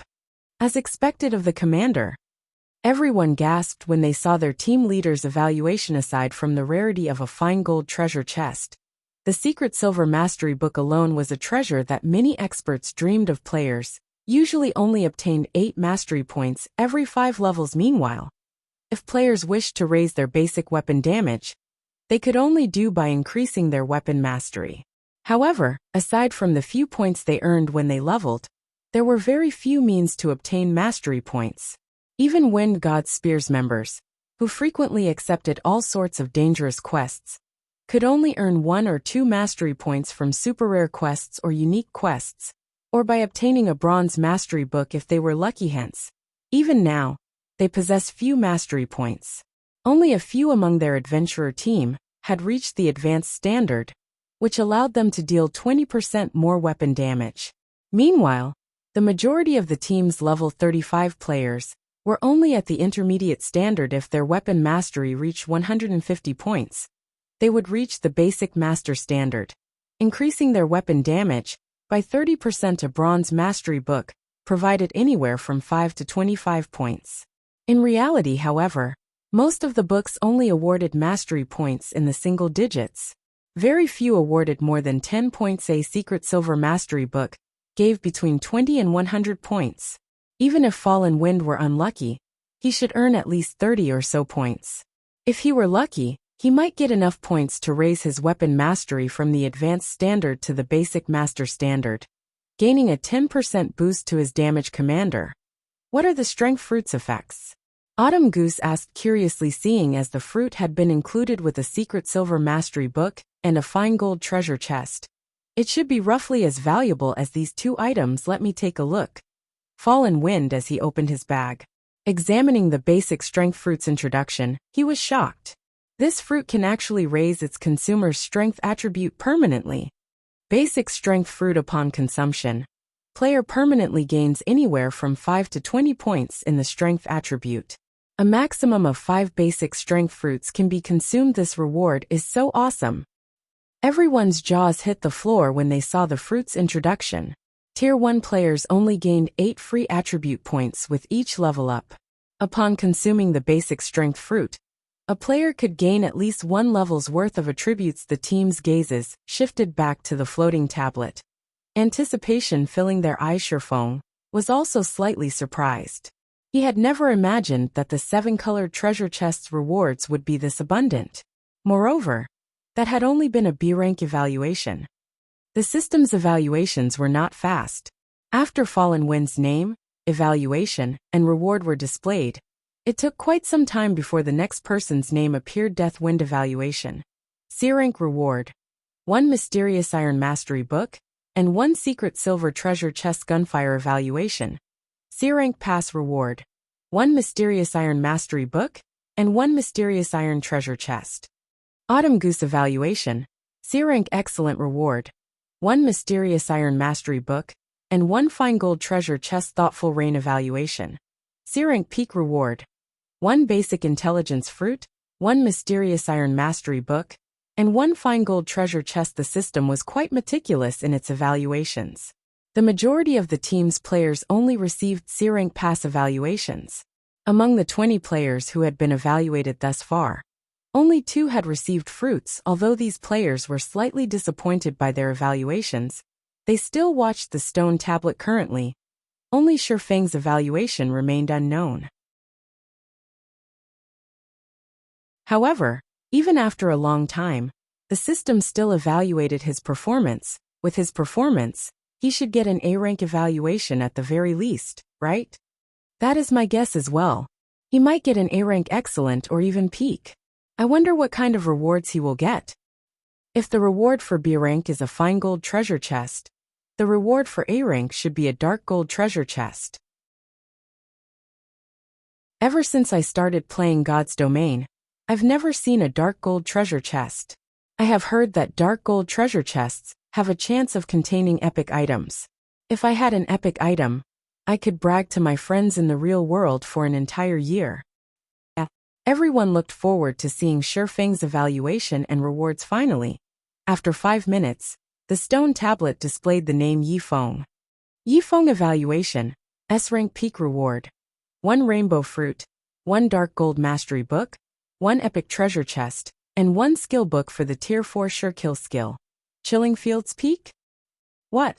An epic treasure chest. I actually got to see the rumored epic treasure chest. This is too much for my heart to take. The reward Sherfang had earned stupefied everyone. In their opinions, an A-rank evaluation was already out of their reach. They had never dreamed that Shifeng's performance would earn an S-rank evaluation. The difference between their strengths was truly massive. Even Shifeng was a little surprised. He had heard of S-rank evaluations before. However, he never imagined he would one day obtain such an evaluation. Moreover, his rewards were abundant. The skill book for Chilling Field was already enough to drive countless Tier 4 and Tier 5 players crazy. After all, domain skills could only display their true potential at Tier 4. Meanwhile, the domain skill Fire Dance had learned was not even close to Tier 4. It was only considered a half-baked domain skill. Moreover, Shifeng had personally experienced just how powerful the Chilling Field skill was. If not for the undead commander being a great lord and capable of only displaying the standards of a Tier 3 class, they wouldn't have had any chance of victory. This is the rumored rainbow fruit? Shifeng opened his bag to examine his rewards, his heart pounding furiously. The rainbow fruit was the size of an apple. However, it radiated the dazzling 7-colored light.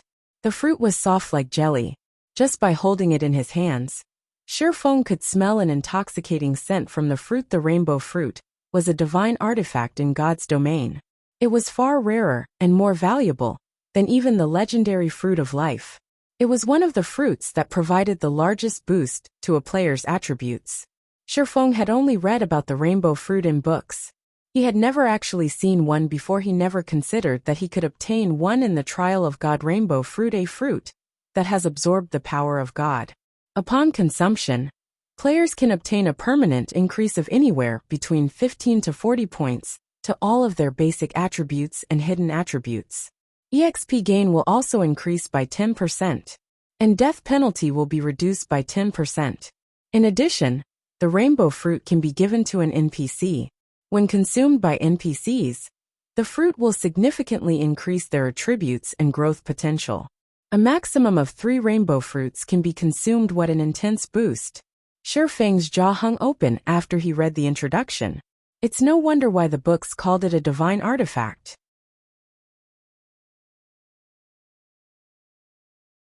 Chapter 1006, Attack Type Domain Skill. Hellscythe_Fluffy Goblin Chapter 1006, Attack Type Domain Skill.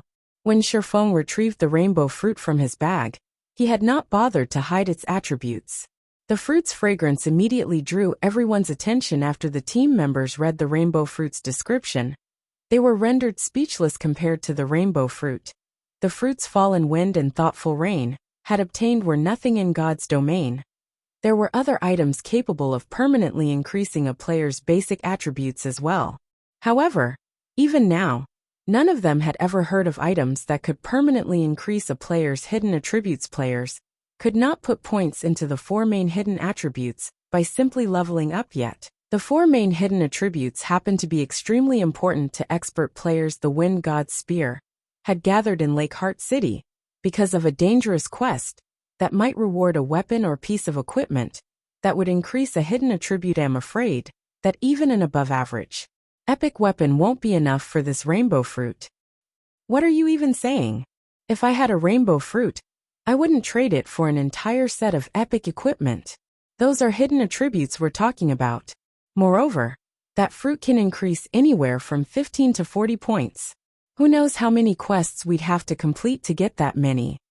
Giving the fruit to a personal guard wouldn't be a bad decision either.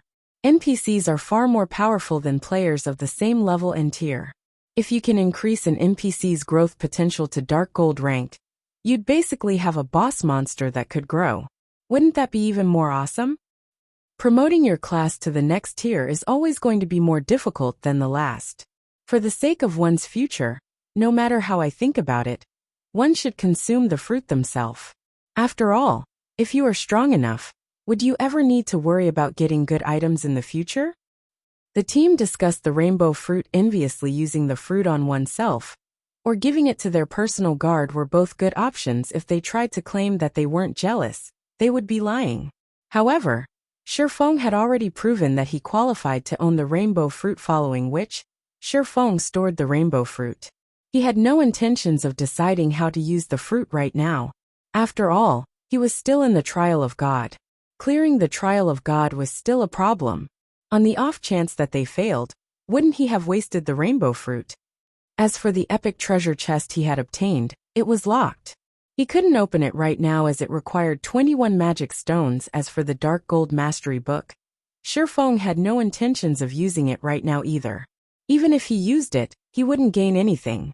The dark gold mastery book provided anywhere from 50 to 300 mastery points. Unless he gained over 100 mastery points from the book, he couldn't upgrade his one-handed sword mastery from the basic Sword King standard to the intermediate Sword King standard. The only item left was the Tier 4 Surekill skill. Chilling Field Shifeng had no idea what sort of dangers awaited him. Meanwhile, Chilling Field could increase his combat power significantly, far more than what the rainbow fruit right now. After all, the hidden attributes would only be useful in the long term. They provided very little short-term gains, following which, Shifeng clicked to learn Chilling Field. Chilling Field Tier 0, Level 1. Requires 400,000 EXP to upgrade to Tier 0, Level 2, coverage radius of 30 yards. When activated, user may wield the power of frost within range to attack and defend. Attacks and defenses contain 70% of user's strength. Can attack up to 6 targets simultaneously. Main target will receive 160% damage, while other targets will receive 100% damage. All enemies within Chilling Field will suffer a 10% attribute decrease, 20% movement speed decrease, and 10% increased stamina consumption. When using this skill, user cannot move from their position. Moving instantly cancels Chilling Field. Duration: 5 minutes cooldown. 2 hours. It's already so powerful at level 1? Shifeng was surprised. He had seen Fire Dance's domain skill, Water Binding. As a Tier 3 Surekill skill, it was considered a pseudo-domain skill. It simply could not compare to Chilling Field regarding control capabilities. Water Binding was superior to Chilling Field. However, Chilling Field had the absolute advantage regarding offense and defense in God's domain. Domain skills were divided into many types. There were attack types, defense types, and control types, among which were more detailed subcategories, such as single target or AoE attack types. The same was true for defense types. To put it simply, all domain skills had their own strengths and weaknesses. There was no issue of weak or strong domain skills of a particular tier. It was only a matter of how suitable a domain skill was for a player. Obviously, Chilling Field was an AoE attack type domain skill. As for Water Binding, it was a control type domain skill that could only affect 2 targets at a time. In addition, the EXP required to level Chilling Field was double that of Water Binding. It would not be easy to upgrade it to Tier 4. However, Shifeng did not pay too much attention to that right now. Immediately, he upgraded Chilling Field to Tier 1 Level 2. Any further, and his level would fall from level 44 to level 43, losing him the effect of the free attribute points he had gained and allocated when he reached level 44. When a player's level decreased in God's domain, they would not lose the free attribute points they had gained and allocated from leveling up. Instead, the points would be temporarily inactive. Only after said player recovered the level would the points become effective again. They would not gain new free attribute points when they reached the level for a second time after upgrading Chilling Field to Tier 1 Level 2. The skill's attributes underwent an earth-shattering change. Chilling Field Tier 1, Level 2, requires 400 million EXP to upgrade to Tier 1, Level 3, coverage radius of 50 yards. When activated, user may wield the power of frost within range to attack and defend. Attacks and defenses will contain 90% of user's strength. Can attack up to 6 targets simultaneously. Main target will receive 260% damage, while other targets will receive 150% damage. All enemies within Chilling Field's range will suffer a 15% attribute decrease, a 30% movement speed decrease, and 20% increased stamina consumption. When using this skill, user cannot move from their position. Moving instantly cancels Chilling Field. Duration: 5 minutes cooldown, 1 hour 30 minutes. As expected of a domain skill, with this skill alone, no player of the same tier and level will be my match in a one-on-one. Shifeng was speechless after reading the skill's description. Only now did Shifeng understand why players who had learned domain skills in the past were practically peerless among the same tier players of the same tier, without their own domain skill, had no way of coping with such a skill. One would only have a chance of winning if they had an overwhelming advantage in terms of attributes. If one could upgrade a domain skill to tier 4, even escape would be difficult. Shifeng had experienced this himself. After all, domain skills would no longer restrict the player's movements after reaching tier 4. After Shifeng learned the domain skill, he instructed the team to rest for a few hours. In any case, the trial of God didn't have a time limit. He could also use this opportunity to recover from the weakened state he had earned from activating twofold berserk. After the team recovered and had prepared to challenge the next stage, they approached a massive teleportation array in front of the stone altar. Suddenly, they heard the sound of a system notification system.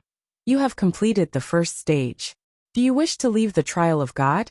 If you leave, you will be teleported out of the trial and will not incur any punishment.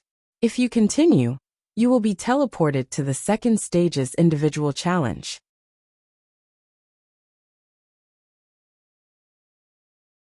Chapter 1007, Lively White River City. Hellscythe_Fluffy Goblin Chapter 1007, Lively White River City. Hearing the system notification, everyone was stunned. What's going on? Isn't this the trial of God? Didn't the information say that we won't be able to leave without clearing all of the stages? They had found a lot of information on the trial of God on the official forums. Until now, every person that had challenged the trial of God had only had two options to leave the trial. Either they gave up, or they cleared it. This sudden development made everyone wonder if this were a trap set by the system. They could not help but hesitate in making a decision. Big Brother Yifeng, do you think this is a trick? Blue Bamboo asked Shifeng instinctively. In her opinion, there was nothing in God's domain that Shifeng did not know about. Thoughtful Rain also turned to Shifeng. Generally speaking, the game didn't use system notifications to set up a trap for players. However, for reasons unknown, she felt as if only Shifeng's answer would assure her of this. Seeing Thoughtful Rain and Blue Bamboo's hopeful gazes, Shifeng smiled bitterly as he said, God's domain system notifications will not lie to players. We were also transferred into the trial of God forcefully, rather than through the normal procedures. This is probably why the system is allowing us to leave halfway through the trial. In reality, when Countess Katie Green had teleported them into the trial of God, Shifeng had been shocked. The trial of God was like an otherworld. Moreover, the gods had created this otherworld. Even demigods could not transfer players into the trail forcefully, much less an empire's countess. Normally, players could only enter the trial of God through a spatial connection point. Moreover, this spatial connection point was unstable. Not only did it appear randomly, but it would also disappear after a certain amount of time. Regardless of whether or not players had entered, only gods could transport a player into the trial of God by force. How could the Countess of a mere empire achieve such a feat? According to Shifeng's conjecture, the Countess must have used some kind of item. Take the Bible of Darkness for example. The Bible could activate a gate of darkness, allowing players to travel to the Dark Denver. However, such an item should have some flaws. For example, they could leave the trial of God after completing one stage. Commander, do we leave or continue? Autumn Goose asked hesitantly, as she looked towards Fallen Wind. The trial of God's rewards were abundant. After obtaining the secret Silver Mastery book, Fallen Wind had finally pushed his shield mastery to the basic master standard, which significantly increased his damage reduction and defense capabilities. If they continued clearing this six-colored trial, they would emerge transformed. At that time, no one within the Dark Knight Empire would be able to afford to underestimate the Wind God's spear. Even those super guilds and super first-rate guilds would have to be cautious when dealing with the adventurer team. We're leaving, Fallen Wind declared. If not for Brother Yifeng's help, we wouldn't have even cleared the trial's first stage. We are lucky that it's giving us the chance to leave. Although the trial of God awarded more with each cleared stage, the same was also true for the stage's difficulty. Accurately determining one's strength was one of the basics of being an expert. Moreover, the system had clearly stated that the next stage would be an individual challenge. They would not find any more loopholes to exploit, and would have to rely on their own strength if he had to guess who on his team could clear the second stage. He was sure that only Shifeng was capable of doing so. Everyone else, including himself, had no hope of clearing the trial. Why should they risk suffering the system's severe punishment? The team agreed with Fallen Wind's proposal. They all felt that greed had gotten the better of them, and they had forgotten the reason they had come this far. Turning towards Shifeng, Fallen Wind asked in a very friendly tone. Brother Yifeng, the wind god's spear intends to leave. May I know what you plan to do next? Me? After giving it some thought, Shifeng said, I'll leave as well. Although the trial of God's rewards are tempting, I still have many matters that I need to attend to. Since that is the case, let's add each other as friends. If not for Brother Yifeng's help, we wouldn't have left this place in one piece.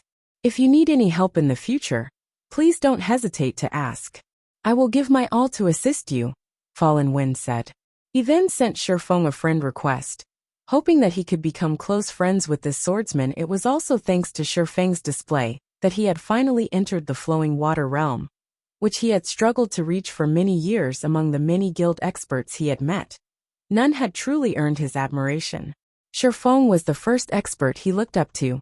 He didn't even feel this way about one sword of the 8-sword hero. Shifeng instantly accepted Fallen Wind's friend request. In the past, the Wind God's Spear had been an apex adventurer team in God's domain. Although its fame was not as widespread as adventurer teams like the Midnight Tea Party and Owl, which even super guilds feared, they were still one of the few apex adventurer teams in the game. Gaining an ally like the Wind God's Spear would definitely help Zero Wing's development in the future. If those super guilds found out that Zero Wing had formed a deep relationship with two of God's domain's future apex adventurer teams, they would most likely try to annihilate Zero Wing at all costs. Although the fact that Shifeng possessed a city-building order in his hands was already enough of a reason for super guilds to target his guild following, which, with Shifeng taking the lead, everyone teleported out of the Trial of God. He then returned to White River City with Thoughtful Rain and Blue Bamboo. After seeing Shifeng's group off, Fallen Wind glanced at his team members, addressing them seriously. You witnessed today's situation for yourselves. Following this, Wind God's Spear must work even harder. None of us can afford to be cocky anymore. God's Domain is a far more amazing game than we assumed. Nobody knows just how many hidden experts are here. Although the Wind God's Spear fared relatively well in the Dark Knight Empire, in the end, the Dark Knight Empire was only one of many empires in God's domain. It was truly laughable that they took pride in their current achievements. The adventuring players nodded in response to Fallen Wind's words. Setting Shifeng aside, they could already see how powerful Zero Wing was as a guild based on Thoughtful Rain's strength. Moreover, Zero Wing's core members had the opportunity to learn advanced combat techniques. This was not something their Wind God's Spear could hope to compete with. Before this, they had all been proud of their ability to pick fights with large guilds. Starmoon Kingdom, White River City. Ever since Blackwater and Heaven's Burial had declared war on Zero Wing, the atmosphere in White River City had become somewhat tense. Blackwater and Heaven's Burial's members roamed the city. There were also plenty of players hidden under black cloaks. These people had a predator's gaze when they looked at Zero Wing's members. If not for the severe consequences of attacking another player within the city, there was no doubt that these people would have already made their move. Zero Wing's guild residents. These red players are getting increasingly brazen. They are bold enough to eye Zero Wing's members openly on the streets. What can we do? I don't know what Blackwater did, but it has persuaded many dark guilds to join hands against Zero Wing. Not only do we have to be wary of ambushes from Blackwater's teams, but our elite parties also have to look out for sneak attacks from red players. Those bastards only know how to use cowardly tactics. Once they see us rush at them, they scatter and flee. If I get my hands on them, I'll give them a good beating. A few core members in Zero Wing's residence angrily discussed the situation.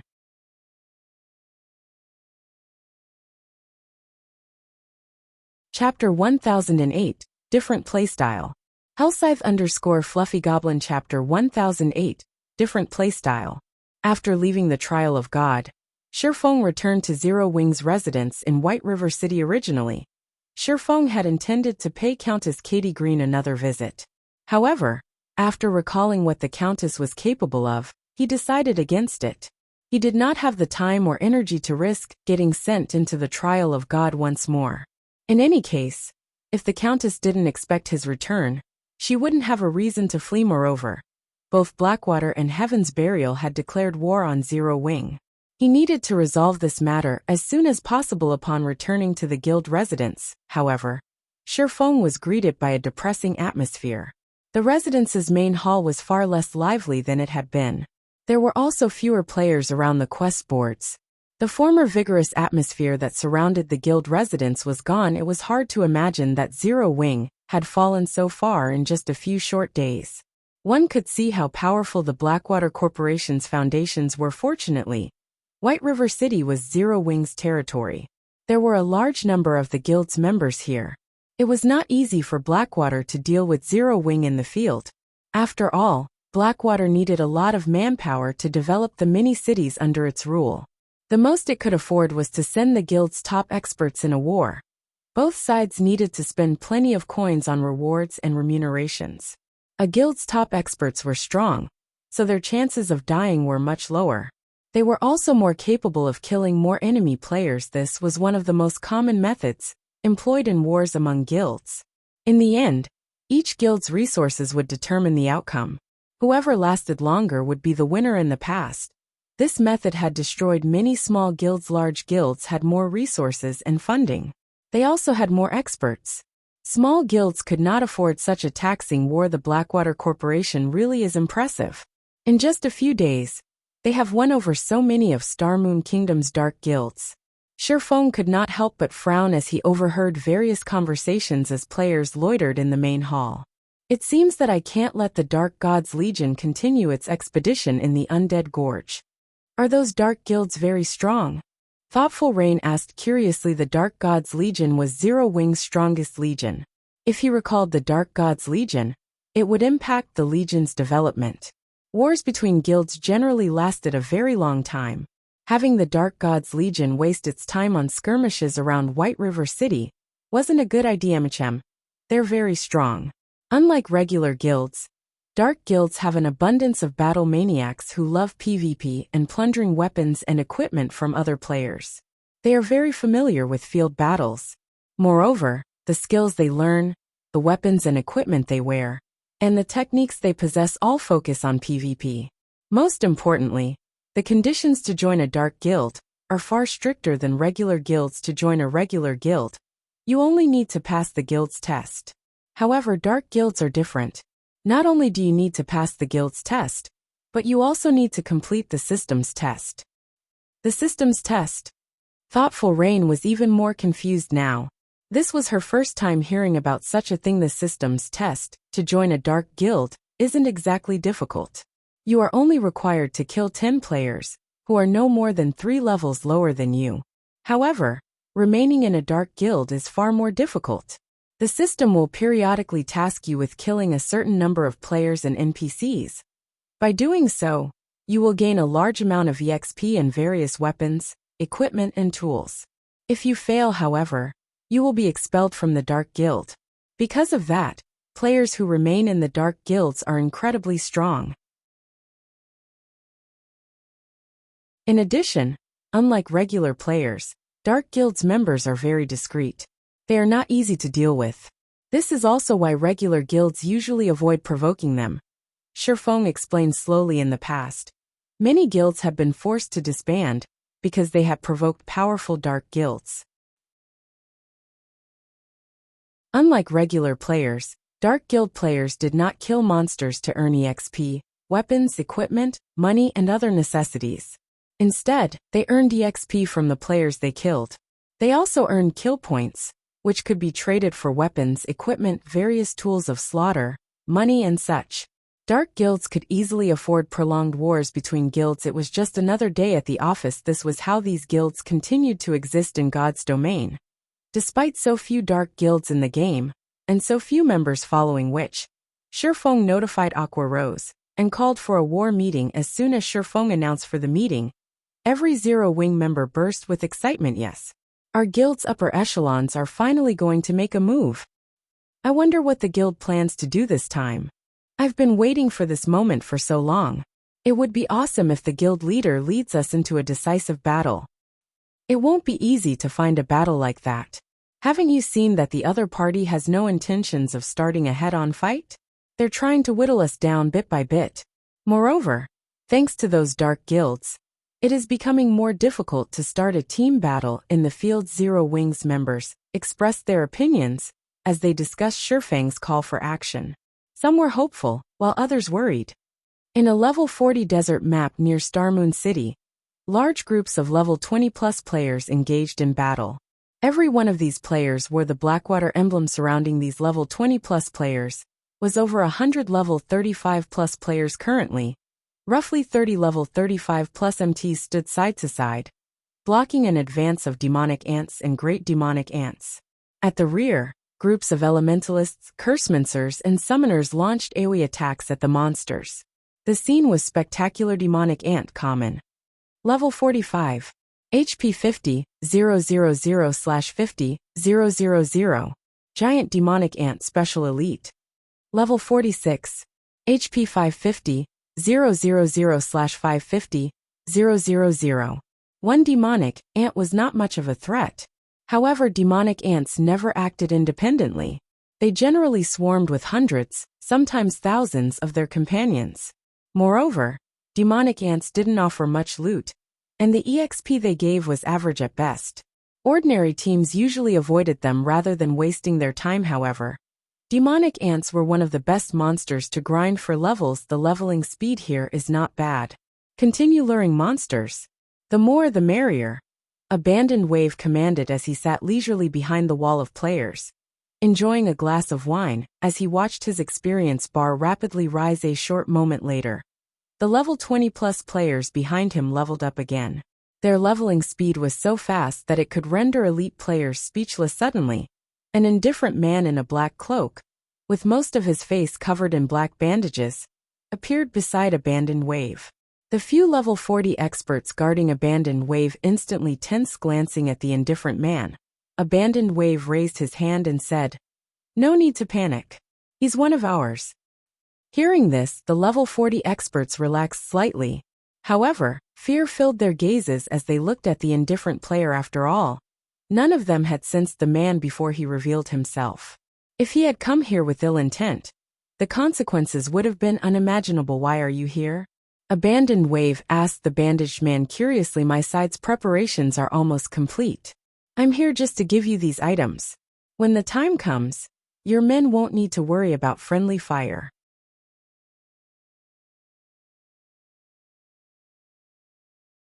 Chapter 1009, Moon God's Robes. Hellscythe_Fluffy Goblin. Chapter 1009, Moon God's Robes. A large group of independent players had gathered before Heaven's Burial's majestic guild residence in Starmoon City, everyone quietly waiting to take the guild's entrance exam. In the past, such a situation would have been unthinkable for Heaven's Burial. Now, however, this had become a regular scene, and the city's inhabitants were used to it. Suddenly, these waiting players heard loud neighing. Everyone turned towards the sound. Wow, so many mounts. Are those common mounts? Those are warhorses. I heard that warhorses are bronze rank at the very minimum. Heaven's Burial is so amazing. It has so many warhorses. I have to join Heaven's Burial no matter what. If I get a bronze mount, all of the time I've invested into God's domain will worth it. In the next moment, over a dozen players atop various kinds of warhorses entered Heaven's Burial's residence, arousing the crowd's envy. Particularly, the sight of the valiant heroic beauty leading the group etched itself into everyone's minds. Not only was this beauty fully geared with top-tier equipment, but her white warhorse also wore a set of silver armor. She looked like a war goddess as she rode into the residence. All throughout Starmoon City knew this goddess's name, the Ice Witch Daybreak Fog. Daybreak Fog had earned this title by defeating one of the Star Alliance's 100-man elite teams in front of a dungeon by herself.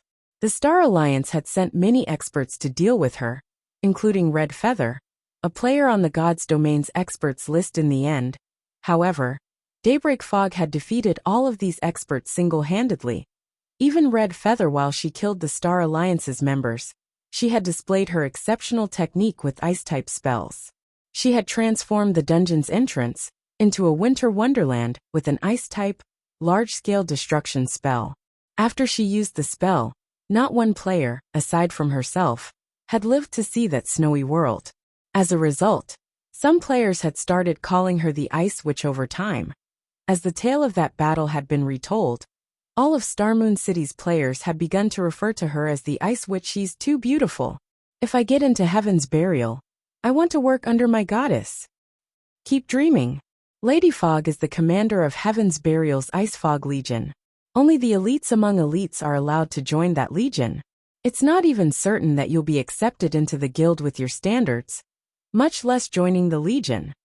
Among the many independent players crowded before the residence, many only sought to join Heaven's Burial because they had been captivated by Daybreak Fog's charm. Otherwise, they would have joined Blackwater instead.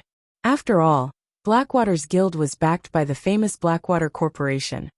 Upon entering Heaven's Burial's meeting room, Daybreak Fog directed her gaze towards Singular Burial, who sat in the guild leader's seat, and asked curiously, "Guild leader, why have you recalled us so suddenly?" Many of the guild's upper echelons were also present in the meeting room. Aside from the several lifestyle class masters, these members were mostly level 40. If an ordinary player were here, they would tremble with fear. Among the level 40 experts present, everyone was considered a top tier in Starmoon Kingdom. Even the guild leaders of other large guilds had to treat them with respect. Take a seat.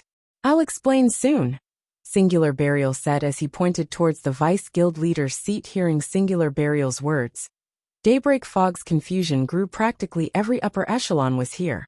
Only a few preoccupied members were missing. Yet, Singular Burial's comment seemed to suggest that they were waiting for someone. What's going on? When Daybreak Fog reached her seat, she noticed an additional, empty seat beside Singular Burial. This seat had been placed parallel to the guild leader's seat. Daybreak Fog wasn't the only person who wondered. The rest of the upper echelons were also curious. In Heaven's Burial, Singular Burial was their one and only leader. He had single-handedly supported the entire guild. No one sat as his equal. That hadn't even changed when Blackwater's guild leader, Abandoned Wave, had visited. After waiting for a little over 10 minutes, the meeting room's heavy doors swung open. Who is she? Everyone turned towards the doors, discovering a peerless beauty. The dazzling young woman wore a set of luxurious purple robes that reached the ground, vividly highlighting her graceful curves. The girl had silky black hair that reached her willowy waist. Every step she took felt as if she were stepping on their aspirations, inadvertently driving their gazes to the floor. How does such a person exist in this world? Daybreak Fog's eyes widened in shock. She had never dreamed of this world having such a beautiful girl. Even Daybreak Fog acknowledged that she was no match for the girl's beauty, and she could not help herself from being captivated the instant this young woman appeared. She had become the center of attention. Is she wearing the moon god's robes? The cleric Flameblood commented, shocked, when he saw the young woman's luxurious, purple robes. When everyone else heard the comment, they were also shocked. Ordinary players might not know what the moon god's robes were, but the equipment was relatively famous in Blackwing City's high-class auction house. As epic-ranked mage robes, the starting bid was already a whopping 4,000 gold.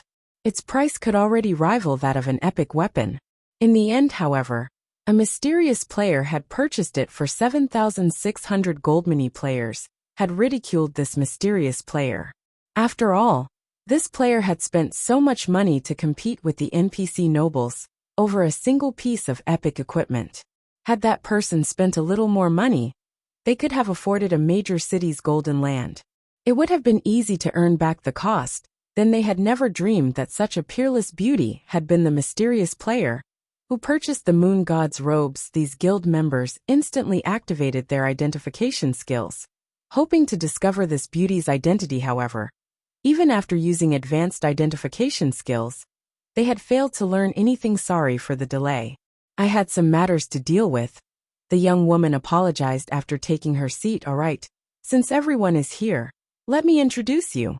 This is the Blackwater Corporation's representative, Miss Ling Jingxian. She has come here to discuss the raid on Stone Forest Town, Singular Burial said, respect filling his voice as he introduced Ling Jingxian. Although the introduction had been simple, everyone was shocked. Singular Burial's respect for Ling Jingxian was one thing, but they had not expected that their discussion would involve raiding Stone Forest Town.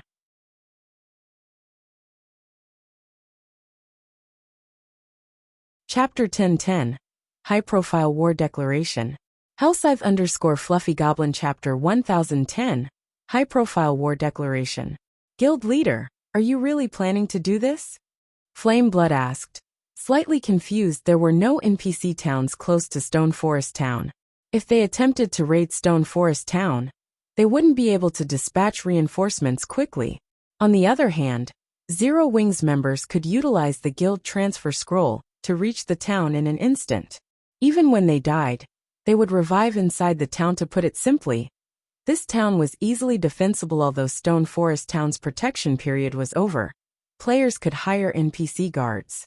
Although the levels of the enlisted NPCs would not be as high as the level 150 NPC guards hired during the protection period, recruited NPCs were still 10 to 15 levels higher than current players, with Stone Forest Town being one of Zero Wing's primary revenue sources. After its protection period had ended, Zero Wing had hired 500 level 50 and above Tier 1 NPC guards to defend it. In addition, many of Zero Wing's members were garrisoned in the town. Zero Wing had also constructed basic mana pulse cannons, which the guild had used in its war against the Star Alliance, around the town in the last war. Zero Wing had introduced everyone to the weapon's attack range and destructive power. Hence, raiding Stone Forest Town would not be easy.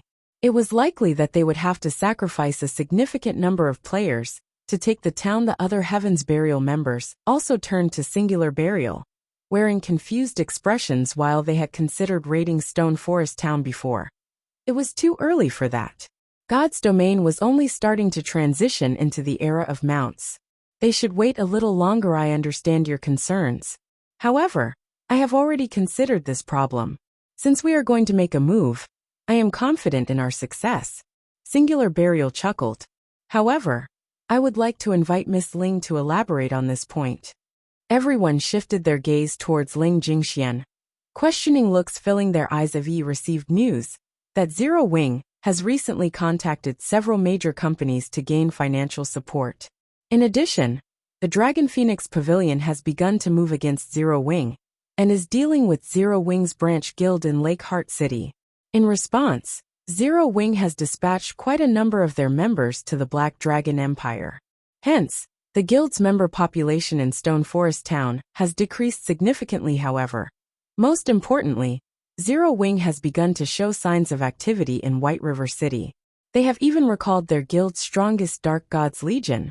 As long as Zero Wing is focused on hunting down Dark Guild members, the latter will think of a way to pin down Zero Wing's main forces for as long as possible.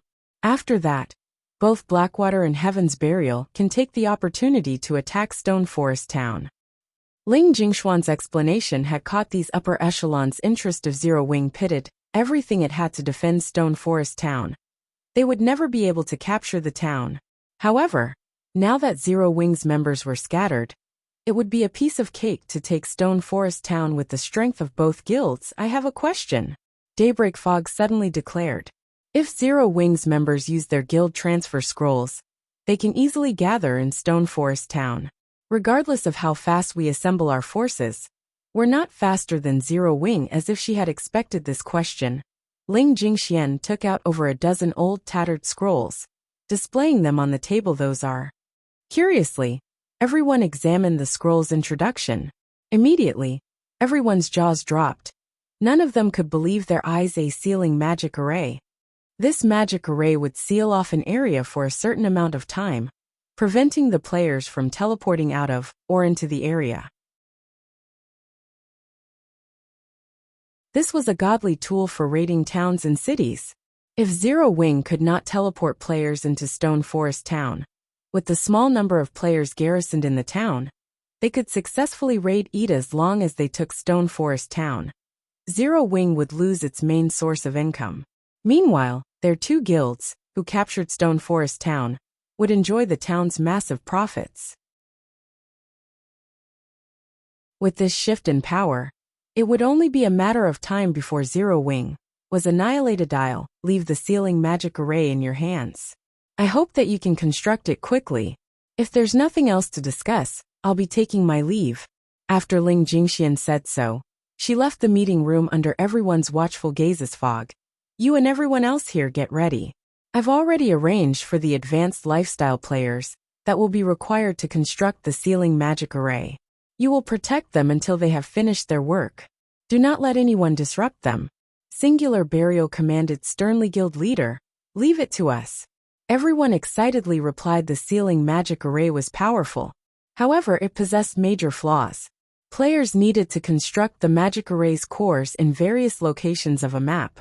Moreover, the magic array cores would disturb the surrounding mana, which would in turn cause nearby monsters to gather and attack the cores. Hence, players were needed to defend the cores. This was why Singular Burial had called Heaven's Burial's upper echelons back to seal a map as large as Stone Forest Towns. They needed to construct at least 14 magic array cores. In other words, they needed to defend 14 separate locations. If they mobilized too many players at once, it would attract Zero Wing's attention. Hence, dispatching experts to defend these locations was the best option. When the time came, they simply needed to replace these experts with a large number of elite players.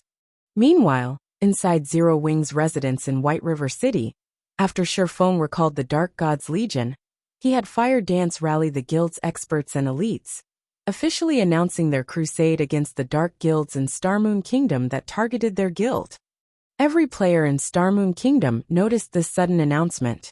In a few short minutes, Shifeng's post rose to the very top of Starmoon Kingdom's official forums. This is insane. Zero Wing has gone insane. Zero Wing is awesome. It has openly declared a crusade against Starmoon Kingdom's dark guilds. With their temper, these dark guilds won't let this rest. All hail Zero Wing. Zero Wing's latest declaration dazzled God's Domain's ordinary players. Not only was Zero Wing at war with two of the kingdom's giants, but it had also declared war on the Dark Guilds, which most players tried to avoid. Only a lunatic would make a move like this. The various guilds were even more shocked by Zero Wing's declaration of war. Ordinary players might not realize the truth about Dark Guilds, but they were perfectly aware. Although Dark Guilds had very few members, these people were extremely obstinate. Dealing with large guilds like theirs was just another day at work for these people. Moreover, even if these players died, their dark guilds wouldn't compensate them for any losses. They would only have themselves to blame for not being strong enough. Speaking of the survivability of dark guild players, they were much stronger than regular guild members. Most importantly, unlike regular guilds, dark guilds did not possess a permanent base of operations, such as a guild residence. Instead, they operated like independent players. A simple bar was enough of a base for them. They could easily move between towns controlled by the forces of darkness. Hence, it was very difficult to launch a concentrated attack against dark guilds. Regarding sustainability, regular guilds were even less of a match for their dark cousins. Dark guilds players could level up by killing other players. This was not an option for regular guild players. If an extended war occurred between a regular guild and a dark guild, the latter would only exhaust their enemy to death. Hence, regular guilds generally overlooked dark guilds, as none of them wanted an unnecessary confrontation. Logically, Zero Wing should have been more focused on dealing with Blackwater and Heaven's Burial, after it realized that its enemies had hired dark guilds to take action. After all, dark guilds were merely hired guns. It was easy enough to hold them at bay. Once their employers were gone, they would go back to their normal lifestyle. Yet, not only had Zero Wing ignored Blackwater and Heaven's Burial, but it had also provoked the various dark guilds deliberately. Zero Wing's priorities were clearly skewed.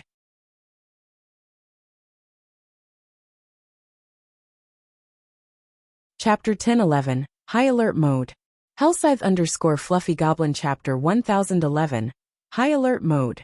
A measly guild like Zero Wing dares provoke all of our dark guilds? They must be tired of living. If we don't annihilate Zero Wing, the other guilds will start to think that we're weak. I had only planned to humor the Blackwater Corporation. However, now it's personal. Our dark guilds will not rest until Zero Wing's name has been erased from Starmoon Kingdom. Shortly after Zero Wing announced its crusade, the various dark guilds' upper echelons issued their response originally. There hadn't been many dark guild players in White River City. However, after Zero Wing's declaration, cloaked players began to flood into the city. Moreover, Zero Wing's members experienced more ambushes in the fields around White River City. Guild leader, now that the members from the various dark guilds have gathered, our guild's parties can't leave the city. Only larger teams have any sense of safety in the fields. Some of those dark guilds have even begun to boldly stalk our guild residence's entrance, trailing anyone who leaves and finding an opportunity to ambush them. Aqua Rose reported. Frowning, she didn't understand what Sherfong was trying to do. They could deal with a single dark guild. Now, however, members from over a dozen dark guilds had gathered in White River City. The city was practically a hub for red names now. Yet Zero Wing couldn't do anything about it as long as these red players wore cloaks and disguised themselves with various items.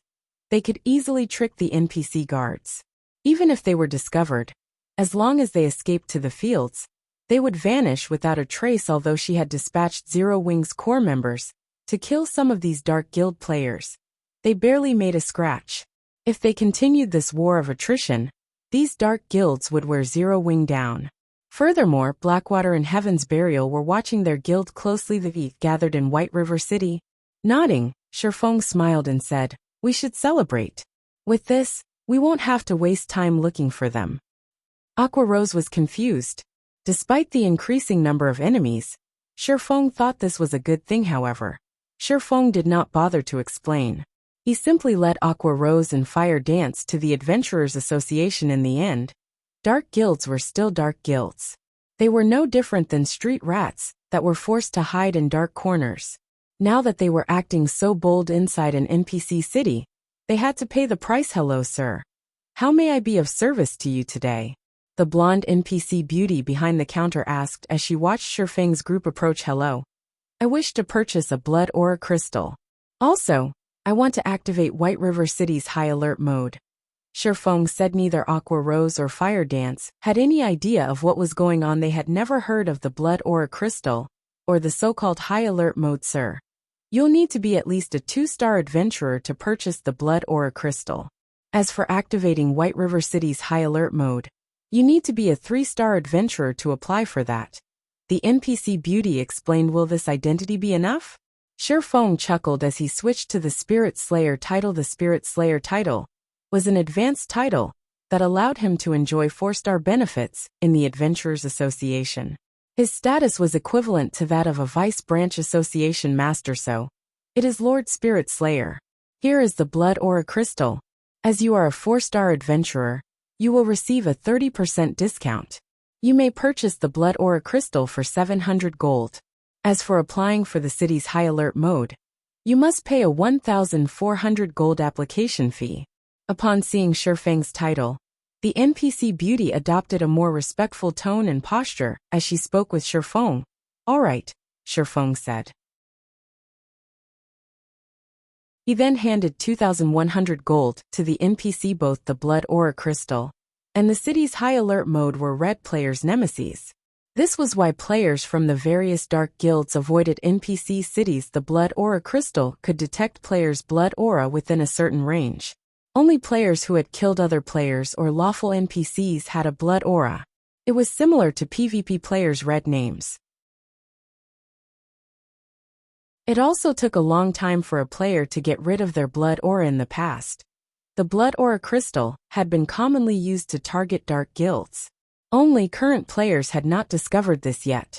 The blood aura crystal was also very expensive, and only 2-star adventurers could purchase and use ETAs for the high alert mode. To put it simply, it would prevent all players within White River City from equipping black cloaks to hide their identities. The patrolling NPCs would also wield an advanced detection stone that would pick up on dark creatures, auras, and red players' blood auras. At the same time, players within the city would not be able to use teleportation items. With this mode, there were only two ways to leave the city: the teleportation hall and the city's entrance. However, high-tiered NPCs guarded both locations. Without the black cloak to hide their identities, red players had no escape. Lord Spirit Slayer, your application has been approved. High alert mode will last for 3 natural days. You will have to wait another week before you can reapply for this mode. The NPC Beauty respectfully informed Shifeng after the NPC finished speaking. A system announcement rang throughout White River City. White River City system announcement. The city has temporarily entered high alert mode. All teleportation tools will no longer function within the city. The system announcement repeated 3 times, dazing White River City's players. What's this high alert mode? Did somebody trigger a special quest? As the city's players wondered about the system announcement, every player wearing a black cloak was revealed. What's going on? Why isn't my black cloak working? The Dark Guild players camping outside Zero Wing's residence panicked at this sudden development. Without their black cloak's hide effect, the high-tiered NPCs would easily see through their disguises as red players. They were as good as dead if they were caught inside an NPC city. Guards are coming. Don't worry. They're only patrol guards, not high-tiered NPCs. We just need to be careful. Once this high alert mode ends, we can leave the city safely. You're right. Only advanced identification skills can see through our disguises. Just as these red players started to relax, the patrol guards over 200 yards away charged towards them. Without hesitation, the NPC guards began to slaughter these Dark Guild players. For a time, battles broke out across White River City, shocking the city's ordinary players. After a few minutes, all Dark Guild members within White River City were dead. Not one had survived the NPC guards' onslaught. However, this was not the worst part. It was common knowledge that in White River City, the punishment for attacking another player was quite severe. If the city's NPCs caught these Dark Guild members, who had killed countless players, these players' only real option was to delete their accounts and start all over.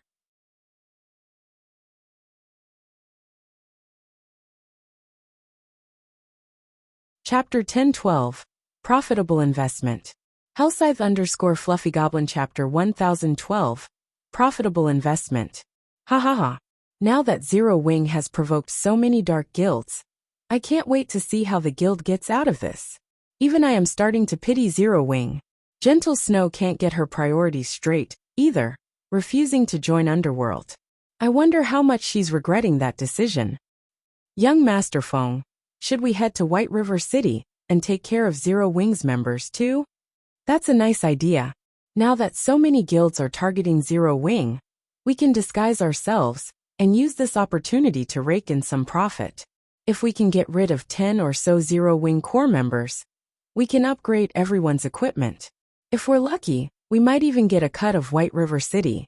My position in the organization will rise again, and I won't have to listen to that damnable woman anymore. Currently, Feng Xianyang led a team to grind level 42 mine gnomes, using them to power level to level 40. However, as his team lacked good equipment, they couldn't afford to venture too far into the mine. If they could upgrade their equipment, they could increase their grinding speed. However, when Feng Xianyang thought about how he had been forced to lead this team personally, he was indescribably frustrated. He had been one of Underworld's middle managers. Now, however, he had been reduced to leading a team to grind monsters. This was all due to Underworld's upper echelon's sudden focus on Yulan. They had even transferred Maple City's management, as well as 5 other major cities, to Yulan. This was a nightmare. Just you wait. When Zero Wing falls, I'll poach Zero Wing's top players and regain possession of Overwhelming Smile. Feng Xianyang inwardly chuckled. Zero Wing's elite members and experts were extraordinarily strong. If Zero Wing were defeated, these people would refuse to join guilds like Blackwater or Heaven's Burial. At that time, he simply needed to offer an appropriate price to recruit them. After making these people his own, Underworld's upper echelons would have no choice but to focus on him. When Feng Xianyang and his team reached White River City, They were astounded by what they saw. The NPC guards were slaughtering numerous players inside the teleportation hall. In the face of the level 180 guards, level 40 expert players were infants. The NPCs only needed one hit to defeat each player. One cloaked player, who had just teleported into the city, died before he had even realized what had happened. What's going on here? Chills ran down Feng Xuanyang's spine as he looked down at the Dark Guild player corpse beside him. Feng Xuanyang wasn't the only player who wondered what was happening. Many other guilds that had teleported to White River City to take advantage of Zero Wing's predicament were stupefied inside the spacious teleportation hall. Several hundred disguised red players had died. The scent of blood lingered in the air. White River City had become a forbidden ground for red players previously. Everyone had thought that these Dark Guild players were too arrogant in the city. Now, however, they pitted these players. Any red players the NPC guards killed would be jailed in White River City's confinement room to await their punishment after they resurrected. With the crime values these Dark Guild members possessed, it would be a miracle if they were not locked up for over a month. Rescuing these players from White River City's confinement room was nothing more than a dream. Level 200, Tier 3 NPCs guarded that room, and they would instantly kill any and all players that didn't belong. However, if these players weren't rescued, mainstream players would have long since surpassed these players' levels and equipment by the time their prison sentence was over. It would be very difficult to catch up. At the very least, they would need to spend several months grinding endlessly as for deleting their accounts and starting all over again. Although they could level up quickly if high-level players power leveled them, they would never catch up to mainstream players in a month without some leveling secret. Of course, regaining their levels was one issue, but what about their reputation? What about their weapons and equipment? What about the wealth they had accumulated? Young Master Feng, are we still going to take on Zero Wings members? South Wolf, who was currently level 38, asked hesitantly. Zero Wing was definitely involved in White River City's sudden development, and anyone that said otherwise was lying. If Zero Wing was already capable of this, who knew what else the guild could do? Let's investigate the situation first. Feng Xuanyang felt somewhat unsteady at this moment. He could not forget the level 40 expert who had teleported in beside him dying after a single strike. Elsewhere, the various Dark Guild's upper echelons were dumbfounded when they heard the news of this sudden development. Can someone tell me what is going on? Why are White River City's NPCs slaughtering our members like madmen? This was the first time these Dark Guilds had encountered a situation like this. The NPC city that they had been able to move through freely was now a forbidden land. Over half of the members they had dispatched to White River City were dead. Only a small minority were still active in the fields near White River City. This was an unprecedented blow to their Dark Guilds. The death of their members was nothing to them. However, if their members were confined for over a month, this would severely wound their guilds. Damn it. Zero Wing set us up. Contact the other Dark Guilds immediately. From now on, we cannot let anyone from Zero Wing survive. If they show themselves, kill them all. Starmoon Kingdom's various Dark Guilds swore to fight Zero Wing until the bitter end. What did you say? Over half of the Dark Guild members have been locked up in White River City's confinement room. How is that possible? Didn't they have their disguise tools? Abandoned Wave's expression froze when he received the news. He could not bring himself to believe it. While Dark Guilds were not strong in a head-on battle, their survivability and ambushing capabilities in the fields were top-notch. This was precisely the reason that he had paid a massive price for these Dark Guilds to whittle down Zero Wing's strength. Yet now, over half of them had been killed and jailed in White River City. With this, it had become far more difficult to deal with Zero Wing's members. Guild leader, what should we do now? Now that over half of the Dark Guild players have been locked up, the threat on Zero Wing has been reduced significantly. Moreover, some of the regular guilds that intended to strike Zero Wing have decided on the wait-and-see approach. The middle-aged, bald man asked after some thought. Abandoned Wave commanded. This development has affected our plans slightly, but no matter. Contact the Dark Guilds immediately. Tell them that we'll send some of our top players to assist. If they can delay Zero Wings top players, we'll reward them. Heaven's Burial had already begun to construct the sealing cores around Stone Forest Town.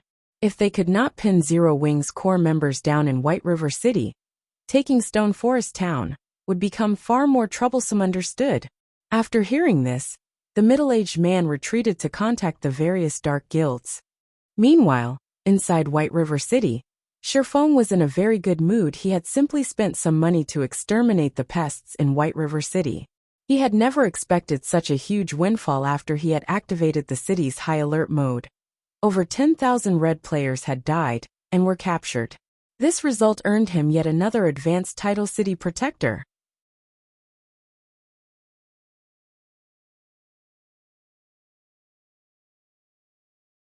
Chapter 1013, Epic Personal Guard Quest. Hellscythe _Fluffy Goblin Chapter 1013, Epic Personal Guard Quest.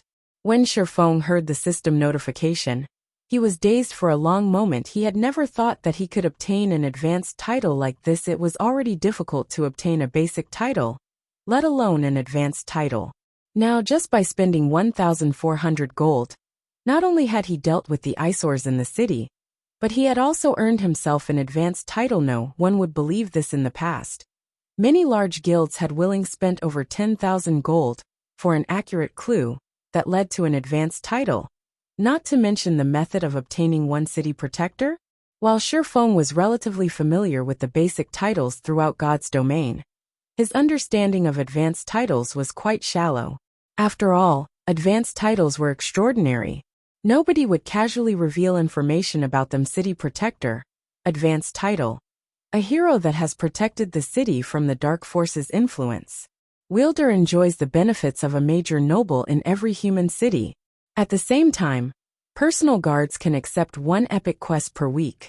In addition, personal guards receive a 5% increase to quest success rate as expected of an advanced title. It actually allows my personal guards to pick up one epic quest each week. Shifeng could not help his surprise. Personal guards' development speeds depended on the quests they accepted from the Adventurers Association. The higher the quest's rank was, the better the EXP and items it would award. However, there were not many personal guard quests to choose from in the Adventurers Association. Even dark gold quests only appeared about once a week, much less epic quests. One would be extremely lucky if they picked up an epic quest once a month. If his personal guards could complete an epic quest once a week, their improvement speed would be unimaginable. They also had a 5% success rate even if he allowed dark gold guards like Kite and Anna to challenge a dark gold quest. Their success rate was only 50%. If they were very well equipped, their success rate could top out at 80%, as Shifeng understood it. Even extremely well-equipped dark gold guards only had a 30% chance of completing an epic quest. Otherwise, ordinary dark gold guards only had a 20% chance for success. As for fine gold guards, even with top-tier equipment, they'd be lucky if they had a 10% success rate. Hence, the City Protector title's 5% increase to his guard's quest success rate was amazing. Thinking up to this point, Shifeng immediately replaced his Spirit Slayer title with the City Protector title. He then summoned Kite and Anna to his side. Both Kite and Anna had leveled up significantly after some time away from Shifeng. The last time he saw the two NPCs, both were only level 60. Now, however, both had reached level 65. Meanwhile, Aqua Rose and Fire Dance, who stood beside Shifeng, were shocked upon seeing Kite and Anna. How are they so strong? Aqua Rose asked curiously. She had long since become a Viscount of White River City and could recruit her own personal guard. After mobilizing the guild's strength and Shifeng's guidance, she had managed to recruit a fine gold guard. Moreover, this fine gold guard was a guardian knight, which was an excellent match for her class. She had been overjoyed when she found this personal guard. After that, she had spared no effort to nurture her personal guard, helping the NPC accept all sorts of high-ranking quests. Her personal guard had only recently reached level 60. Who knew how many more quests the NPC had to complete to reach level 65? However, the NPC was already considered very high level. After all, the personal guards that other guilds' upper echelons recruited were usually around level 55 to 58. In terms of strength, those personal guards were nowhere near a match for hers yet. Right now, not only had both of Shifeng's personal guards reached level 65, but the NPC's auras felt like that of two level 65 Great Lords. Aqua Rose felt as if she were suffocating in their presence after summoning his two personal guards. He spent 200 gold for both of them to accept an epic quest together. The Adventurers Association's epic personal guard quests could be completed by more than one person. Moreover, by forming a party, the guard's success rates increased. However, only personal guards that belonged to the same player could form a party. Multiple players' personal guards could not form parties together, with both Kite and Anna challenging the epic quest. The displayed success rate had increased substantially. Including the benefits from Shifeng's title, their current success rate was 37%. That percentage was high enough to excite many players. But Shifeng was not satisfied. Although a 37% success rate seemed relatively high, Shifeng knew that Kite and Anna might only succeed one of 5 attempts, rather than the theoretical one of 3. However, these NPCs could only accept one epic quest each week. In other words, it could take 5 weeks for Kite and Anna to complete one epic quest to Shifeng, who started in God's domain with nothing, and had not had the support of any corporation. This efficiency wasn't favorable. It seems that I'll have to use it. Shifeng opened his bag and looked at the rainbow fruit that sat quietly inside as a divine artifact. The rainbow fruit could increase a player's potential, setting a sturdy foundation for challenging their Tier 4 and Tier 5 promotions. The boost might even help with one's Tier 6 promotion. After all, the 4 major hidden attributes were incredibly important. It was extremely difficult to increase any of those attributes by 1 point, not to mention improving all 4 by 15 points or more. However, using the rainbow fruit to nurture a near-invincible personal guard was also not a bad idea in the past.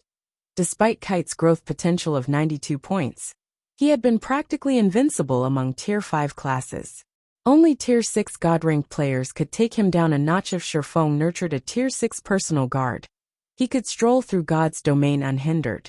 However, getting an NPC to Tier 6 was far more difficult than getting a player to Tier 6. It was not a problem that could be solved with money alone. Luck, opportunity, and strength were all necessary to raise a personal guard to Tier 6. Kite's potential is at 94, while Anna's is at 96. Although Anna is no match for Kite in a head-on fight, it will be safer to let Anna use the fruit. After giving it some thought, Shifeng decided to let Anna consume the rainbow fruit. After Anna ate the fruit, the room's mana grew rampant. However, this phenomenon was different from a high-tiered spell. It felt as if someone were deliberately controlling the surrounding mana.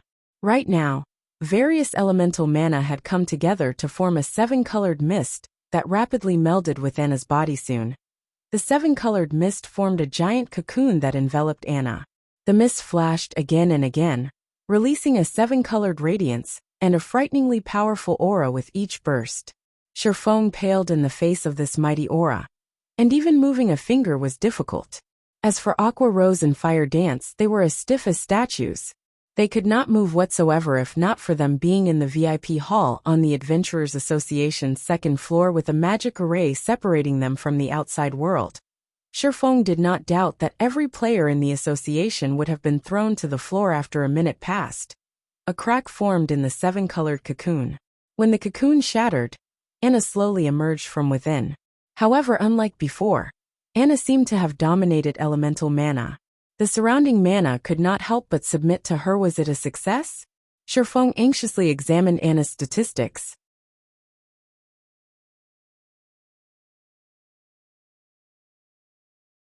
Chapter 1014, Promotion to Epic Guard. Hellscythe_Fluffy Goblin Chapter 1014, Promotion to Epic Guard. The frightening mana circulating in the room drove everyone's gazes to Anna despite having the same level and items. Anna's aura had undergone an earth-shattering change. What's going on? Guild leader, what did you do?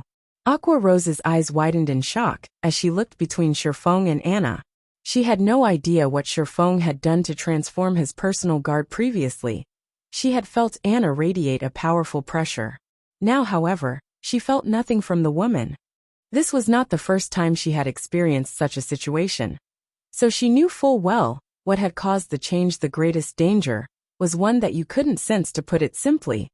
Anna's new strength was outside her range of perception. While Aqua Rose and Fire Dance were shocked, Shifeng was extremely anxious. The rainbow fruit was a divine artifact.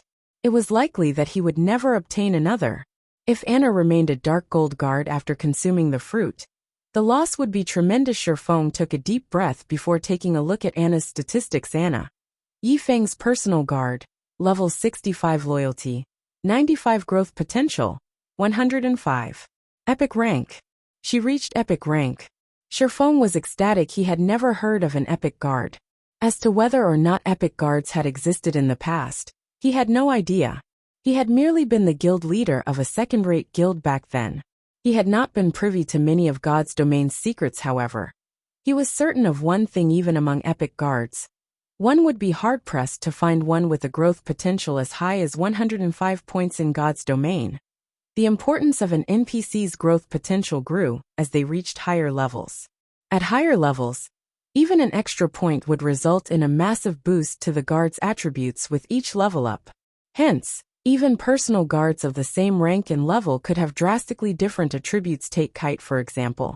Although his growth potential was only 2 points higher than it had been, after he reached the same level and tier that he had been in the past, his strength would surpass his past self by a minimum of 10%. If it came down to a battle, the present Kite could easily suppress and defeat the past Kite within a short time. Moreover, this was only a 2-point difference for Dark Gold rank. There was even less need to mention epic rank. There had not been any clear standards in the past for epic guards. Any NPC whose growth potential exceeded 100 points was considered an epic guard. Currently, Anna's growth potential exceeded Kite's by a whopping 11 points. By the time Anna reached level 70 or 80, he had no doubt that she would defeat Kite even in a melee battle. In terms of combat power, even the current Anna could defeat Kite. As both NPCs continued to level, the gap between them would only grow wider. In the end, even Kite would have to look up to Anna. Amazing. Anna's promotion to epic rank has raised the epic quest success rate to 67%. I doubt even a full party of Dark Gold guards could achieve such a percentage. Shifeng was speechless with her promotion. Anna had learned many new skills. She now had 3 Tier 2 curses, one more than before. Most importantly, she had learned a Tier 2 domain skill. With this domain skill, Anna was practically invincible among Tier 2 classes. Unless the other party also possessed a domain skill, even 2 Kites were no match for Anna. Following which, Shifeng had Kite and Anna set out to complete their epic quest. The sooner they completed it, the more they could improve their strength. Guild leader, I've just received news that Blackwater has dispatched many of their top players. From the looks of it, it seems that they were sent to help those dark guilds. Meanwhile, the members of the various dark guilds have joined forces.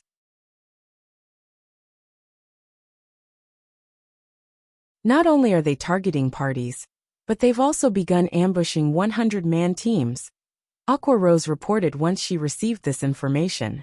In addition, Blackwater has opened another shop in White River City and is selling cast steel armor kits and mana mixtures in large quantities.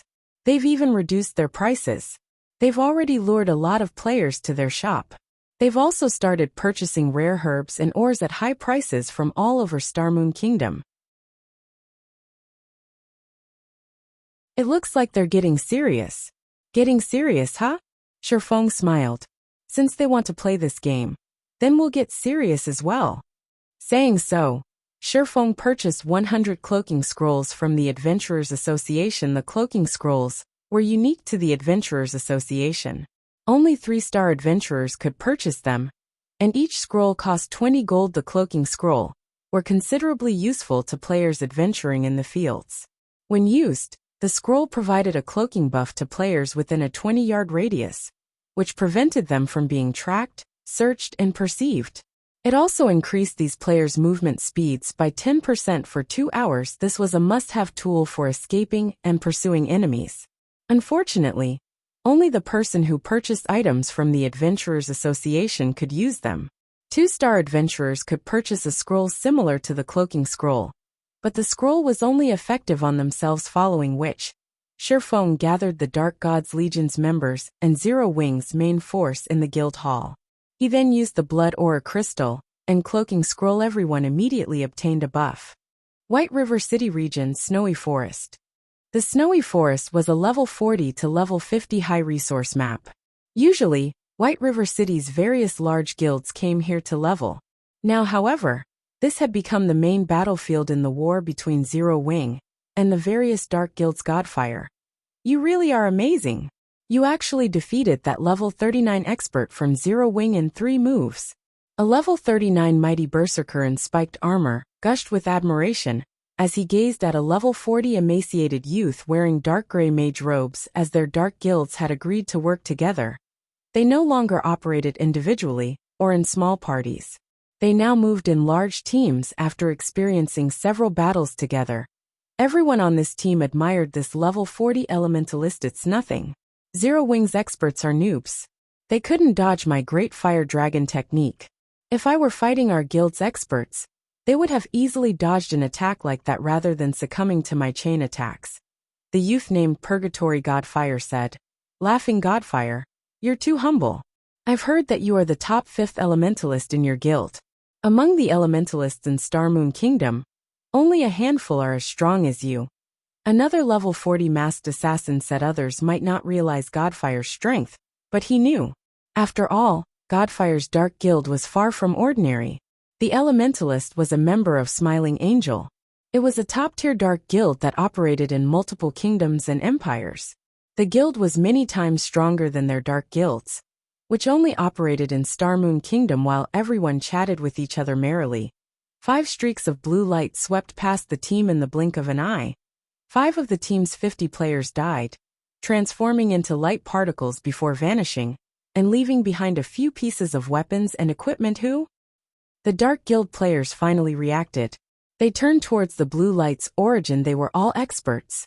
Yet they had only noticed the ambush after 5 of their team members had died. This was unprecedented. Don't even think that you can escape with your lives after killing Zero Wing's members.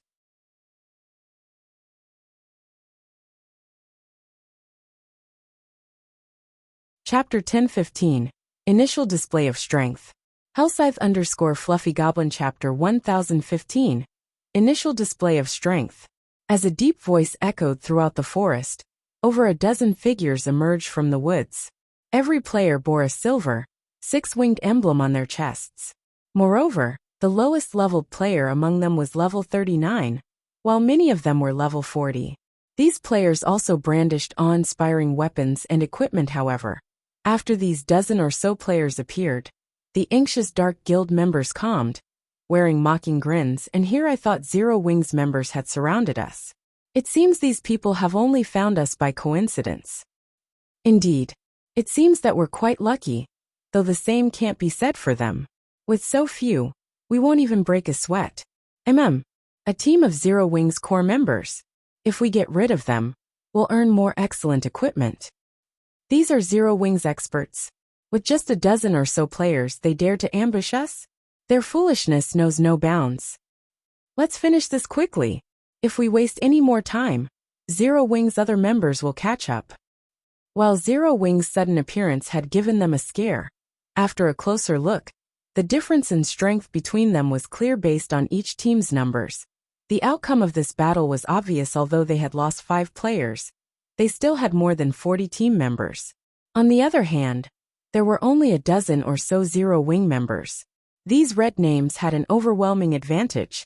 Not to mention, they also had a top-tier expert on their team leader. Leave that ranger to me.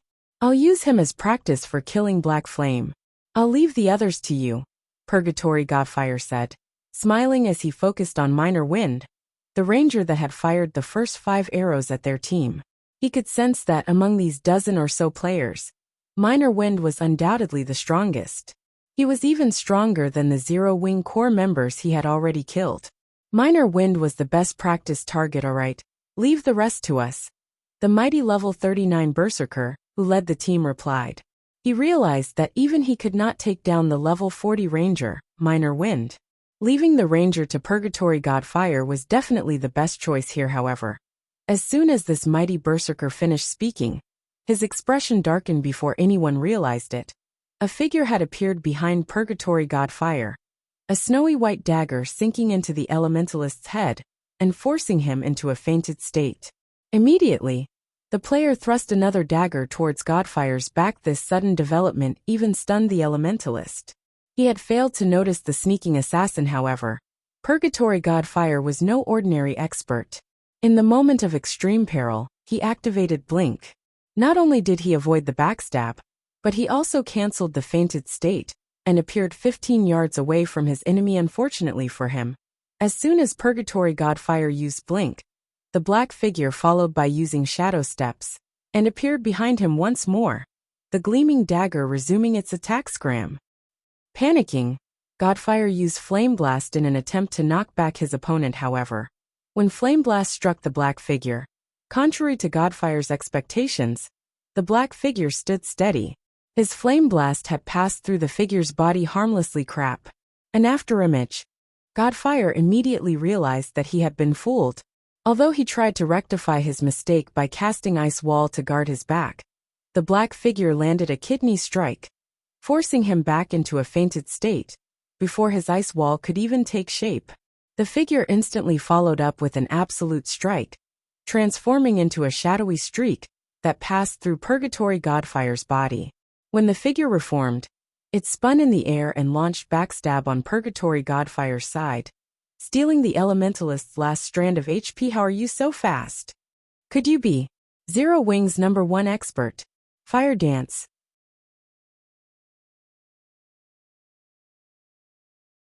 It seems that I truly have rotten luck. As Godfire's HP was about to reach zero, his eyes focused on the black-robed assassin.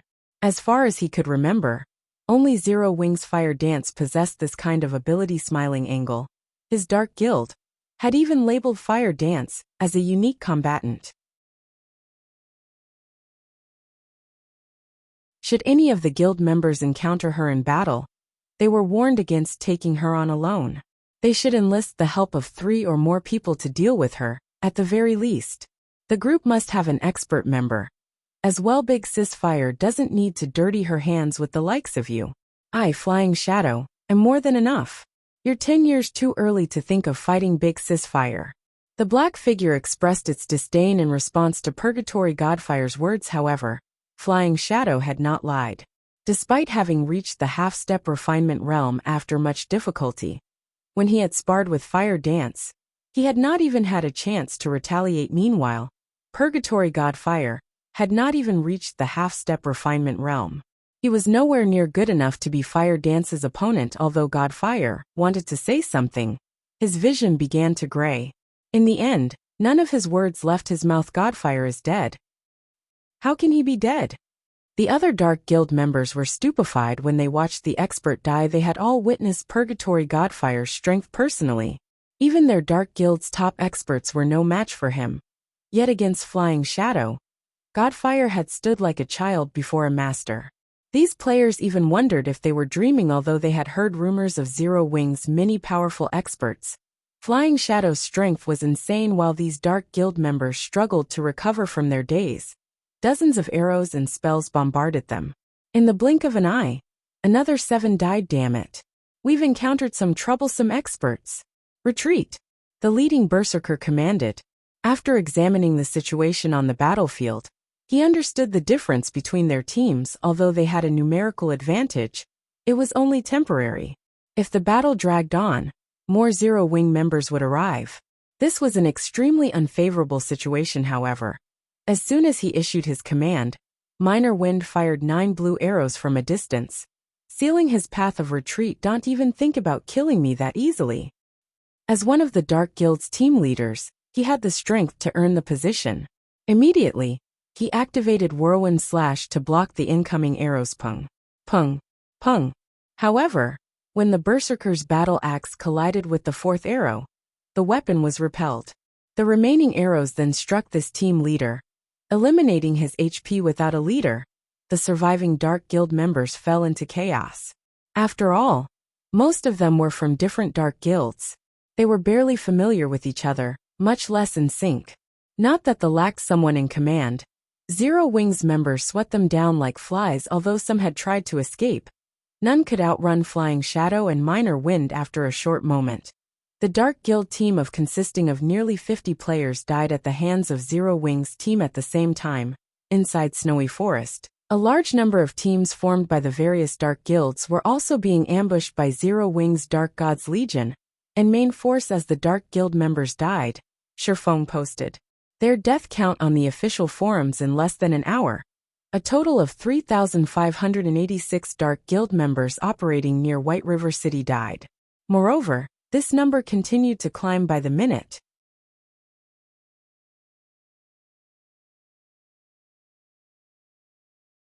Chapter 1016. Unsealing the Advanced Book of Magic. Hellscythe_Fluffy Goblin Chapter 1016. Unsealing the Advanced Book of Magic. Shortly after Shifeng publicized the death count on the official forums, players throughout Starmoon Kingdom were in an uproar. The various guilds, who watched from the sidelines and planned to take advantage of Zero Wing's misfortune, were particularly stupefied. Dark guilds were famous for their abstinence and resilience.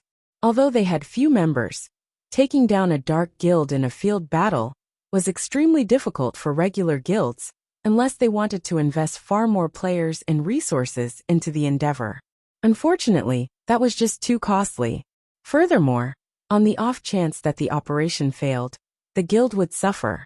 This was why most regular guilds avoided provoking dark guilds. Yet, not only had Zero Wing lured over half of the Dark Guild members into a death trap, but the guild had also begun to plow over the remaining members like a bulldozer. These dark guilds were toothless and clawless beasts against Zero Wing. They posed no threat to the guild whatsoever. Zero Wing's methods were truly incredible. Most importantly, until this point, Zero Wing had suffered little to no losses during its hunt for the Dark Guild members. At the end of the day, strength decided the field battle's victors.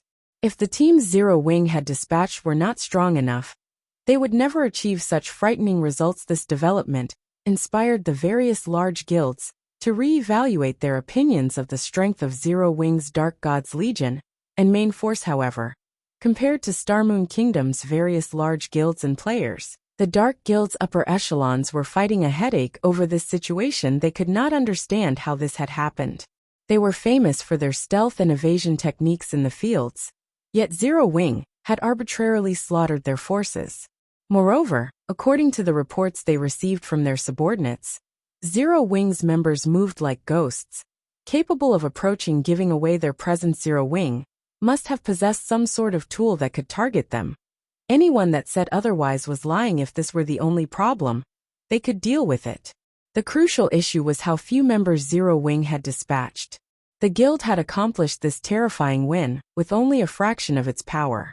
To dark guilds like theirs, who usually won their fights through quality over quantity, this was humiliating. They had become a laughingstock throughout the kingdom. What should we do now? Do we continue fighting Zero Wing? What else can we do? Don't forget our agreement with Blackwater. If we pull back now, everything we've done will be for nothing. Indeed, our only choice is to continue the operation. However, we don't actually need to fight Zero Wing. Our job is simply to keep them busy. As long as we pin down Zero Wing's Dark Gods Legion and main force, we will have fulfilled our part of the bargain. When the time comes, we simply need to watch as Zero Wing loses Stone Forest Town. Without Stone Forest Town, Zero Wing can't afford to sustain its development. We can strike then. I want to see just how they plan to fight our dark guilds. That's right. We'll let Zero Wing maintain its arrogance for now. I want to see their faces when they realize we're only bait. The various dark guilds' upper echelons held a secret meeting to discuss their current predicament. As for facing Zero Wing head-on, that was just a dream. Although Blackwater had dispatched quite a few expert and elite players to assist them, White River City was Zero Wing's territory. A direct confrontation with the guild here was suicidal. Even if the Blackwater Guild were willing to pay the price for such a confrontation, it would only result in heavy damage to Zero Wing's strength and reputation. If Zero Wing wanted to stage a comeback, it had everything it needed. However, if Blackwater captured Stone Forest Town and severed Zero Wing's main source of income, Blackwater would only need to suppress Zero Wing financially, and it would eventually collapse into itself when the Dark Guild representatives concluded their meeting. The various Dark Guild members around White River City split up, acting independently. With this, Zero Wing would have a harder time dealing with them after the Dark Guild's weak behavior. The various large guilds that had watched the situation began to withdraw to their own territories, afraid that they would suffer the same circumstances as these dark guilds, despite Blackwater clearly being the mastermind behind all of this. Zero Wing had deliberately chosen not to target Blackwater's members. Rather, it had decided to teach the assisting dark guilds a vicious lesson. After realizing this, they had no desire to take that risk. Guild leader, your plan is brilliant. The guilds that have been watching from the shadows are too afraid of becoming our next target, and have withdrawn, Aqua Rose said. She hadn't been able to hide her smile when she received the report. The players from the various large guilds have split up. Although they are somewhat more bothersome to deal with now, if we invest a little more time, we'll eradicate them, sooner or later. Even if the dark guilds intend to oppose us, I'm afraid they won't be able to. Not only had the Dark Guild's defeat increased Zero Wing's morale, but it had also improved the world's evaluation of Zero Wing. Some major companies, which had been pessimistic about Zero Wing's chances, had begun to express their interest in cooperation. Only, Shifeng rejected all of these offers. However, he had not done so because he no longer lacked money. Rather, these corporations demanded a cut of Zero Wing's shares in exchange for their cooperation. Shifeng would not tolerate that. Crap. Zero Wing is too arrogant. Do they really think that a small guild like Zero Wing can stand against the Blackwater Corporation? Without our support, the Blackwater Corporation will sooner or later reduce Zero Wing to nothing. The various corporations' representatives were enraged when they received the blatant rejection. Guild leader, should I utilize my family's authority to invest some of the Star and Moon Group's funds? Aqua Rose asked somewhat worriedly. The Blackwater trading firm dropped its prices again and again. They were now taking a loss with almost every item they sold. However, Aqua Rose had to admit that it was quite effective. The Candlelight trading firm had been losing profits as a result. In addition, Zero Wing had recently established 2 more branch guilds. It cost a considerable amount of coins to maintain the additional main forces. Furthermore, a battle raged in Lake Heart City. No need. I'll find a way to earn more coins. Shifeng shook his head. He had already upgraded Icarus's heart to epic rank. He had even filled the necklace's life force storage. This was a good opportunity to show what the necklace was capable of if he became a master forger. Not only would he have a higher success rate when forging the fine gold ranked magic light set equipment, but he would also unlock the next item in the Advanced Book of Magic, the Advanced Mana Armor Kit. Previously, the strongest armor kit Shifeng had been able to produce was the Intermediate Mana Armor Kit. One of these kits could increase the wearer's attributes by over 12 points. With 3, the total attribute boost was the equivalent of an additional piece of dark gold equipment. However, the Advanced Mana Armor Kit was more astounding.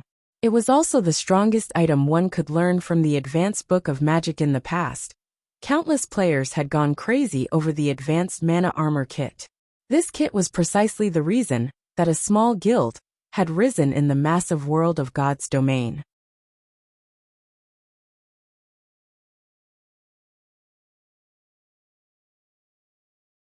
Chapter 1017, Advanced Mana Armor Kit. Hellscythe_Fluffy Goblin Chapter 1017, Advanced Mana Armor Kit. Starmoon City, Heaven's Burial's residence.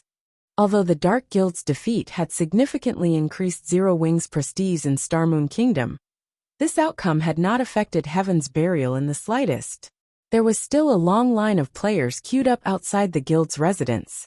Rather, things had become even more lively outside the guild residence after the majority of the Dark Guild members had been confined in White River City.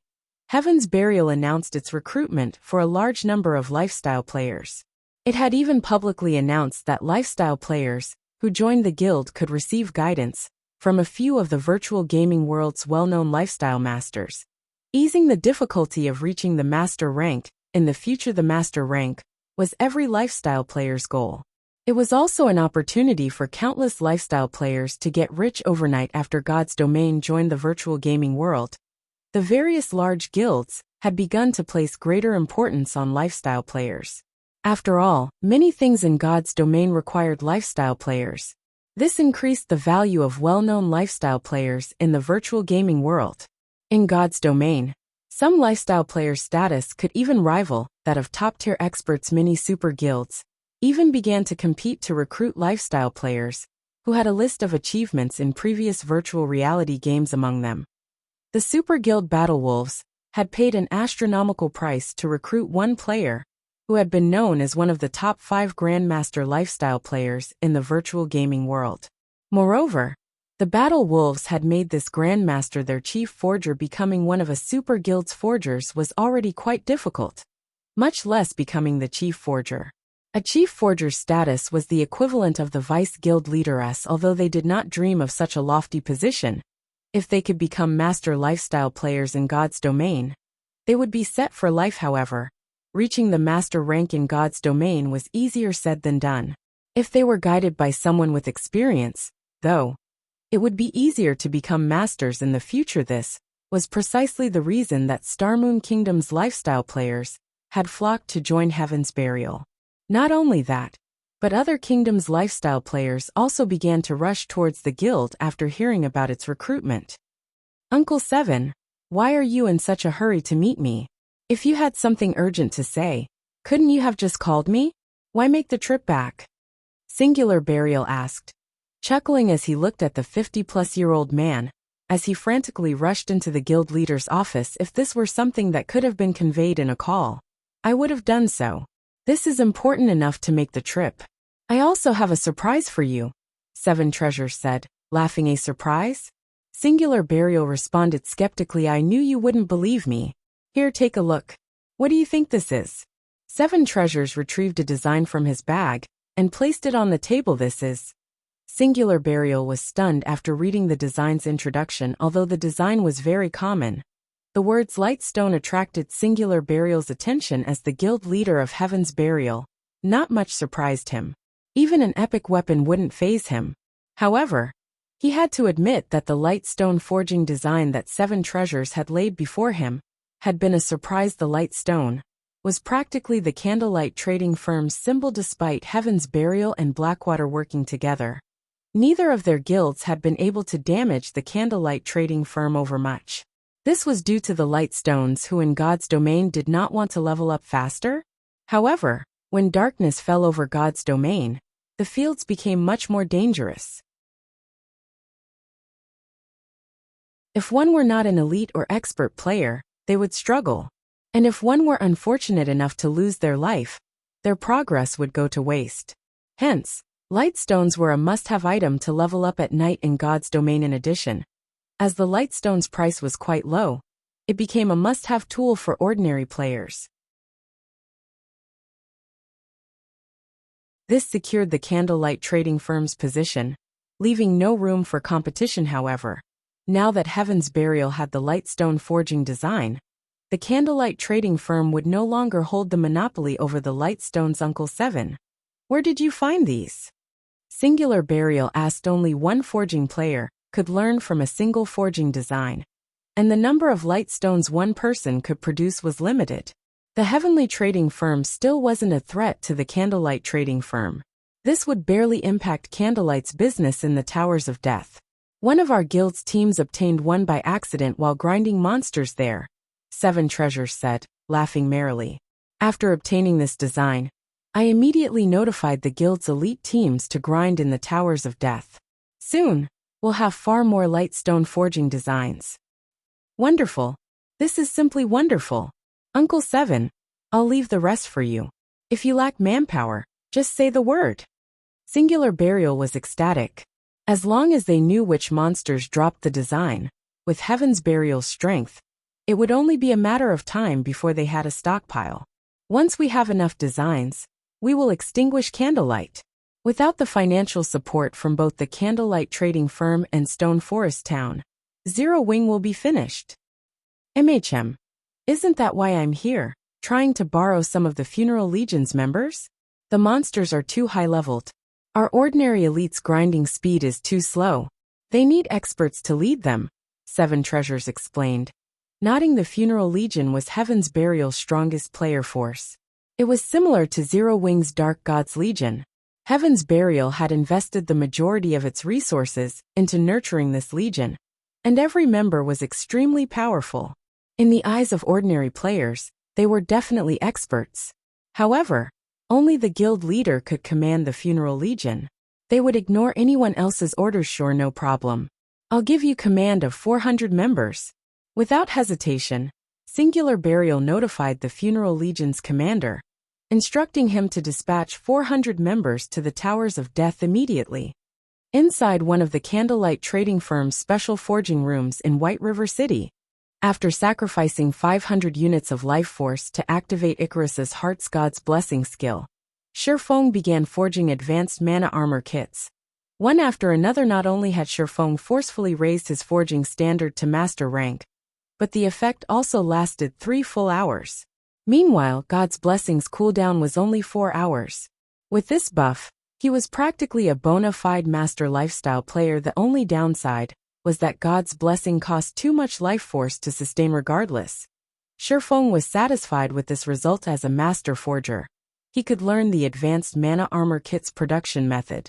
By utilizing various tools, he also increased his success rate with the advanced mana armor kits to 41%, which allowed him to succeed 1 out of 3 tries in 3 short hours. Shifeng had successfully forged 31 advanced mana armor kits.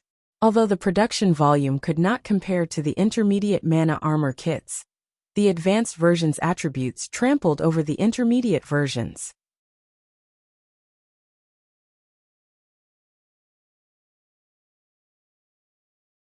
Chapter 1018, Master Forger. Hellscythe_Fluffy Goblin Chapter 1018, Master Forger. There were many kinds of armor kits in God's domain. However, few armor kits were suitable for high-tiered players. The advanced mana armor kit was one. Armor kits suited for high-tiered players also had another name: extraordinary armor kits. While armor kits such as the intermediate mana armor kit and the cast steel armor kit were acceptable for Tier 1 and Tier 2 players, to Tier 3 players and above, the attributes those armor kits provided were simply too pitiful to the point of being negligible. After all, as players reached higher tiers, they received far more free attribute points with each level. At Tier 0, players received 4 free attribute points with each level, while at Tier 1, they received 8 points. After reaching Tier 2, however, players would receive 15 points. The difference was obvious at a glance. Because of this, the earlier players completed their promotion to a higher tier, the more of an advantage they had. If a player completed their Tier 1 class promotion 3 or 4 levels later than others, they would have fallen behind by over 10 free attribute points. This gap would widen if the same situation occurred at Tier 2, and beyond this was where the extraordinary armor kits came in. Even among extraordinary armor kits, the basic attributes, the advanced mana armor kit's basic attributes, were on the higher end of the spectrum. Hence, many high-tiered players preferred these. It seems my luck is quite good. The attribute increases are all above the standard. Shifeng was very satisfied with the advanced mana armor kits. He had forged advanced mana armor kit. When physical armor kit is equipped, defense plus 600, strength increased by 3%, endurance increased by 4%, agility increased by 3%. Maximum binding limit per character. 3 cannot be bound to level 40 equipment or below when magical armor kit is equipped. Defense plus 240, intelligence increased by 3%. Endurance increased by 4%. Vitality increased by 3%. Maximum binding limit per character. 3 cannot be bound to level 40 equipment or below when 3 kits were equipped. They would increase each of a player's basic attributes by roughly 10%. This was a considerable increase for ordinary players, not to mention expert players, who wore full sets of excellent equipment. A 10% increase to a player's basic attributes could increase one's combat power by roughly 20% to 30%, with such a huge boost to combat power. A player with 3 advanced mana armor kits could easily defeat a player possessing the same combat standards. weapons, and equipment, who did not have any armor kits equipped. Hence, many high-tiered players would flock to purchase the advanced mana armor kits. What a pity! Shifeng felt a twinge of sadness as he looked at the advanced mana armor kits he had produced. Although the advanced mana armor kit was very good, its flaws were obvious. These armor kits took significantly longer to produce than the intermediate mana armor kits. Moreover, only he could produce them. Its production volume was fated to be low. He'd be lucky to produce enough for Zero Wing's core members at most. He could use the advanced mana armor kits to attract players to the candlelight trading firm. These kits were not profitable products right now, following which Shifeng waited for an hour to pass before he used another 500 units of life force to activate God's blessing. Continuing to craft the advanced mana armor kits. Once Shifeng had made 100 armor kits, he switched to forging the magic light set equipment. While the advanced mana armor kit provided a powerful increase to a player's attributes, its true purpose was to help high-tiered players. To current players, its increase was extremely limited. After all, current players' basic attributes were still relatively low. Compared to the armor kits, the magic light set equipment was far more valuable to current players as a level 50 fine gold set equipment. The attributes it provided were far superior to a level 45 dark gold equipment. The set's total attributes could even put a tier 1 set equipment to shame. Although Shifeng had obtained the magic light set equipment forging design, he had been an advanced forger. He hadn't been confident of successfully forging the level 50 fine gold set equipment. Only after reaching the master rank was he confident of succeeding if a player could equip the fine gold ranked magic light set as soon as they reached level 50. Aside from players who owned multiple epic items, they would surpass every player of the same level. If the magic light set were dark gold rank, even a player with multiple epic items would be no match. Moreover, players were not necessarily required to reach level 50 to equip the magic light set. As long as they possessed weapons or equipment that reduced level requirements, they could equip the set below level 50. This was one of the benefits of owning epic or growth type equipment. Shifeng possessed the 7 Luminaries ring and the even more powerful Heavenly Dragon's Breath, which decreased items' level requirement by 5 and 10 levels, respectively. Shifeng was currently level 44. He was fully capable of equipping the level 50 magic light set. Right now there were also a few players within the guild that possessed weapons, equipment, or tools that lowered level requirements. Although none of those items were as impressive as the Heavenly Dragon's Breath, they still enabled their owners to equip the magic light set before reaching level 50, gaining overwhelming attributes. Shifeng was incredibly pleased, following which Shifeng went into action. While he had been in the trial of God, the candlelight trading firm had purchased plenty of emeralds in Emerald City. He had more than enough to make numerous magic light sets aside from the emerald requirement, which was a powerful mana conductor. The magic light set also required mana stones. Hence, Shifeng took out a pile of magic crystals and began his alchemical synthesis. After the 1-hour cooldown of God's blessing ended, Shifeng stood before a large mound of mana stones. He then activated God's blessing once more and began to forge the magic light set equipment. Compared to the advanced mana armor kit, forging the magic light set was significantly more difficult. Even with his various tools, Shifeng barely managed a 45% success rate. He needed roughly 3 attempts to produce a complete set. However, Shifeng was satisfied with this result. If any other master forger attempted to craft the set, they'd be lucky if they achieved a 35% success rate.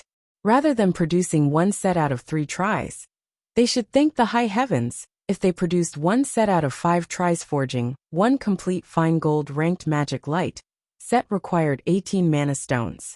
Meanwhile, 50 magic crystals were needed to synthesize 1 mana stone. According to magic crystals' current market price, each magic light set would need 225 gold's worth of magic crystals. With the other materials, crafting the magic light set was abhorrently costly. If an ordinary master forger tried to forge the set, their production cost would be well over 1,000 gold.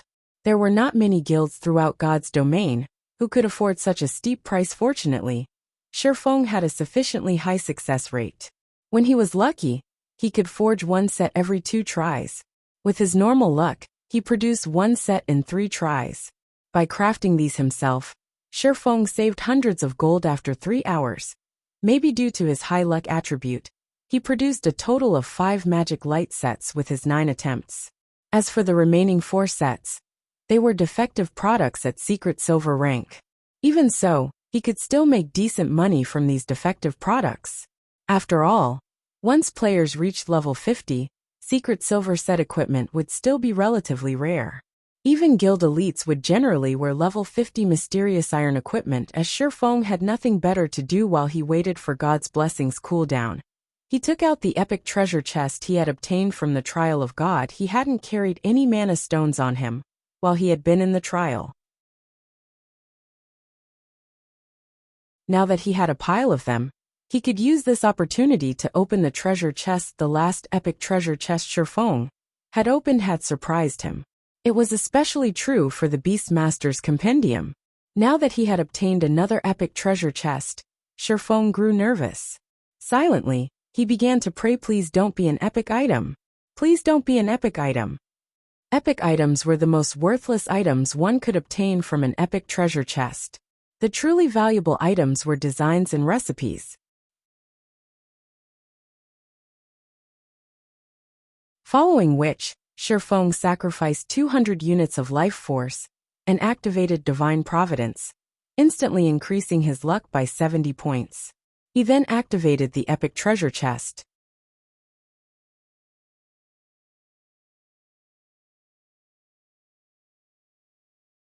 Chapter 1019, Unbelievable Luck. Hellscythe_Fluffy Goblin Chapter 1019, Unbelievable Luck.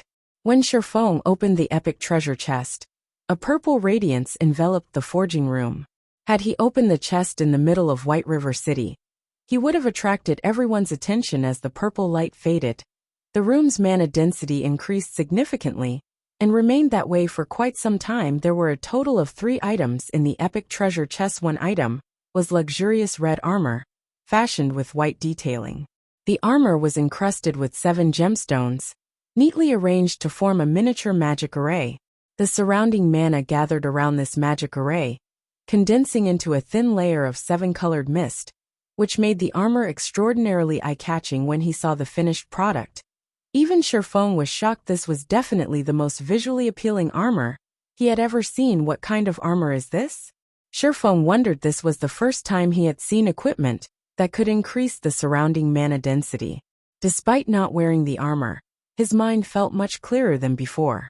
The special forging room's mana was even denser than the basic meditation room. If a player's mind could be this clear all the time, it would massively help their training and battles. Following which, Shifeng clicked to check the armor's introduction. 7 luminaries battle armor, chestplate, fragmented legendary rank, equipment requirement, strength 1000 class requirement, berserker when equipped, defense increased by 100 player's level.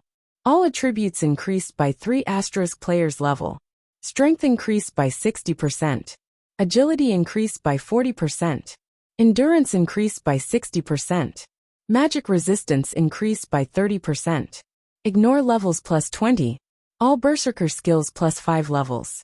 All item level requirements reduced by 10 levels. Additional passive skill 1. 7 luminaries protection. Decreases incoming damage from players of a lower tier by 70%, players of the same tier by 40%, and players of a higher tier by 20%. Grants immunity to control skills. Additional passive skill 2, magic reinforcement. Increases the strength of wearer's attacks by 50%, and improves wielder's physique by 30%. Additional active skill 1, Sky God's Glory. Grants immunity to all magical damage, decreases physical damage received by 80%, and increases movement speed and attack speed by 100% for 10 seconds. Cooldown 1 hour. Additional active skill 2, 7 luminaries domain. Effective radius of 50 yards. Decreases all enemies' reaction speed within affected area by 30%, movement speed by 40%, and attack speed by 40%. Wearer can also control up to 3 7 luminary spears. Each spear contains 200% of wearer's strength, and causes 500% holy damage. Duration, 2 minutes cooldown, 5 hours. Skill is currently Tier 1. Skills tier will increase with player's tier. The 7 Luminaries Battle Armor was a legendary item created by the blacksmith god Soros. During the Great Ancient War, it had been greatly damaged by the Lord of the Abyss. However, as the battle armor's core remained intact, its repair only requires 10 god crystals. Current number of absorbed god crystals, 0/10. Shifeng was dazed for a long moment. After reading the armor's introduction, he had never thought that it was possible to obtain a fragmented legendary item from an epic treasure chest. It was even a considerably powerful fragmented legendary item. Whoever equipped the 7 Luminaries Battle Armor would watch their combat power soar. Unfortunately, only berserkers could equip this armor.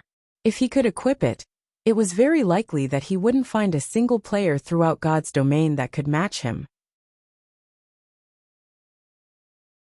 After all, if he had 2 fragmented legendary items equipped, not only would he have an overwhelming advantage in terms of attributes, but he would also possess absurdly powerful skills. If his opponent didn't have a similar lineup of equipment, he would be invincible. Although the battle armor had its own glaring flaws, repairing it would be easier than repairing other fragmented legendary items.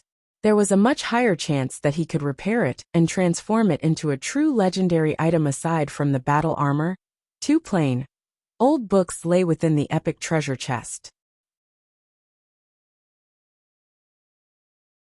As Shifeng was already satisfied with the 7 Luminaries Battle Armor, he hadn't paid much attention to the 2 old books.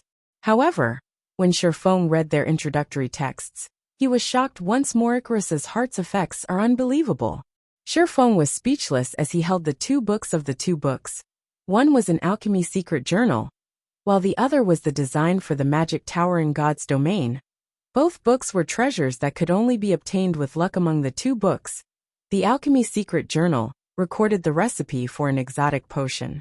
However, only a maximum of 10 alchemists could learn the recipe. There were many types of potion in God's domain.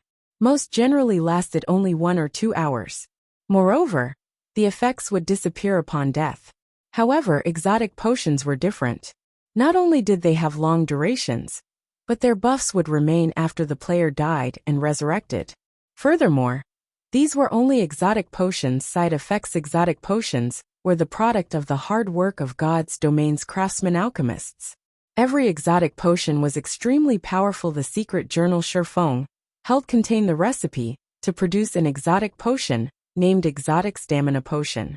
When consumed, the potion increased players' maximum stamina by 10% and stamina recovery rate by 80%. For 10-hour stamina was indispensable for players. Regardless of whether players fought or ran, they consumed stamina. Only the amount consumed was different.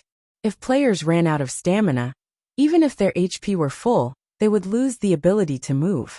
Hence, most players generally took a break after grinding monsters for a certain time, using the opportunity to recover their stamina. If a player's stamina recovery rate and maximum limit increased, they would become far more efficient when grinding. Hence, in God's domain, all items capable of increasing a player's stamina or their stamina recovery rate were extremely valuable. Although the exotic stamina potion was not as effective as the blood refining crystal's life essence, its effects were still considerably good. It was useful to both expert and ordinary players. With this alchemy secret journal, the candlelight trading firm's business would reach a whole new level. However, compared to the alchemy secret journal, the magic tower construction design was truly useful to Zero Wing. Right now in God's domain, players could purchase defensive weapons in the Adventurers Association after capturing a town successfully or while constructing a town. Defense turrets were one of the most common defensive weapons. Not only did they possess massive firepower, but their attack range was also relatively large. However, turrets were the most basic defensive weapons. There were many others that players could find elsewhere. The basic mana pulse cannon was one example. Unfortunately, it was very expensive. Moreover, not only did it possess a very long cooldown, but it was also costly to operate. Even so, its attacks were a force to behold. A single blast could almost rival the might of a Tier 4 large-scale destruction spell. The defense turrets could not compete with it, however. There was something even more advanced than the two aforementioned defensive weapons. The magic tower. Not even 8 defense turrets were a match for the defensive capabilities of a single magic tower. This was precisely the reason that the basic tower had become a mainstream building in Shi Feng's past. Unfortunately, constructing a magic tower was very difficult. Now that Shi Feng had the design, he would need a lot of resources to build it.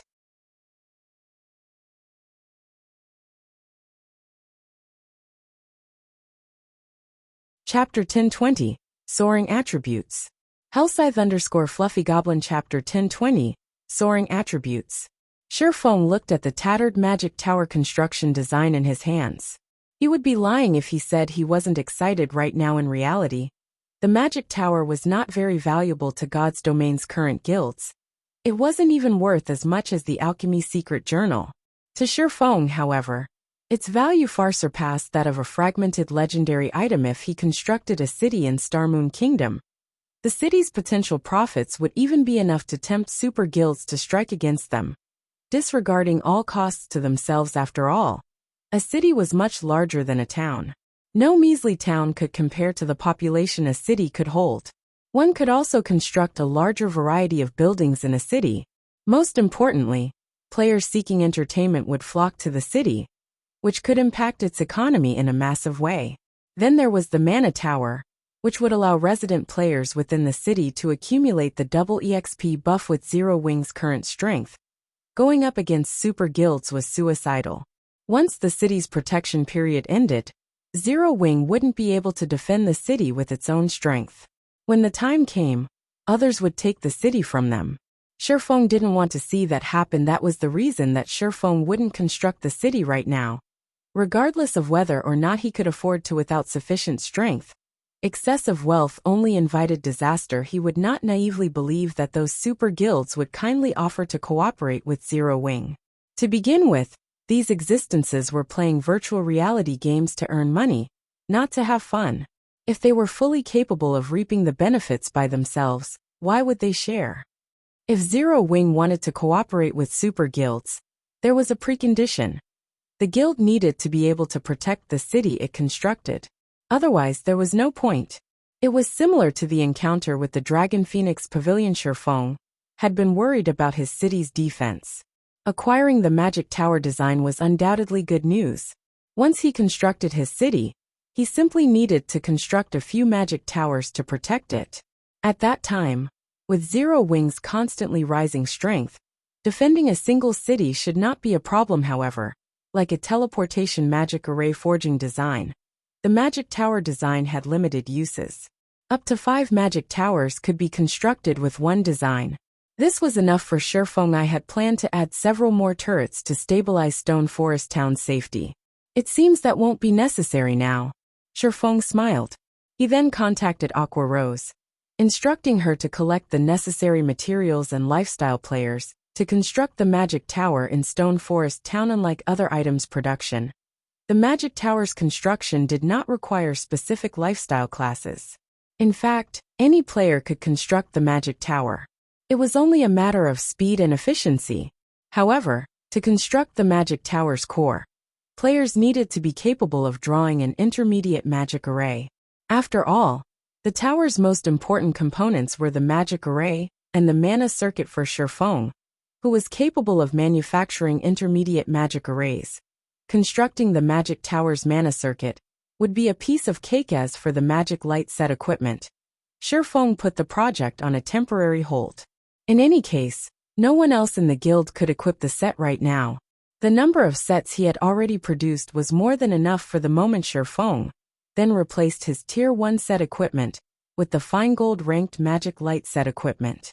Following which, he replaced all 3 of his intermediate mana armor kits with the advanced versions. Immediately, his basic attributes soared to a new level. His strength instantly broke past the 1,200 point threshold. He was significantly stronger than a lord of the same level. His HP also soared to 32,550, while his defense could probably render even Zero Wings number 1 MT Cola speechless. With this set of equipment, I can likely solo an ordinary level 50 lord without any berserk skills. When Shifeng clenched his fist, he could feel that his combat power had reached a new realm. He had to admit that there was a massive difference between level 50 and level 45 equipment in terms of attributes. After Shifeng switched into his new equipment, he used the demon mask to alter the magic light set's appearance, using his previous appearance.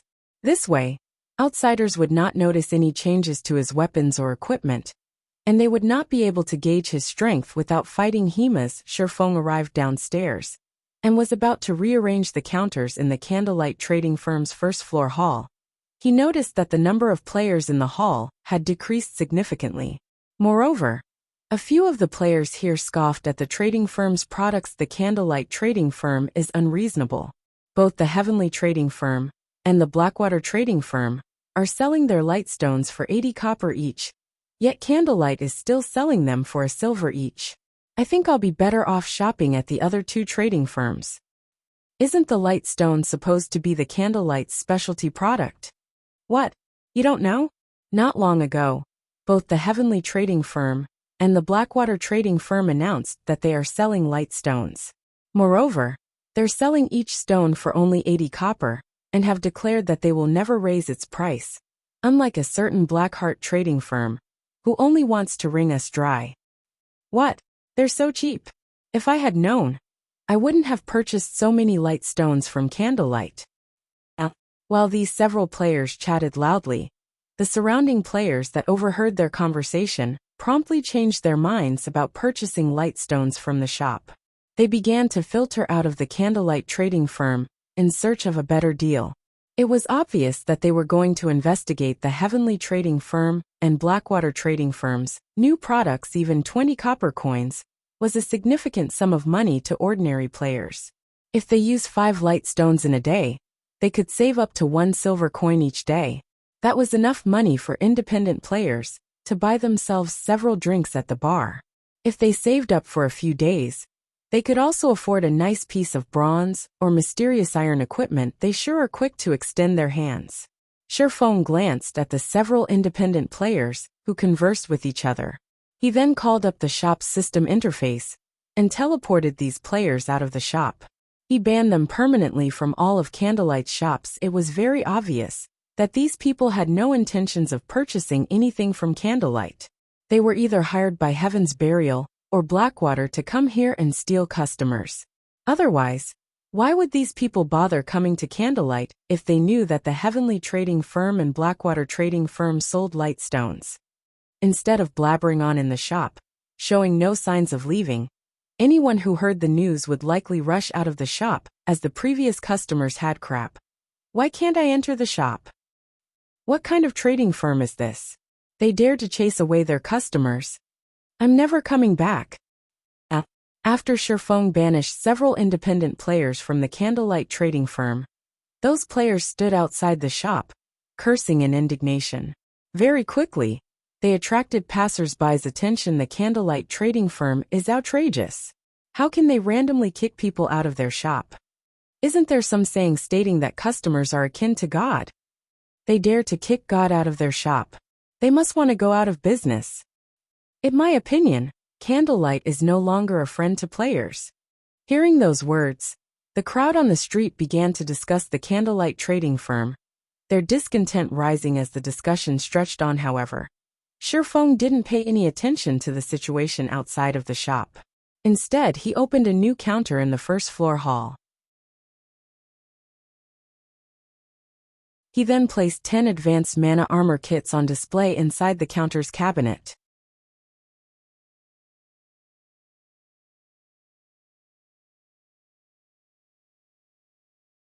Chapter 1021, Astronomically Priced Armor Kit. Hellscythe_Fluffy Goblin Chapter 1021, Astronomically Priced Armor Kit. I can't wait to see what the Candlelight Trading Firm plans to do now. As several players felt triumphant, thinking that their actions would damage the Candlelight Trading Firm's business, They noticed that the player traffic entering the firm gradually began to increase, rather than decrease. Moreover, among these players, there were even members from various large guilds. A flood of advanced horse carriages also began to stop near the shop's entrance. Quick! Quick! If we're late, they will sell out. One after another, guild players alighted from the carriages. What's going on? The independent players who had been banned from the shop realized that something was off, but they had no idea what was wrong. Although they wanted to enter the shop to investigate the situation, no matter how hard they tried, they could not take one step into the building. They could only stare at the establishment from outside. Fellow brother, do you know what's going on inside the candlelight trading firm? It seems that Candlelight has revealed a new product in the first floor hall. After hearing what a friend told me, I stopped what I was doing and hurried over immediately. The new product is called the Advanced Mana Armor Kit, and I heard that its attributes trumped the intermediate version. However, the production volume is much lower. Hence, Candlelight intends to hold an auction in a few minutes. If I can get my hands on one, I'll definitely make a fortune by reselling it later. Advanced Mana Armor Kit? The several players that Shifeng had chased out were stupefied. They had been tasked to observe the Candlelight trading firm, and to cause some trouble while they were at it. Yet, as soon as they had been kicked out of the shop, the Candlelight trading firm began to sell the Advanced Mana Armor Kit. Everyone in Starmoon Kingdom, and the several surrounding countries, knew about the Mana Armor Kits. However, due to their rarity, very few players could actually get their hands on them. For the intermediate Mana Armor Kits, only Zero Wings members had reliable access to them with their guild contribution points. Even then, elite members were only allowed to purchase one kit, while only core members were allowed to purchase 3. Because of this, the various large guilds were forced to purchase the intermediate Mana Armor Kits from Zero Wings members secretly and at a high price. Moreover, only their guild's top-tier experts qualified to use the kits. Now that Zero Wing was selling the superior Advanced Mana Armor Kit, it would cause an uproar throughout Starmoon Kingdom. It was no wonder why the various large guilds had frantically dispatched their representatives to Candlelight. Even the large guilds, who had come to White River City to grind abyssal monsters, surged into the Candlelight trading firm. Thinking up to this point, these spies contacted Blackwater's upper echelons immediately, hoping these upper echelons would send representatives to purchase the kits. If they could make it in time for the auction, the guild might decide to forego their punishment. However, as soon as they began to contact their upper echelons, they heard a cheer from inside the Candlelight trading firm, following which a loud, clear voice echoed down the street. Welcome, everyone, to the Candlelight trading firm. The auction for the Advanced Mana Armor Kits will now begin.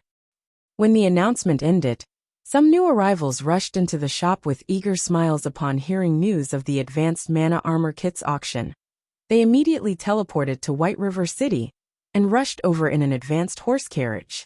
Had they waited a minute longer, they might have lost their chance to purchase the armor kits. At this moment, the several incognito Blackwater members were stunned. They no longer had a way to explain themselves to their superiors.